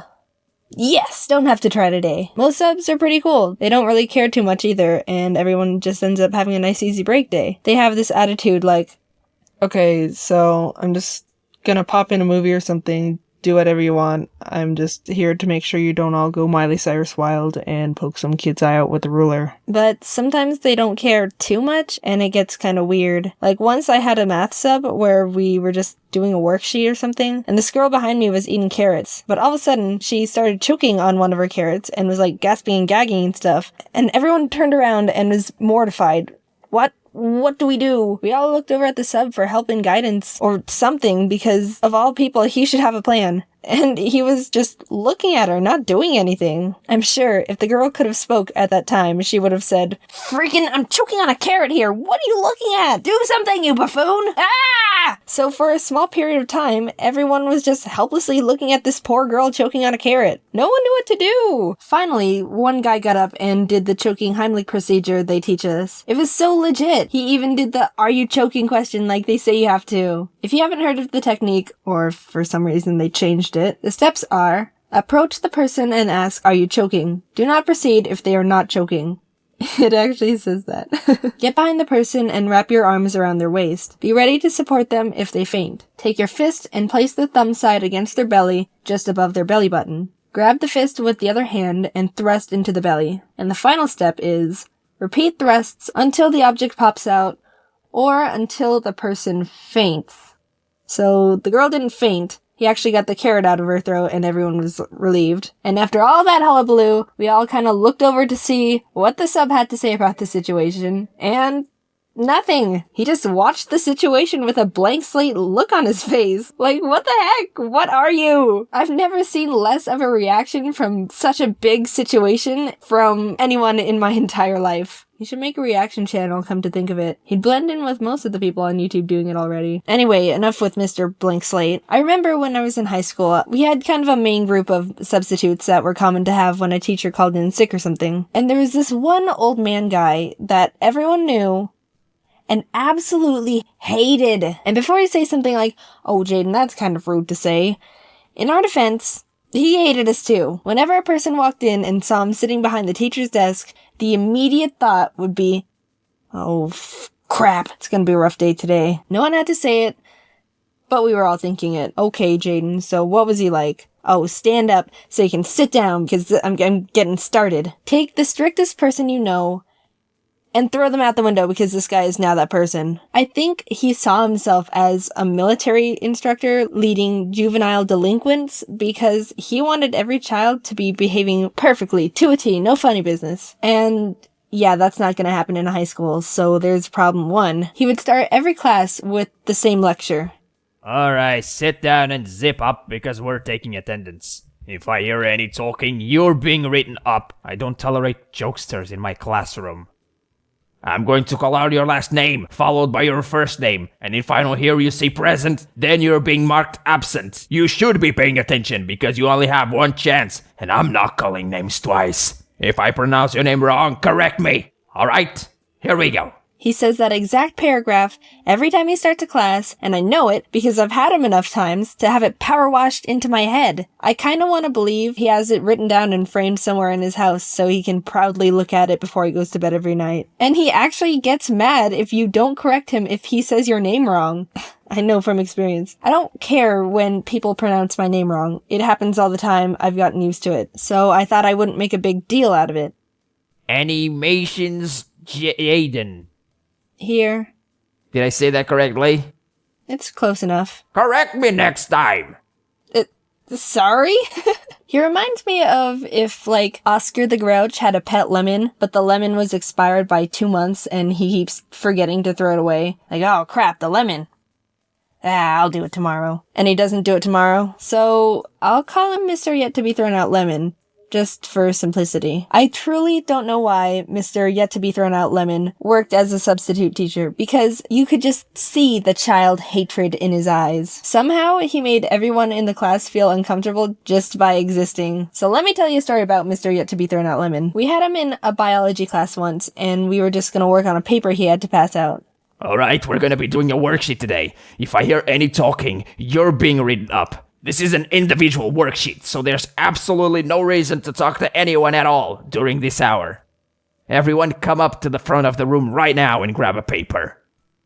Mrs. Grapes does it so each person at a table has a number, and she calls out a random number, and that person just gets up and gets the paper for the rest of the table, so it's easier to— I will not have slaves in my classroom! What did he just say? This man just compared picking up papers for other classmates to slavery. Slavery! Good God, So we did it his way. The 34 of us all got up at the same time and shuffled to the front of the room, awkwardly squishing together to grab a paper from the one pile he made for us. You are a fruitcake. He did a lot of other weird over-the-top things, but this was by far the best thing I've ever witnessed from him. Oh, Mr. Yet to be Thrown Out Lemon, you're a real piece of work. No talking.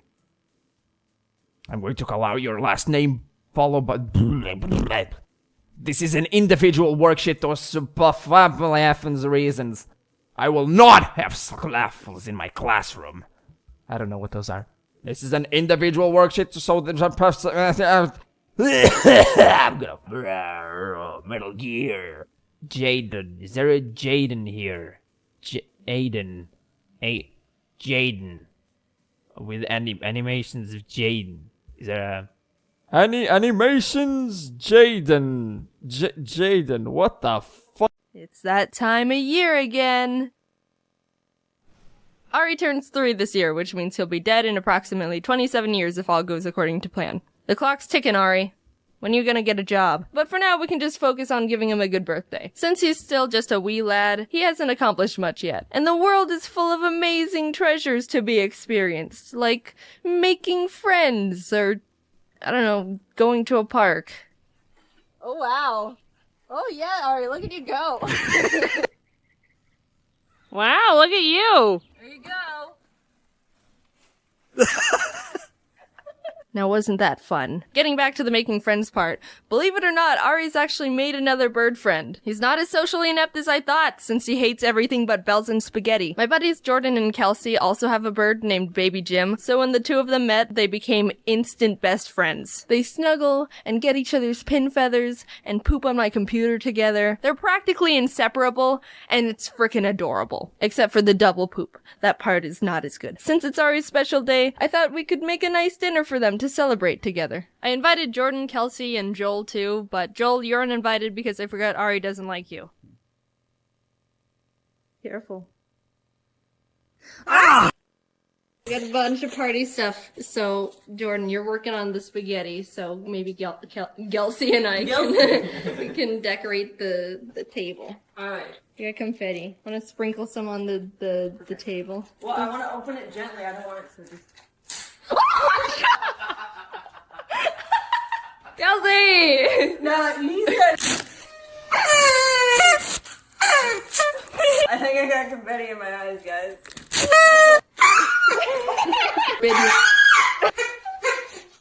Aww. You gotta blow hard.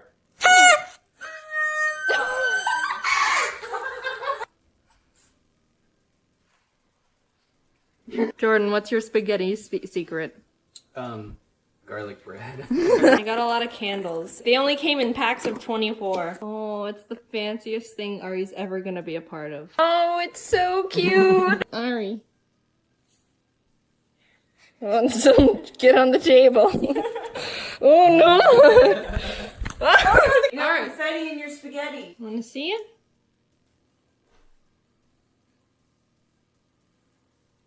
No, it's spaghetti. Oh sh! Oh no! You want spaghetti? You don't have saucy feet. Oh, that's the good stuff, isn't it? Oh, it's a good party after all. Yeah. Oh, good boy. Oh, it's like Lady and the Tramp. He's got spaghetti on his wing, right here. Does he? Yeah. I want to see what happens when the meat and Oh, Ari just took the whole thing. Maybe it's time for cake. It's a bird cake. Want to know how I got the candle in? Oh, nope. If we pretend to eat it, will he eat it? Do you want to try and eat it? It's like a UFO. I'm not getting styrofoam. It's good. Get a piece.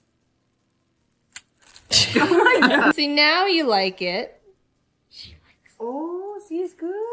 Look at Ari, he's got his piece too. We could just pretend that they're eating right next to each other. There you go. What if we take the plate away? Maybe he doesn't like gay. Oh, there we go. Go get it. Get it, baby Jim. Get it, baby Jim. Why is there a staple?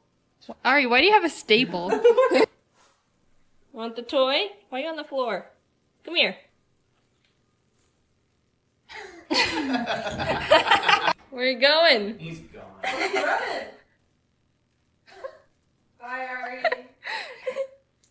Last year, we supported a local bird rescue with helping fund their renovations, which they were really thankful for. I followed up with Anika, who works there, and she said with the donations, they were able to revamp the electrical work and AC to be more stable, and are in the process of building more aviaries and a shed for extra storage. I was blown away with how much we were able to help, and I want to do something like that again this year. This time, I want to help out the Bird Gardens of Naples. They're a non-profit Florida-based organization that takes care of birds that need a home and prioritize education on general bird knowledge and care. They put a lot of time and effort into caring for the birds they have, and all the donations they receive get put back into the birds through vet bills, flight cages, toys, renovations. I asked them to set up a GoFundMe for this occasion, and if you donate at least $10 to it, you'll be entered into a raffle to win a special Ari's birthday shirt or an Ari plush. I'm giving away 20 shirts and 10 plushes, and they all come with a signed card. I've also donated $1,000 to the rescue as well. If you can't donate or want to do more, there's links on their website to volunteer, adopt or sponsor a bird, or just tour the sanctuary. I hope Ari enjoyed his birthday, even though he's a little brat poopy bite toddler. He's my buddy, and I love him very much. Hopefully we can celebrate by doing good things for the birds and eating spaghetti. We all know those people, the few dim bulbs of the group. Now, they don't necessarily have to be called stupid, but their actions just make you go, ugh. Now, I'm fine with people not using the full extent of their brain cells to do things, but when their stupidity starts affecting me, then we're gonna start having some problems. The rule disregarder. Someone who either doesn't listen to rules or flat out ignores them. I had a class with this one person. I'm just gonna keep his identity a secret. I don't know what was wrong with him. He did lots of questionable things that made the class just shake their head. One time he asked the teacher if he could use a pen to fill out a bubble test. And if you don't understand how bubble tests work, normally you get a bubble sheet, fill out a multiple choice test corresponding to the letters on the test, and the teacher gives the filled out forms to this machine and it grades the test a lot faster than the teacher can. But the machine only works when you fill it out with a number 2 pencil. Maybe the guy didn't know how they worked, so I guess it wasn't a bad question. But a few weeks later, when we had another test, it turns out the same guy used, a pen to fill out his test. Really, guy? Really? And as the teacher was yelling at him for being so ignorant, it was noticed that he didn't even put his name on the test either. The advice ignore. When you give advice to someone, they ignore it, and they end up in this huge problematic situation that you predicted perfectly and they could have avoided if they just took your advice from the beginning. Tori, do you think I should date Aaron or Jet? Aaron has had at least 24 girlfriends and he's cheated on all of them. I'd say Jet. Oh my god, girl, wait. Aaron just asked me out to the carnival tonight. I have to go with him. I'll see you later. Oh my god, Tori, Aaron bailed on me for some blondie blonde who isn't even hot. You have to come pick me up. Aaron was my only ride home and I'm getting hecka wet in the rain. The non-future planner. Someone who doesn't think of the consequences of their stupid actions before they make them. Once when I was in 4th grade, I was in the school bathroom, and as I was walking down the little corridor to go into the stall, some girl randomly started yelling, "I'm gonna kick the door open!" And all of a sudden I heard this loud poof as one of the stall doors flew open at my face. Now luckily, I was a master of karate arts when I was little, so my reflexes were lightning fast, and I was actually able to block the door with my arm instead of my face. And I'm not gonna lie, I was pretty proud of myself because I've never done anything that amazing before. But, I mean, come on. If it wasn't me standing there and instead some, I don't know, poor little kindergartner who couldn't block the door if they tried, there could have been some major issues. I even had a pretty bad bruise on my arm from where I blocked it. Be ignorant. When someone doesn't pay attention to their surroundings, when they could be a hazard to something or themselves. Jeff, where do you want these knives? Oh, hey, Jeff, didn't see you there. Dawn wanted them over by the cabinet over there. Hey, Dawn! Jeff said you wanted these over there. What? No, they're the knives you wanted. Yeah. You sure? Okay, catch. No? Okay, I'll sprint them over to you. The important detail overlooker. Someone who is told important details and immediately forgets them. Okay, so for the party tomorrow, you said you can bake the cookies? Yep. Do you want a specific kind? Nope. I can eat everything but peanuts, so everything else you want is fine. Hey, glad you could make it. What did you bring? Peanut butter cookies. You want one? They're still warm. Hello?